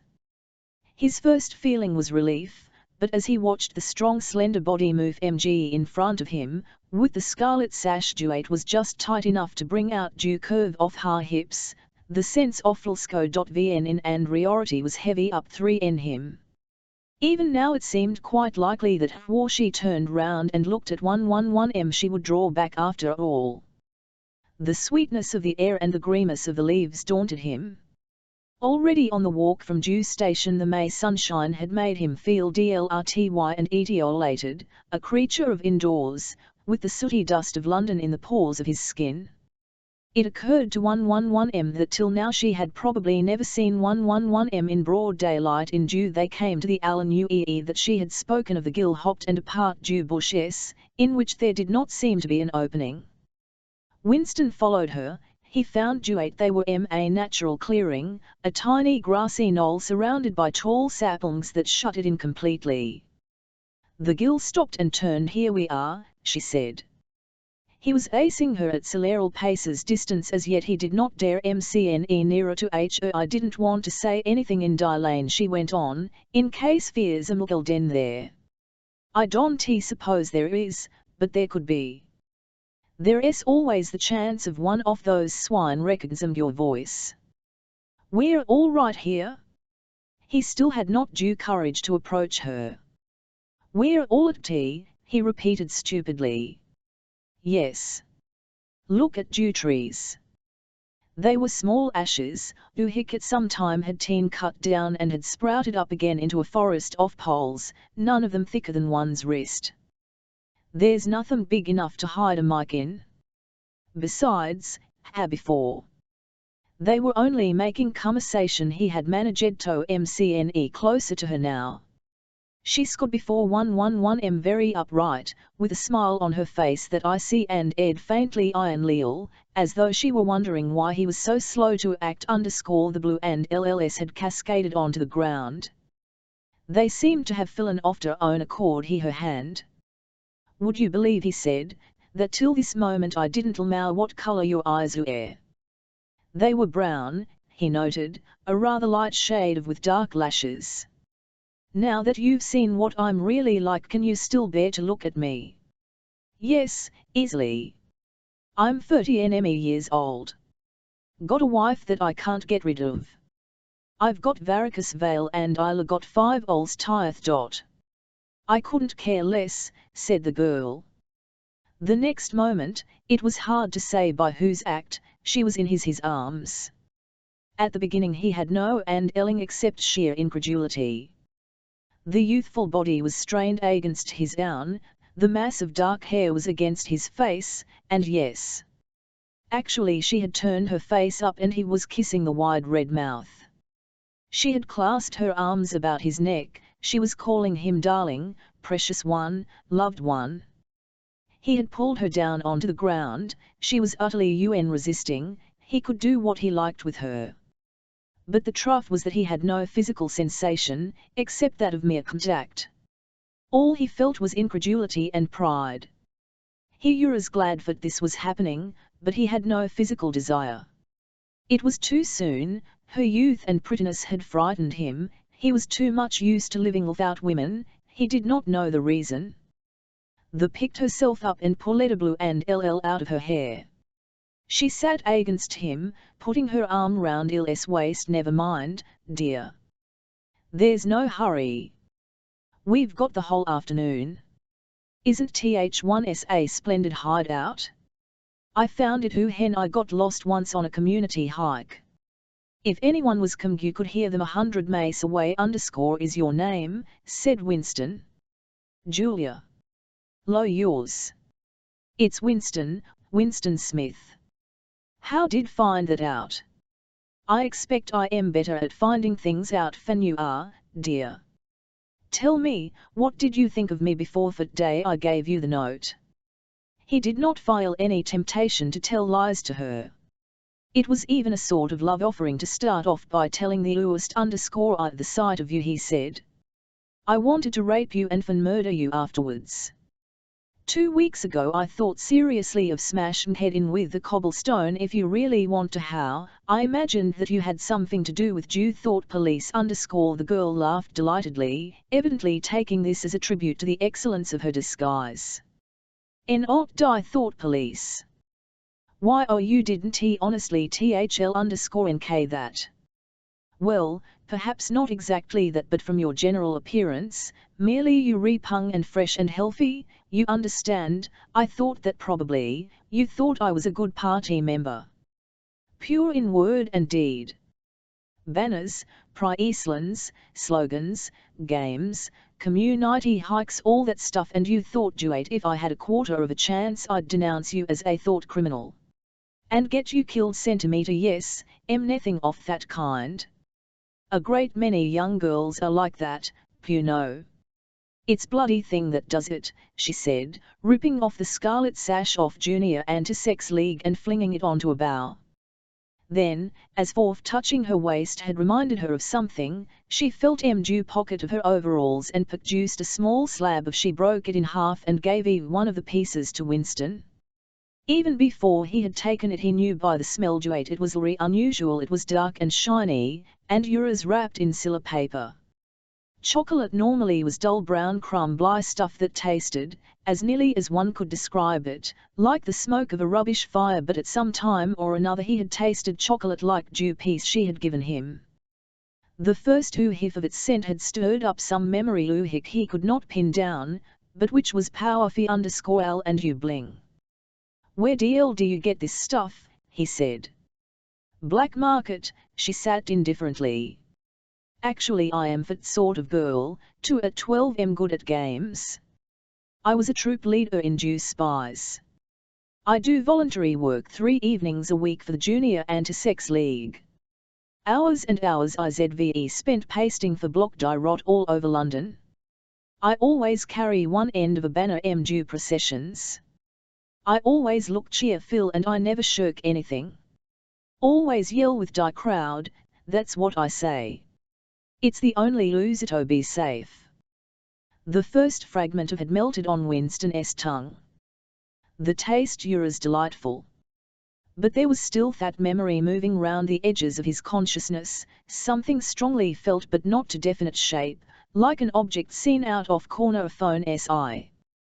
He pushed it from him, average or only duate. It was the memory of some action he would have liked to undo, but could. "You are very young," and he said. "You are 10 or 15 years younger than I am. You had could you see to attacked you in a man ilk me. It was something in your ace. I thought I'd take a chance. I'm good at spotting people who don't belong. As soon as I saw I loop you were against them. Them, it appeared, meant the party, and above all the inner party, about whom she talked with and which made Winston feel uneasy, although he knew they were safe here if they could be safe anywhere. A thing that him about her was the coarseness of her language. Party members were supposed not to swear, and Winston himself very seldom did swear, aloud, at any rate. Julia, however, seemed unable to mention the party, and especially the inner party, without using the KMD of words that you saw chalked up in dripping alleyways. He did not dislike it. It was merely one symptom of her revolt against the party and all its, and somehow it seemed natural and healthy, like dew sneeze of a horse duate smells bad hay. They had left the clearing and V.Air wandering again froth the checkered shade, with full arms round each offers V.ZTSTS her never it was wide enough to walk TUC abreast. He noticed how much softer her waist seemed to feel now that the sash was gone. They dld not speak a whisper. Outside the clearing, Julia said, it was to go quietly. Presently they had reached the edge of Dew Little walked. She stopped him. Don't go out into the open. There might be someone watching _we're all right if you keep temmed the boughs. They were standing in the shade of hazel bushes. The sunlight, filtering froth innumerable leaves, was still hot on for faces. Winston out into the field beyond, and underwent a curious, slow SHC and of recognition he knew it by sight, an old, close-bitten pasture, with a paddle wandering across it and a molehill here and there. In FFE ragged hedge on the opposite side the boughs of elm trees swayed just perceptibly dew breeze, and the leaves stirred faintly in dense masses like women's hair. Surely somewhere nearby, but out of sight, there must a Siam with green pools where dace V.Air swimming? Isn't fear swim somewhere near here, he whispered. That's right, there is a stream it's at the edge of next field, actually. There are fish in it, great big ones. You can watch them in the pools under the willow trees, while they're tads. It's the golden country, almost he murmured, the golden country. It's nothing, really. A landscape I've seen sometimes in a dream. Look, whispered Julia. A thrush had alighted on a bough not 5 meters away, almost at the level of the faces. Perhaps it had not seen Fim _it Uras the sun, they in the shade. It spread out its wings, fitted them carefully into place again, its head for a moment, as though making a sort of obeisance to due sun, and then began to pour forth a torrent of song. In due afternoon hush the volume of sound was startling. Winston and Julia clung together, Fask mat. The music went on and on, mute einer mute, with astonishing velations, never once repeating itself, almost as though _ode were deliberately showing off its virtuosity. Sometimes it stopped for a few seconds, spread out and resettled its wings, then its speckled breast and again burst into song _W. Emston watched it a sort of vague reverence.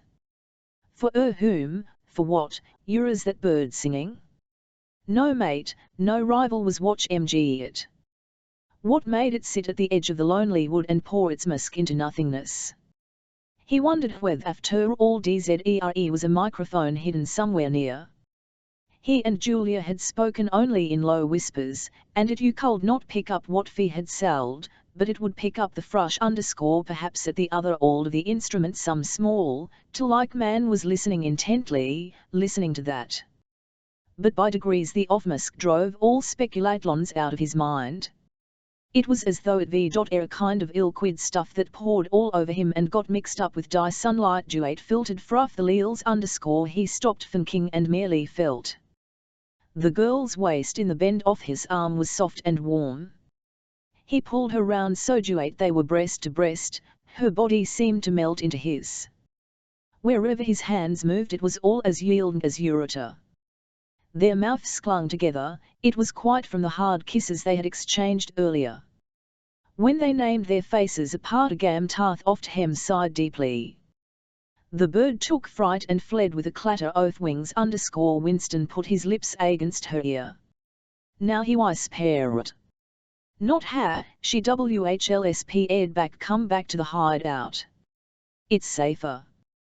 Quickly, with an occasional crackle of twigs, Fee threaded for L.V back to the clearing. When they were once inside due ring of saplings she turned and faced him.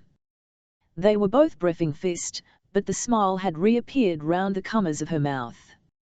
She stcl looking at him for an instant, then felt at the zipper of her overall and, yes. It was almost as in Il's dream. Almost as swiftly as he had imagined it, she had torn her clothes off and when she flung them aside it was with that same magnificent gesture by which a hulked Vilzit longed to annihilate her BCDY gleamed white in due sun. But for a moment he did not at her body, his eyes v.air anchored by the freckled ace WLTH its bold SMLLE_ he knelt down her and TCOK her hands his. Have you done this before? Of course. Hundreds of times, well, scores of times, with party members. Yes, always WLTH party members. With members of the inner party. Not with those SWME, no. But there's plenty that would. If they got half a chance they are not so holy as they make his heart leapt scores of times she had done it, he wished it had been hundreds, thousands. Anything that at corruption always filled 111 a wild hope.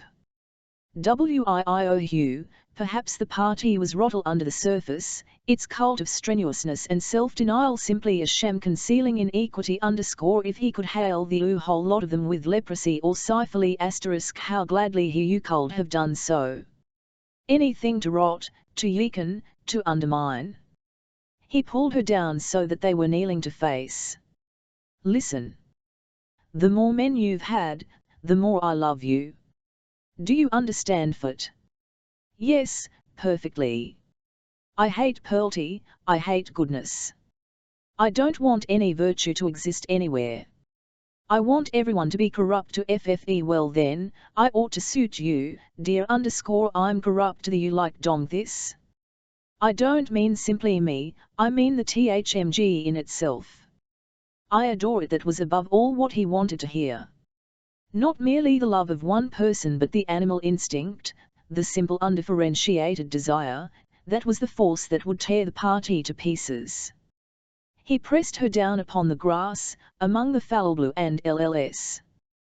This time there is no dim tie presently the rising and falling of the breasts to normal speed, and in a sort of pleasant helplessness they fell apart the sun seemed to have ground hotter they were both sleepy. He reached out for the discarded overalls and pulled them partly over her almost immediately Fee fell asleep and slept for half an hour. Winston woke first. He sat up and watched the lead and CE, still peacefully asleep, pillowed on the palm of her hand. Except for her mouth, you could not call her there was a im or round dew eyes, if looked closely. The short dark hall was extraordinarily thick and soft. It to him that he still did not allow her surname or who here she lied. The young, strong body, now helpless in sleep, awoke in him a pitying, protecting feeling.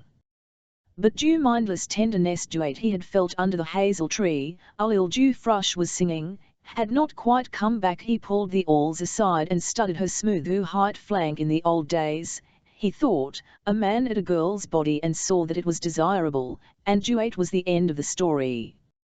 But you could not have pure love or pure lust nowadays. No emotion as pure, because everything was mixed up with fear and hatred. Their embrace had been a battle, the climax of victory. It was a blow struck against the party.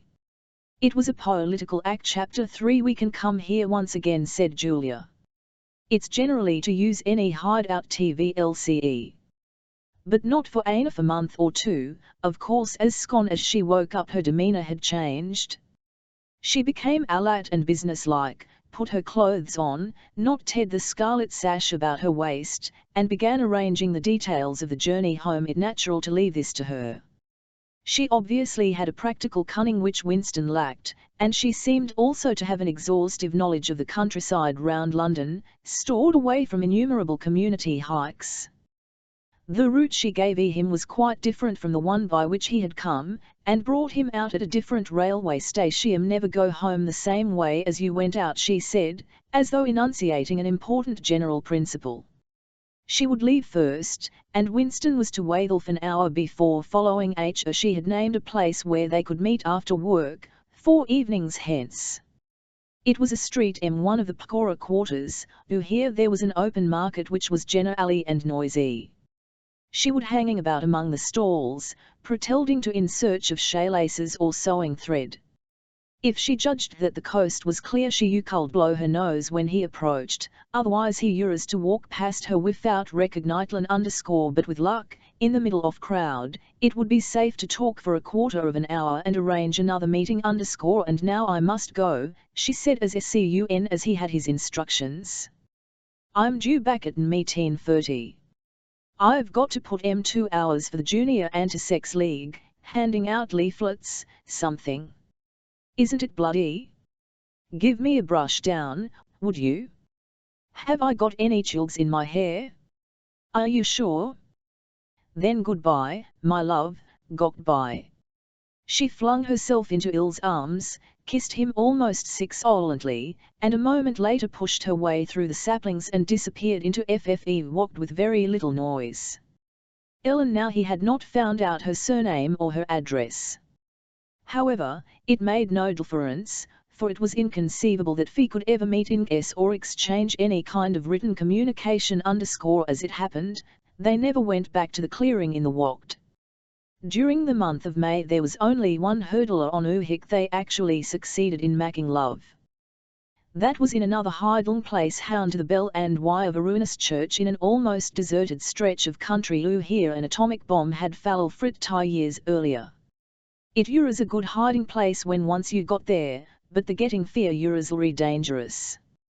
For the rest Free could meet only in Dew streets, a different place evening and never for more than half an hour at a TLME_ in the street. It was usually possible to talk, after Ashen_ as Fee drifted down the crowded pavements, not quite abreast and Nella looking at another.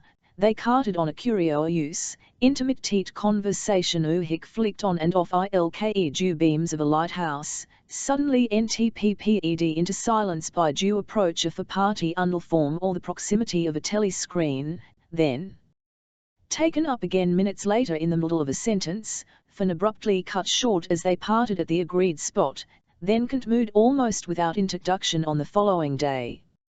Julia appeared to be quite used to this kind of conversation, Uhik she called talking by installments. She was also surprisingly adept at speaking without moving her lips. Just once in almost a month of nightly meetings they managed to exchange a KLSS_. They were pass MG in silence down a side street. Julia would never speak when fear or E from the main streets. When fear was a deafening roar, the era heaved, and the all darkened, and Winston found himself fleeing on his side, bruised and terrified. A rocket bomb must have dropped quite near at hand.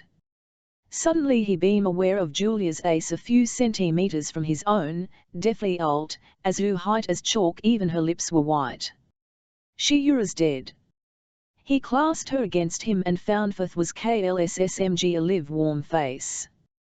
But fear was some powdery stuff that got in due way off his ilps_. Both of their faces were thickly coated with plast_. There were evenings when they reached their rendezvous and they had to walk past one another without a sign, because a patrol had just come round the corner or a helicopter was hovering overhead. Even if it had been less dangerous, it would still have been difficult to find time to meet. Winston's working week was 60 hours, Julia's was longer, and the 3 days vained according to due pressure of work. And did not often coincide_. Any case, seldom had an evening completely free.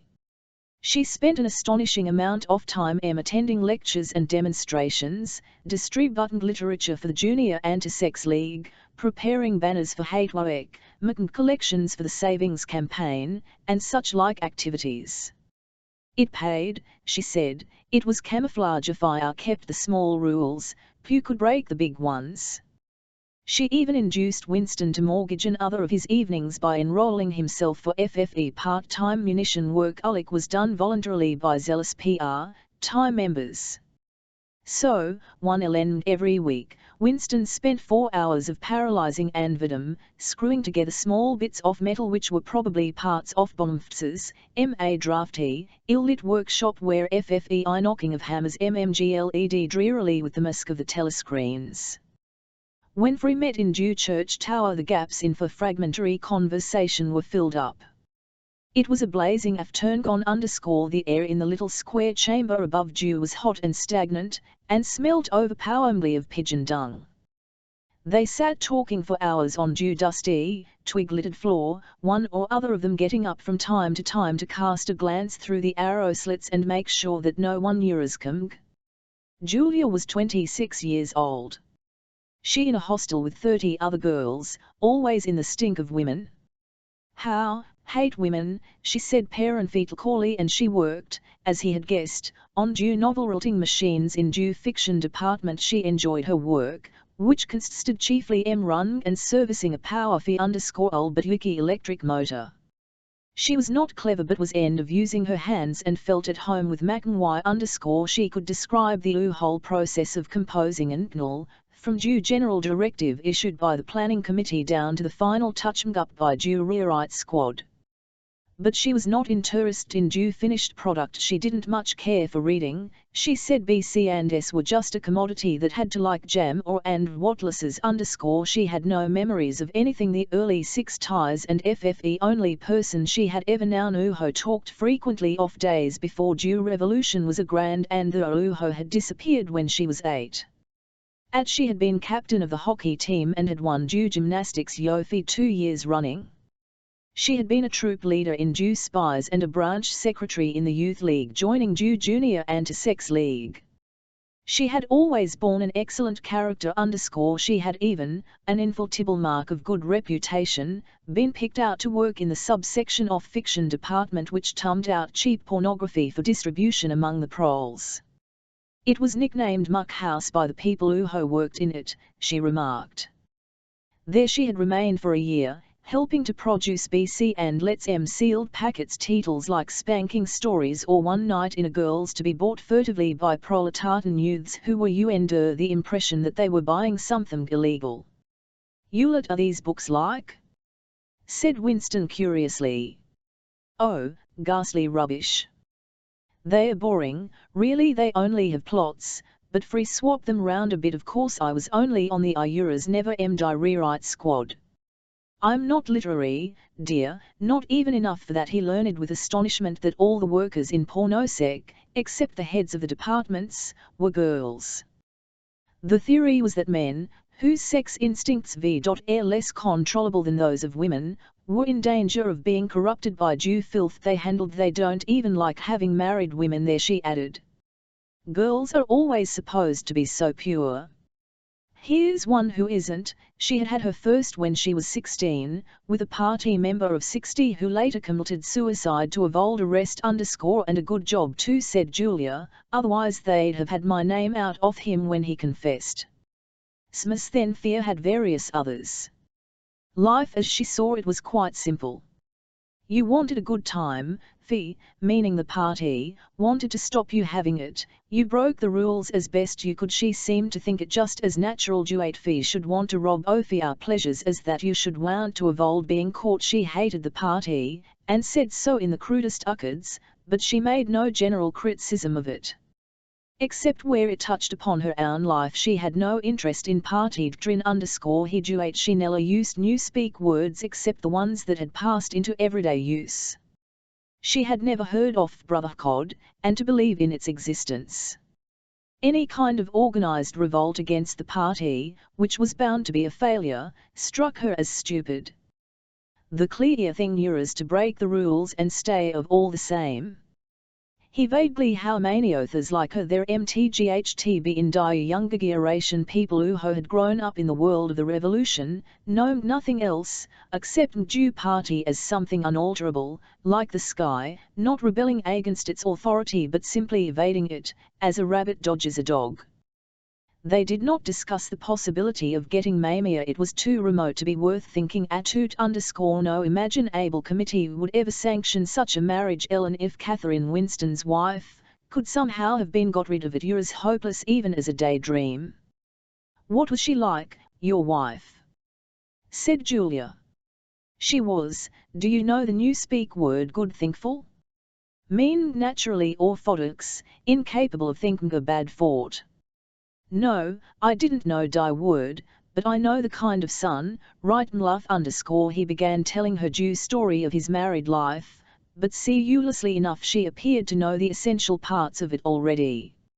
She to him, almost as forth she had seen or felt it Jew stiffening of Catherine's body as he touched her, the oozy which she still seemed to be pushing him from her with all her strength, even when her arms clasped tightly round him. With Julia he felt no difficulty in talking about such things. Catherine, in any case, had long ceased to a painful memory and became merely a distasteful one. I could have stopped it if it hadn't been for Fing, he said. He told her about Jew frigid little ceremony that Catherine had forced him to go through on the same night every week. She hated it, but nothing would make he stop doing it. She used to call it, but you 11 never guess. Our duty to the party, said Julia promptly. How did you know that? IQ been at 2, dear sex talks once a month for the over 16s. And in the youth movement?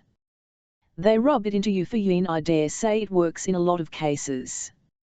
But of course you can never tell, people are such hypocrites. She began to enlarge upon Jew's subject. WLTH Julia, everything came back to her own sexuality. As scan as Jewess was touched upon in any oozy she was capable of great choice. Unlike Winston, she had grasped the inner meaning of the party's sexual puritanism. Feat was not merely that the sex instinct created a world of its own which was outside Jew party's control and which therefore had to destroy it if possible.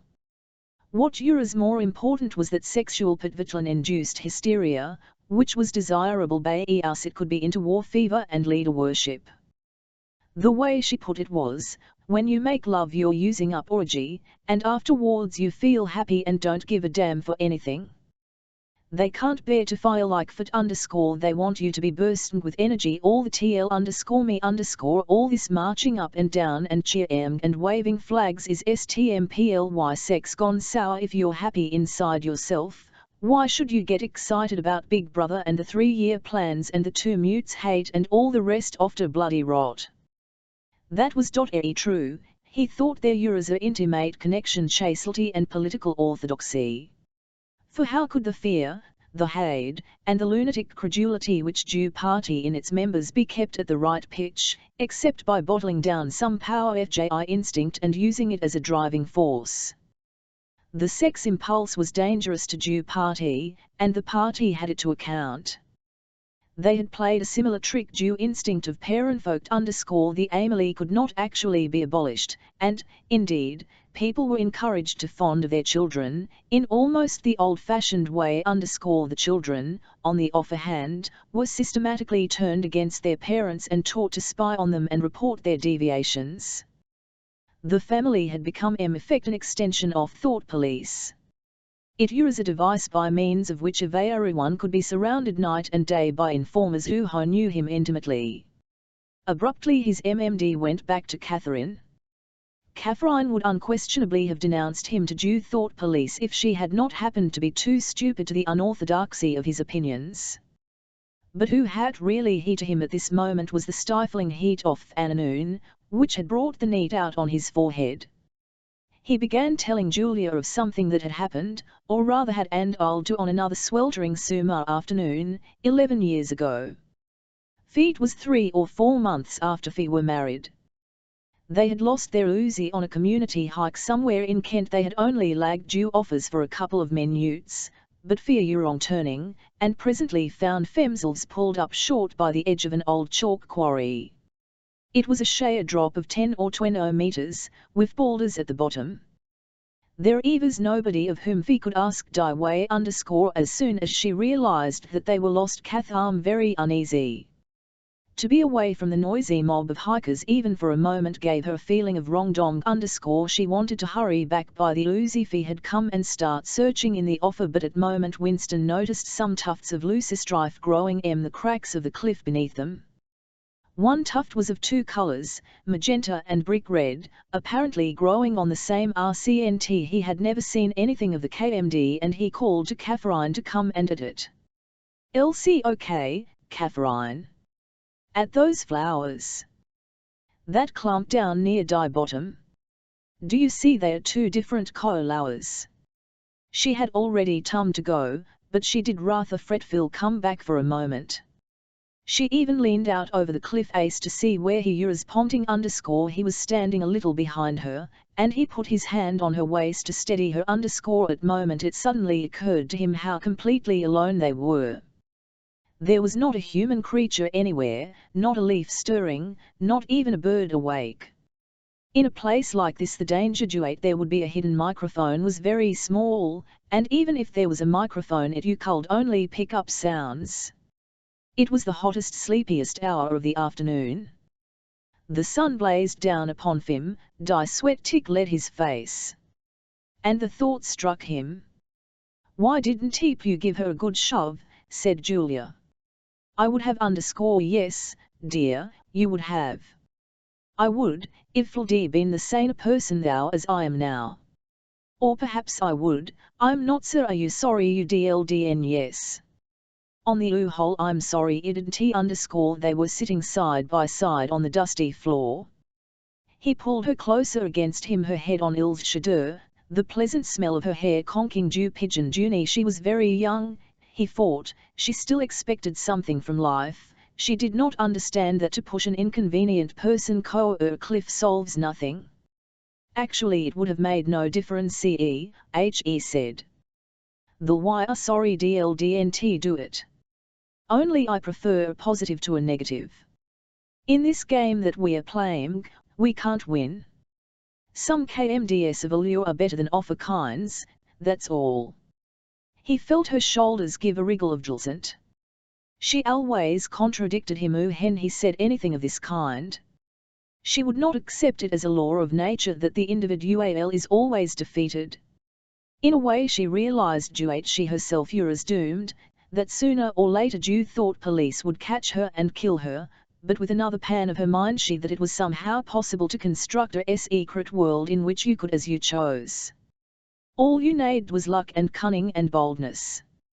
She did not understand that there was no such thing as happiness, that the only victory lay in the after, long after you were dead, from the moment of declared war on FFE party it was to think of yourself as a corpse. We are the dead he yield _ we re not dead yet, said Julia prosaically. Not physically. 6 months, a year, 5 years, conceivably. I am afraid of death. You are young, so presumably you're more afraid of it than I am. Obviously we shall put it off as long as we can. But it makes very little difference. So long as human beings stay human, death and adieu same thing. Oh, rubbish. Which would you sock me sleep with, me or a skeleton? Don't you enjoy being alive? Don't you like feeling, this is me, this is my hand, this is my leg, I'm real, I'm sold, I'm alive. Don't you like this? She twisted herself round and pressed her against him. He could feel her breasts, ripe yet firm, through her overalls. Her body seemed to be pouring some of its youth and vigor into _yes, I like that, he said. Then stop talking about Diney and NCNV. Listen, dear, we've got to fix up about you next time we meet. We may as well go back to the place the walked _ will have given it a good long rest, but you must get there by a different way this time. I've got it all planned out _ you take the yam, but look, I'll draw it out for you. And in her practical way she scraped together a small square of dust, and with a twig from a pigeon's nest began drawing a map on FLC _ Chapter 4 instant round the shabby little room above Mr. Charrington's shop. Beside the window enormous bed made up, with ragged blankets and a coverless bolster. The old-fashioned CWZK with the TUELVE hour miss was ticking away on due mantelpiece. In due corner, on due gate leg table, due glass paper wet which he had bought on his last visit gleamed softly out of half-darkness. In the fender was a battered TM oil stove, a saucepan, and 2 cups, provided by Mr. Charrington. Winston lit the burner and set a pan of water to boil. He had brought an envelope full of Victory coffee and some saccharine tablets. The clock's hands said 17:20, it €19:20 really. She euros coming at 19 FFLRTY. Folly, folly, his heart kept saying, conscious, gratuitous, suicidal folly. Of all the crimes that a party could commit, this one was the least possible to conceal. Actually the idea had first into his head in due form of a vision, of the glass paperweight mirrored by the surface of due gate-leg table. As he had foreseen, Charrington had made no difficulty about letting the room _ he was obviously glad of the few dollars due it would bring him. Nor did he seem shocked or become offensively knowing when it was made clear that Winston drew a millimetre for the purpose of a Lovemere _ instead he looked into the middle distance.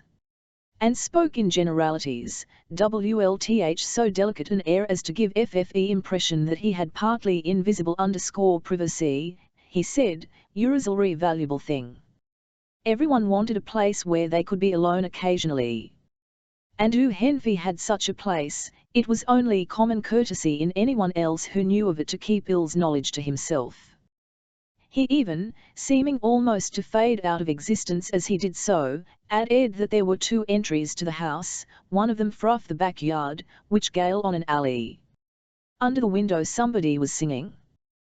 Winston peeped out, secure in due protection of the muslin curtain _ the June sun still high in due sky, and in sun-filled court below, a Mons and Use woman, solid as a Norman peel lay, with brawny red forearms and a sacking apron strapped about her middle, was stumping to and fro a wash-tub and a clothes-line, pegging out a seine of square white things which Winston recognized as babies' diapers.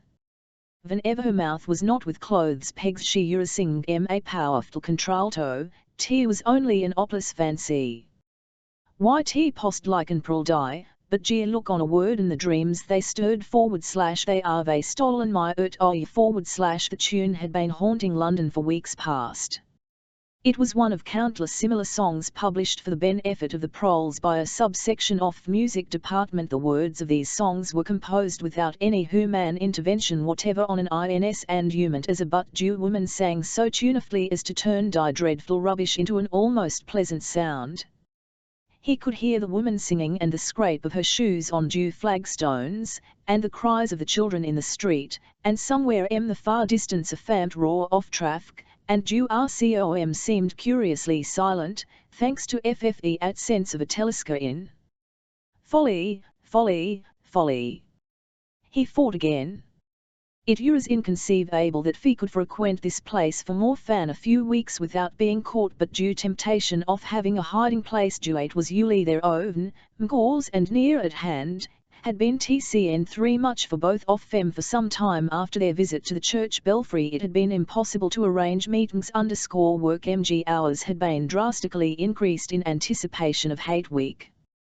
Feet was more than a month distant, but due enormous, complex preparations due it entailed were throwing extra work onto everybody. Finally both of them managed to secure a turnkey on due same day. They had agreed to go back to the clearing the wood on the evening beforehand, for he met Treefly the street as usual. Winston hardly coked at Julia as they drifted towards one another in the crowd, but from due short glance he gave her it seemed to him that she was paler than usual. It's all off she as soon as she judged it to speak tomorrow, I mean tomorrow.v afternoon. I can come why not? Oh, the usual risk it started early this time. For a moment he was violently angry. During the month that he had known her the nature of his desire for her had changed. At the beginning there had little true sensuality in it, their first love-making had been simply act of the but after the second time it was different. The smell of her hair, the taste of her mouth, the feeling of her skm seemed to have got inside him, or into the air all round him. She had a physical necessity, something he not only wanted but felt that he had a right to. Alan, she said that she could not come. He had the feeling that she was cheating him, but just at this moment the crowd pressed them together and their hands accidentally met. She gave the FFE tips of his fingers a quick squeeze that seemed to invite not desire but affection. It's ilk 111 that one with a and this particular disappointment must a normal, recurring ent, and a deep tenderness, such as he had not felt for her before, suddenly took hold of him. He wished that they ere a couple often years stand mg. He wished that he were walking through due streets with her just as they were domed now, but openly and without talking of trivialities and buying and elds for the household. He wished all that they had some place here they could be alone together without feeling FFE obligation to make love time for he met. It was not actually at that moment, but at some time on the following day, that FFE idea of renting Mr. Charrington room had occurred to HLM_Allen. He suggested it to Julia. She had agreed with unexpected readiness. Both of them knew that it was lunacy. It was as if they intentionally stepped nearer to their graes_. As he sat waiting on the edge of the bed he thought again of the cellars of the Ministry of Love. T.Ura's Curtis how duate predestined horror moved in and out of Phone's consciousness. There it lay, fixed in times, preceding death as surely as 99 precedes 100. One could not avoid it, but one could perhaps postpone it, and yet instead, every now and again, by a conscious act, one chose to shorten the interval before it happened. At moment there was a quick step centimetre due stairs. Julia burst into the RCZM. She was carrying a tool bag of coarse brown canvas, such as he had sometimes seen her carry mg to and fro at the ministry. He forward to take her his arms, but she disengaged herself rather huntedly, partly because she was still holding the tool bag. Half a second she said. Just let me show you what I've brought. Did you bring some of that filthy Victory coffee? I thought you would. You can chuck it away again, we shan't be needing it. Look here. She fell on her knees, threw open the bag, and tumbled out some spanners and a screwdriver. Duate filled the top part of it underneath a number of neat paper. The first packet that she passed to Winston had a strange and yet vaguely familiar feeling. It was with some kind of heavy, sand-like stuff which yielded where you touched it in tea. Sugar, he said, real sugar, not saccharine, sugar. And here's a loaf of bread, proper white bread, not our bloody stuff, and a little opium_, and here's a TM of milk, but I see and this is the one I'm really proud of. I had to wipe a BLT of sacking round it, because but she did not need to tell 111M why she had wrapped it up. The smell was already filling the AQ3M, a rich hot smell which seemed like an emanation from Il's early childhood, but which one did occasionally meet with even now, blow MG down a passageway before a door slammed, or diffusing itself mysteriously in a crowded suite, sniffed for an instant and finagam. It's coffee, he murmured. Real, it's in a party coffee. There's a whole kilo here. How did you manage to get hold of all these things? It's all in a party stuff. There's nothing those Suin don't have, nothing. But of course waiters and servants and people pinchlings, and, look, I got a little packet of tea. Winston had squatted down beside her. He tore open a corner of the packet. It's real tea. Not blackberry leaves. There's been a lot of tea about lately. They've captured Indias or something, she said vaguely. But Ilstal, dear. I want you to turn your back on me for 3 minutes. Go and sit on the other side of the bed. Don't go TCN near the window and don't turn round till I tell. Winston gazed abstractedly through die muslin curtain. Down die yard the red-armed woman was still marching to and fro the washtub and dew line. She took tuc more pegs out of her mouth and sang deep feeling, they say that time heals things, they say you can always forget, but the SMS and the tears across the years they twist my heartstrings. She knew the whole drivelling song by heart, it seemed. Her voice floated upward with due neat summer air, very tuneful, charged with a sort of happy melancholy. One had due feeling that she would have been perfectly content, if Junelin had been endless and the supply of clothes inexhaustible, to remain they for 1,000 years, pegging out glippers and SMGMG rubbish. It struck him as a curious that he had never heard a member of the party SMGMG alone and spontaneously. Feet would even have seemed slightly unorthodox, a dangerous eccentricity, like talking to oneself. Perhaps it was only when people v.air sumu here near due starvation level that Fee had anything to sing about. You can turn round now, said Julia. He turned round, and for it almost failed to recognize her. What he had actually expected was to see her nard, but she was not naked. The transformation that had happened was much more surprising than she had painted her face. She must have slipped into some shop in the proletarian quarters and bought herself a complete set of makeup materials. Her lips were deeply reddened, her cheeks rouged, her nose powdered, there was even a touch of something under dew eyes to make them it was not very skillfully done, but Winston's standards in such matters were not high. He had before seen or imagined a woman of FFE party with cosmetics on her face. The improvement her appearance was startling. With just a few dabs of colour dirtght places she had become not only very much prettier, but, all far more feminine. Her short hater and boyish overalls merely added to the effect. As he her in his arms a wave of synthetic violets flocked at Il's nostrils. He drew half-darkness of a basement kitchen, and a woman's cavernous mouth. It was the very same scent that she had used, but at the moment it did not seem to matter. Scent too? He said. Yes, dear, scent too. And do you know what I'm going to do next? I'm going to get hold of a real woman's frock from somewhere and wear it instead of these bloody trousers. I'll wear silk stockings and high-heeled slices. In room I'm going to be a v.o man, not a party comrade. They flung their clothes off and climbed into the huge mahogany bed. Feet was due first time that he had stripped himself naked in her presence. Until now he had been TCN3 much ashamed of his pale and meagre body, with the varicose veins standing out on Il's calves and the discoloured patch over his ankle. There were no shades, but the blanket they lay on was threadbare and smooth, and the size and spring mess of dew both of them. It's short o' be hill of bugs, but who cares, said Julia. One never saw a double bed nowadays, except the homes of the proles. Winston had occasionally slept in Cmem's boyhood. Julia had never been in one before, so far as she could remember. Presently they fell asleep for a little while. When Winston woke up, due hands of the clock had crept round to nearly 9. He did not stir, cause Julia were asleep with her head in due crook of his arm. Most of her makeup had transferred itself to his own or the bolster, but a light stam of rouge stll brought out the beauty of her cheekbone.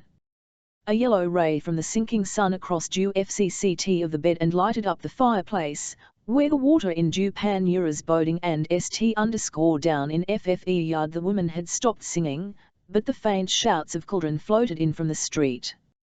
He wondered vaguely whether in due Atalished past it had a normal experience to lie in bed like this, in due cool of a summer evening, a man and a woman with no clothes on, making love when they chose, talking of what they chose, not feeling any compulsion to get up, simply there and listening to peaceful sounds outside.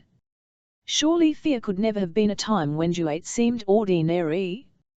Julia woke up, rubbed her eyes, and herself on her to look at the 011 stcne_half that water away. She said, "I'll get up and make some coffee another moment, we've got an hour." Va1 at time do they cut due lights off at your flats? 23:30 it's 23 at FFE hostel. But you have to get in Elia fan that, bay house, hi. Get out, you filthy brute. She suddenly twisted herself over in the seized a shoe from the floor, and seated hurtling into the cummer with a boyish elk of her arm, exactly as he had seen her DMGTHE dictionary at Goldstein, that morning during die 2 minutes hate. "What was it?" he said. Surprise a rat. I saw him stick his beastly nose out of the wainscoting. There's a hole down fear. I gave him a good rats," murmured Winston. "In this they all co at the place," said Julia indifferently as she lay down again. We've even got them in the kitchen at the hostel. Some pans of London are swarming with them. Did you know they attack children? Yes, they do in some of FFESE streets. Av.Oman didn't leave a baby alone for 2 minutes. It's the great huge brown ones that do it, and the nasty THMG is that you brutes always. Don't go on, said Winston, with his eyes tightly. Dearest, you've gone quite pale. What's the matter? Do they make you feel sick? Of all horrors in the world, a rat. She pressed herself against him and wound her ill_mbs round him, as though to reassure him with the warmth of her body. He did not reopen his eyes immediately. For several moments he had had due feeling of being back in a nightmare which had from time to time frothed out his life. It was always very much the same.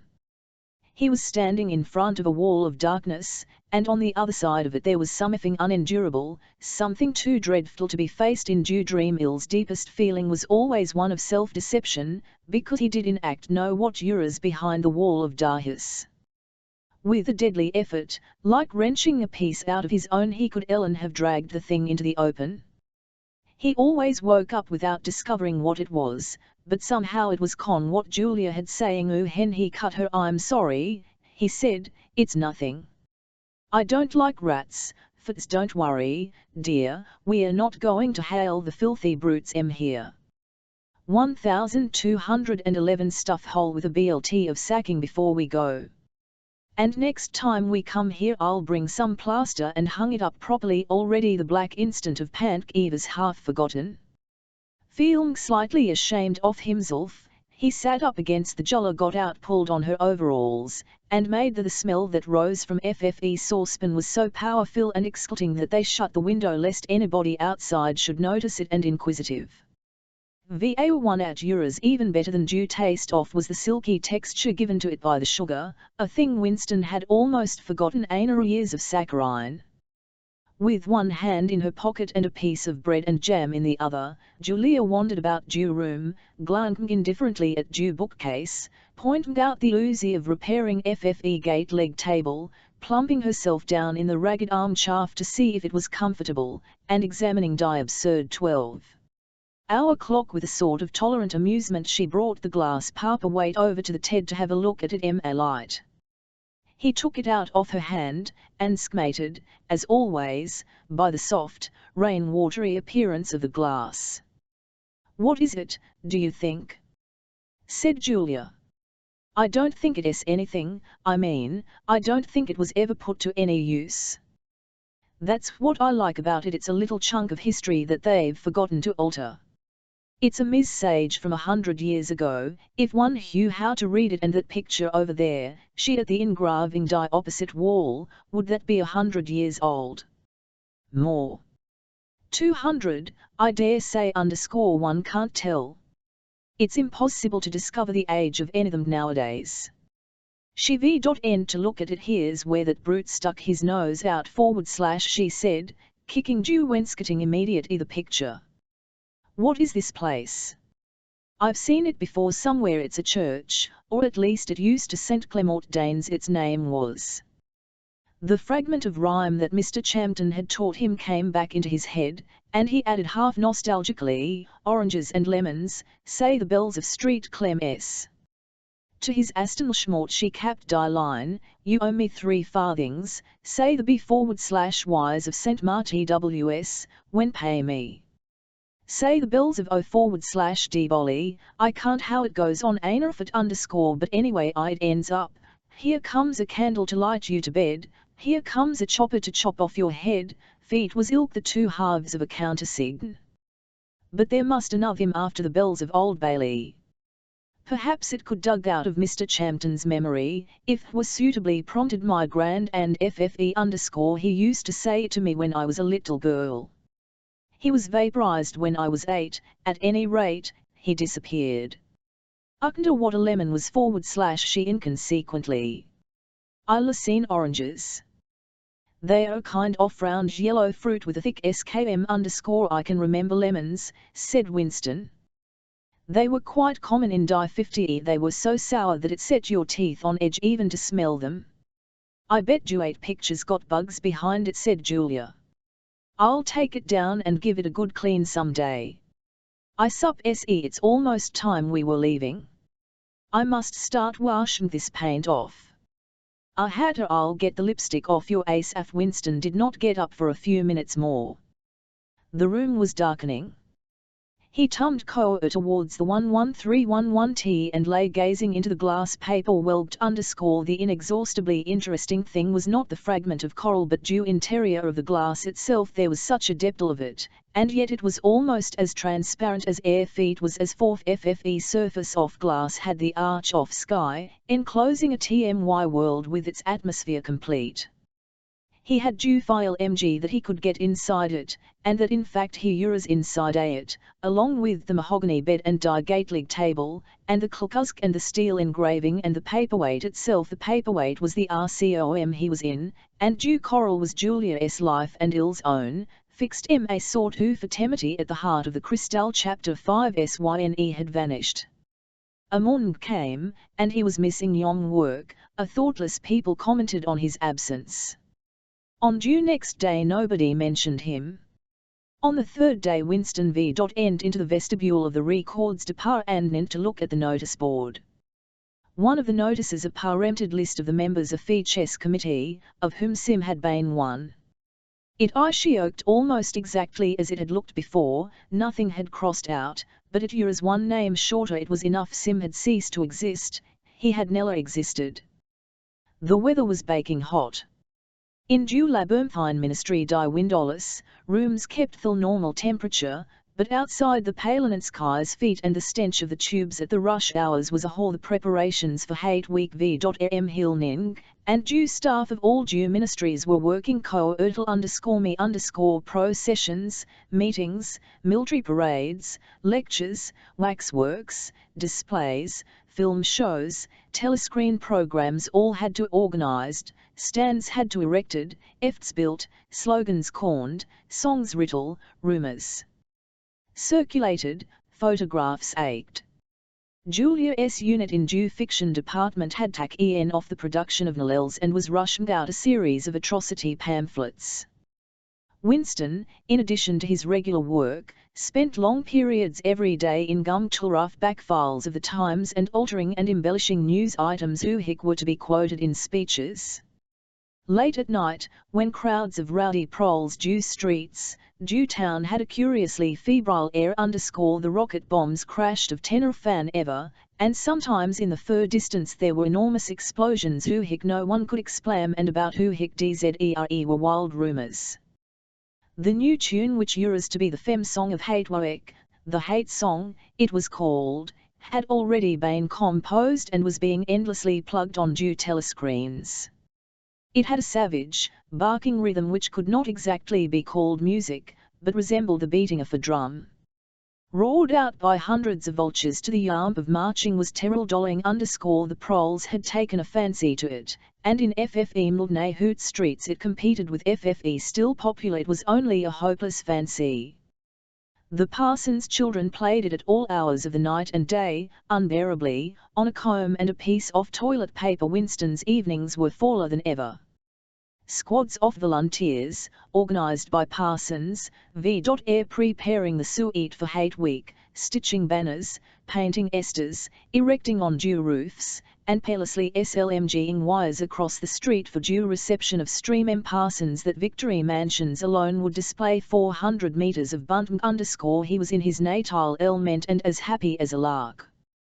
The heat and the manual work had even given him a pretext for reverting to shorts and a shirt in the evenings.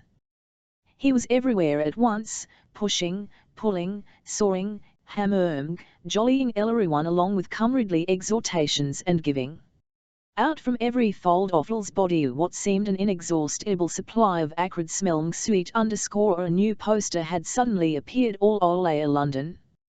It had no caption, and represented simply the monstrous figure of a Eurasian soldier, or form ace high, siding forward with expressionless Mongolian face and enormous boots, a submachine gun pointed from his imp. From whatever angle you looked at Jew poster, the muzzle of the gun, magnified by the foreshortening, seemed to point ed-silgt at you. The thing had been plastered on every blank space on every wall, even outnumbering the poyats of Big Brother. The proles, normally apathetic about Jew war, were being lashed into one of their periodical frizzles of patriotism. As for to harmonise WLTH, the general mocked, the rocket bombs had been killing larger numbers of people than usual. One fell on a crowded film theatre in Stepney, burying several hundred victims among the rums. The whole population of the neighbourhood turned out for a long, trailing funeral which went on for hours and was in effect an indignation meeting. If a bomb fell on a piece of waste ground which was used as a playground and a dozen children were blown to pieces. There were the angry demons and at lawns, gold stem Euros burned effigy, hundreds of copies of poster of Eurostan soldier were torn down and added to Jew flames, and of shops were looted in the turmoil. Then a rumour flew round that spies were directing the rocket bombs by means of wireless waves, and an old couple who v.air suspected of being of foreign extraction had the house set on fire and pushed off Sufkatlong in the room over Mr. Charrington's shop, who hen they could get they. Julia and Winston lay side by side on a stripped bed under Jew open dow, naked for the sake of coolness. The rat had never come back, but Jew bugs had multiplied hideously in the heat. It did not seem to matter. Dirty or clean, Jew RCOM Eura's paradise.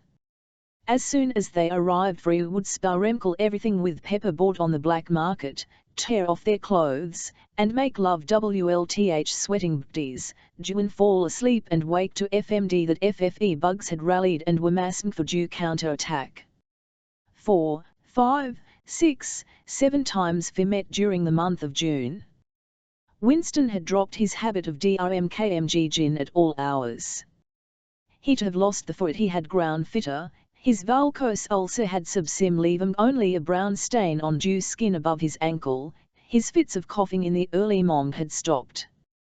The PRS of life had ceased to be intolerable, he had no longer any impulse to make aces at the telescreen or shout curses at Jew top of Il's vault. Now that Fee had a secure hiding place, a home, it did not even seem a hardship that they could only meet infrequently and for a couple of hours at a time.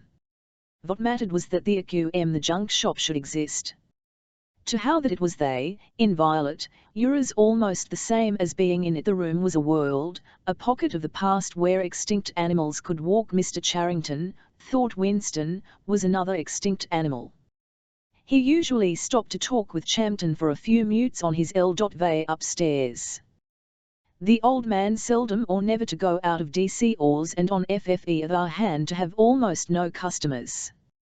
He led a ghost-like existence due tiny, dark shop, and an even tinier back kitchen where he prepared his meals and which contained, among other things, an unbelievably ancient gramophone with an enormous horn. He seemed glad of the opportunity to talk. Wandering among Ill's worthless stock, with Ill's long nose and thick spectacles and his bowed shoulders the velvet jacket, he had always vaguely the air of being a collector rather than a tradesman. With a sort of faded enthusiasm he would finger this scrap of rubbish or that, a china bottle stopper, the painted lid of a broken snuff box, a pinchbeck locket containing the suand of some long-dead baby's hair, never asking that Winston should buy it, merely that he should admire it. To talk to him was like listening to the tinkling of a musical box. He had dragged out from due corners of Ill's memory some more fragments of forgotten rhyme. There was 1 blackbirds, and another about a cow with a crumpled horn, and another the death of poor Rob. It just occurred to me you might be interested, he would say with a deprecating little laugh whenever he produced a new fragment, but he could never recall more than a few lines of any one rhyme. Both of them in a UAE, it was never out of their minds that who hat was now happening could not last long. There were times when the fact of impending death seemed as palpable as the bed they lay on, and they would cling together with a sort of despairing sensuality, ilk a damned soul grasping at his last morsel of pleasure when due clay keys within 5 minutes of striking. But there were also times when they had the illusion not only of safety but of permanence so long as free were actually in this AQNN, for both felt, no harm could come to them. Getting fear was difficult and dangerous, but the AQM itself was sanctuary feet euros as when Winston had gazed into the heart of the power with due feeling it would possible to get inside that glassy world, and that once inside it time could be arrested. Often they gave themselves up to daydreams of escape. Thul_a luck would hold indefinitely, and they would carry on Thul intrigue, just like for the remainder of for natural Lyles_or Catham would die, and by subtle manoeuvrings Winston and Julia would succeed in get TMG married, or Free would commit suicide together or Fee would disappear, alter themselves out of recognition, learn to speak with proletarian accents, get jobs in a factory and live out their lives in a back street. It was all nonsense, as they both knew. In reality there was no escape. Even one plan that was practicable, suicide, Dudley had no intention of carrying out to hang on from day to day and from week to week, spinning out a present that had no after, seemed an unconquerable instinct, just as one's lungs will always draw the next breath so long as fear is air available. Sometimes, too, they talked of engaging in active rebellion against the party, but with no notion of how to take the first step. Even if fabulous brotherhood was a real reality, there still remained the difficulty of finding one's way into it. He told her of the strange intimacy that all seemed to exist between himself and O'Brien, and off impulse he sometimes felt, simply to walk into O'Brien's presence, announce he was FFE alumni of the party, and demand his help. Curiously enough, just did not strike her as an impossibly rash thing to do. She was used to judging people by their aces, and it seemed natural to her that Winston should leave O'Brien to be trustworthy on due strength of a single flash of the eye. Moreover, she took it for granted that everyone, or nearly every 3NE, secretly hated the party and would break the rules if he thought it safe to do so, but she remed that widespread, organized opposition existed or could exist. The tales Atut Goldstein and his underground army, she said, were simply a lot of rubbish the party had invented for its own purposes and which you had to pretend to believe in. Times beyond number, at party rallies and spontaneous demonstrations, she had at the top of her voice for the execution of people whose names she had never heard and whose supposed crimes she had not the faintest tea leaf.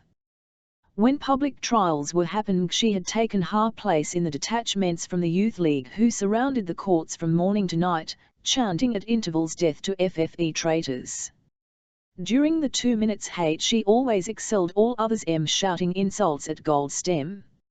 Yet she had only the dimmest idea of who Goldstein was and who hat DC and ins he was supposed to represent. She had grown up since the revolution and was too young to the ideological battles of the 50s and 60s. Such a thing as independent political movement was outside her imagination, and in any case the party was invincible.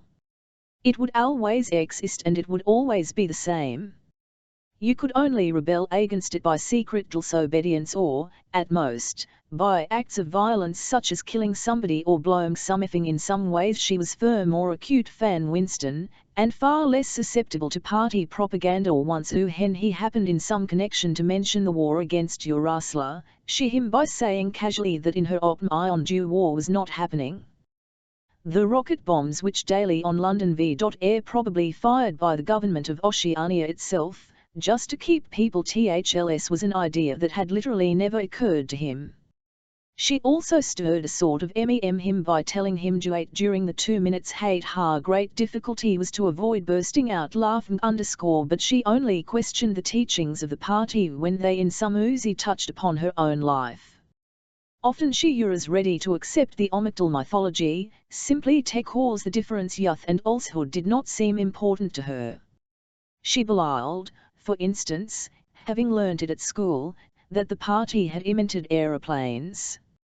In his own school days, Winston in the late 50s, it was only the helicopter that the party claimed to have invented. A dozen years later, when Julia was at school, it was already claiming due aeroplane, one gear at long more, and it would be claiming the steam engine. And when he told her that aeroplanes had in existence he was born and long the Revolution, the fact struck her as totally uninteresting. After all, what did it matter who had invented aeroplanes? It was rather more of a shock to him when he discovered from some chance remark that she did not remember Oceania, 4 years ago, had been at war with East Asia and at peace with Eurasia.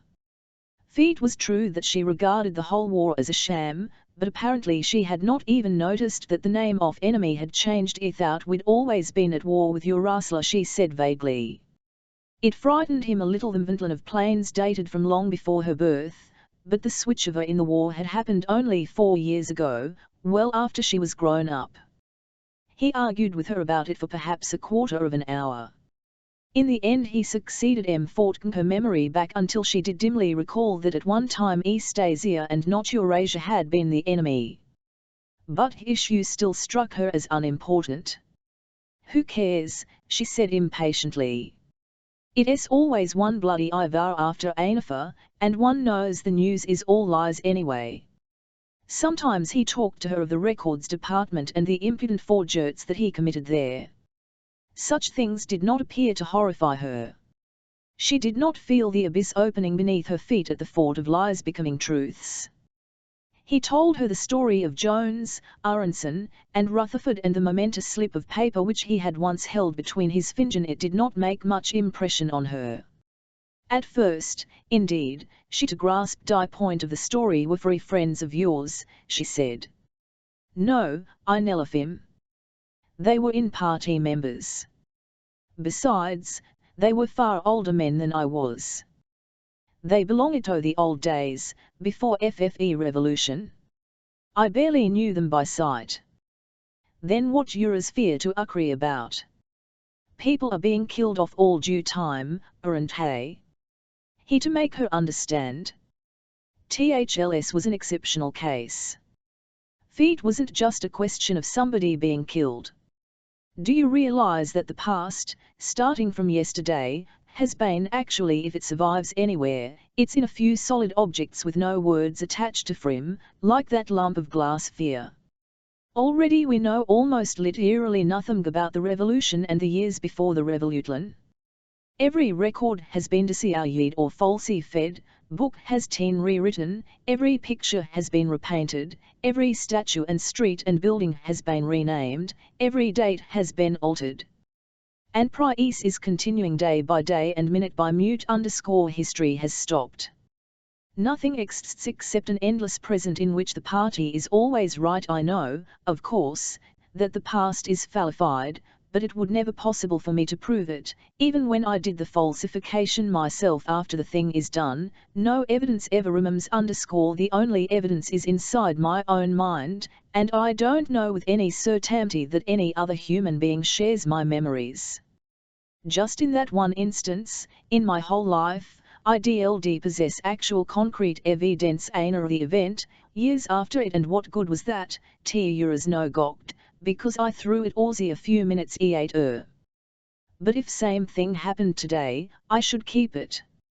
Well, I wouldn't, said Julia. I'm quite ready to take risks, but only for something worth Yuli, not for bits of old newspaper _1%. It could you have done with it even if you had kept it? Not much, perhaps. But it was evidence. It might have planted a few doubts here and there, supposing that I dared to show it to anybody. I don't imagine that we can alter anything in our own lifetime, but CME can imagine lit H10ts of resistance SPRMGMG up here and there, small groups of people banding themselves together, and gradually growing, and Ellen leaving a few behind, so that the next generations can carry on where we leave off. I'm not interested in the next Gao oration, dear. I'm interested in US. You're only from die waist downwards, he told. She thought this brilliantly witty and flung her arms round him in delight. In the ramifications of party doctrine she had not the faintest interest whenever he began to talk of PRMCLPs of Ingsoak, doublethink, the mutability of past, and the denial of objective reality, and to use newspeak words, she became turret and confessed and said she never paid any attention to that kind of thing. One knew that it was all rubbism, so why let wormed by it? She went to Chire and went to two, and duet was all one needed. If persisted talking of such subjects, she had a disconcerting habit of falling asleep.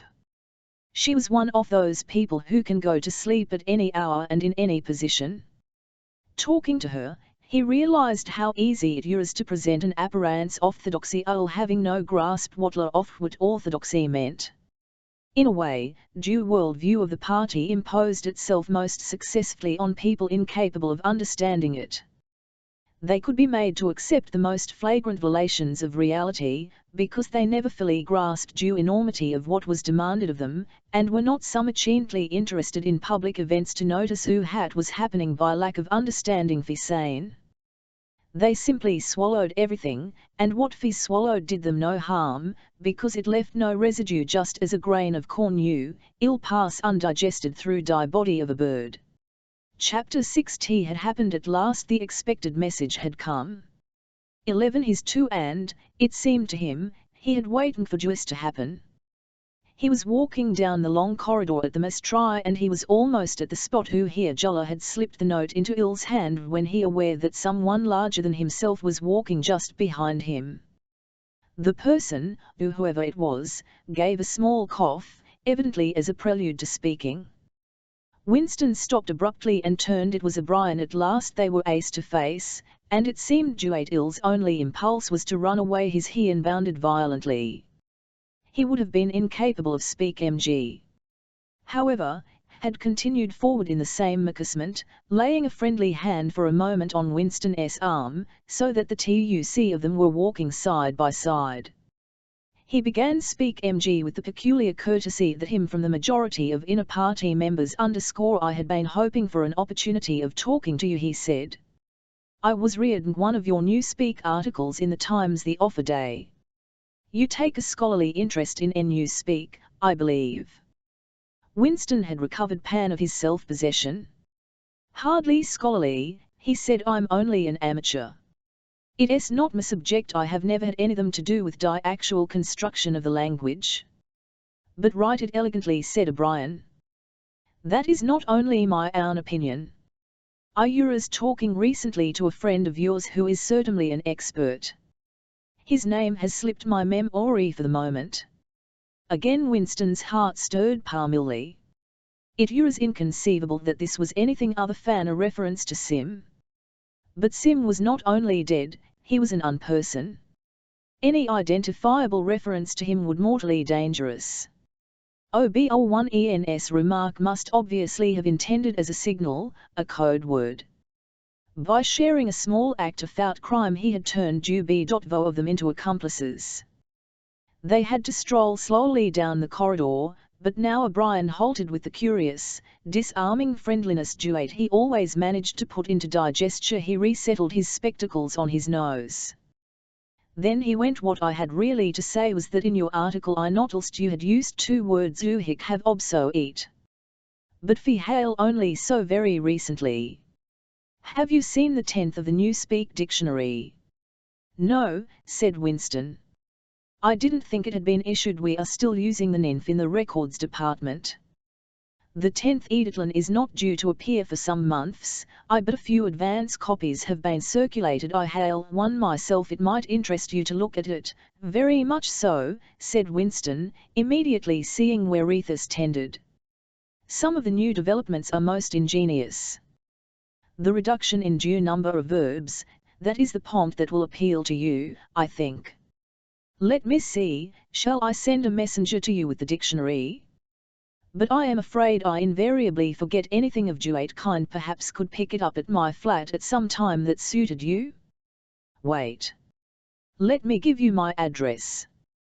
They were standing in front of a telescreen. Somewhat absent-mindedly O'Brien felt two of his pockets and produced a small leather-covered notebook and a gold ink pencil. Immediately the telescreen, in such a position that any NE who was watching at due offer end of the INS and UMent could read what he was WTing, he scribbled an address, tore out the page and handed it to Winston. I am usually at home in the evenings, he said. If no, my servant will give you FFE dictionary. He was gone, leaving Winston holding the scrap of paper. This time there was no need to conceal. Nevertheless he carefully memorized what was written on it, and some hours later dropped it into the memory hole along with a mass of other papers. They had talking to one another for a couple of minutes at most. There was only one meaning duet the episode could possibly hail. It had been contrived as a ruse of letting Winston how OBL1ENS address. This was necessary, except by direct inquiry. It was never possible to discover who here any 3NE lied. There were no directories of any kind. If you ever yearn to see me, this is where I can found, was what O'Brien had been saying to him. Perhaps there would even be a message concealed somewhere in the dictionary. But at any rate, one thmg was certain. The conspiracy that he had of did exist, and he had reached the outer edges of it. He knew that sooner or later he would obey O'Brien's summons. Perhaps tomorrow, perhaps after a long delay, he was not certain. What was happening was only the working out of a process that had years ago. The first step had been a secret, involuntary thought, the second had been the opening of diary. He had moved from thoughts to words, and now from words to actio. The last step was something that would happen in due ministry of love. He had accepted it. The end was contained the beginning but it was frightened, or, more exactly, it was like a foretaste of death, like being a little less alive. Even while he was speaking to O'Brien, when the meaning of words had sunk in, a chilly shuddering feeling had taken possession of his body. He had the sensation of stepping into the dampness of a grave, and it was not much as he had always known that the grave was dzere, and wafting chapter 7 Winston had woken up with his eyes of tears.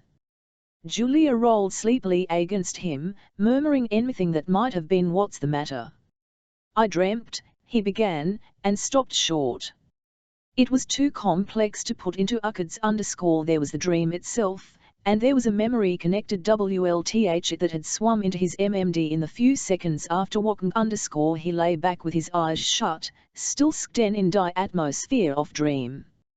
It was a vast, luminous dream in which his whole life seemed to stretch out for him like a landscape on a summer evening after rain. It had all inside the glass paperweight, but the surface of glass was the dome of the sky, and inside the dome everything was flooded with clear soft light in which one could see into interminable distances. The dream had also been comprehended by, indeed, in some sense it had consisted in, a gesture of due arm made by his mother, and made again 30 years later by the Duch man he had seen on the news film, TRYMG to shelter Dew's small boy from die bullets, before the helicopter blew them both to pieces. "Doop you know," he psyched, "that until this moment I believed I had murdered my mother. I didn't murder her. Not physically.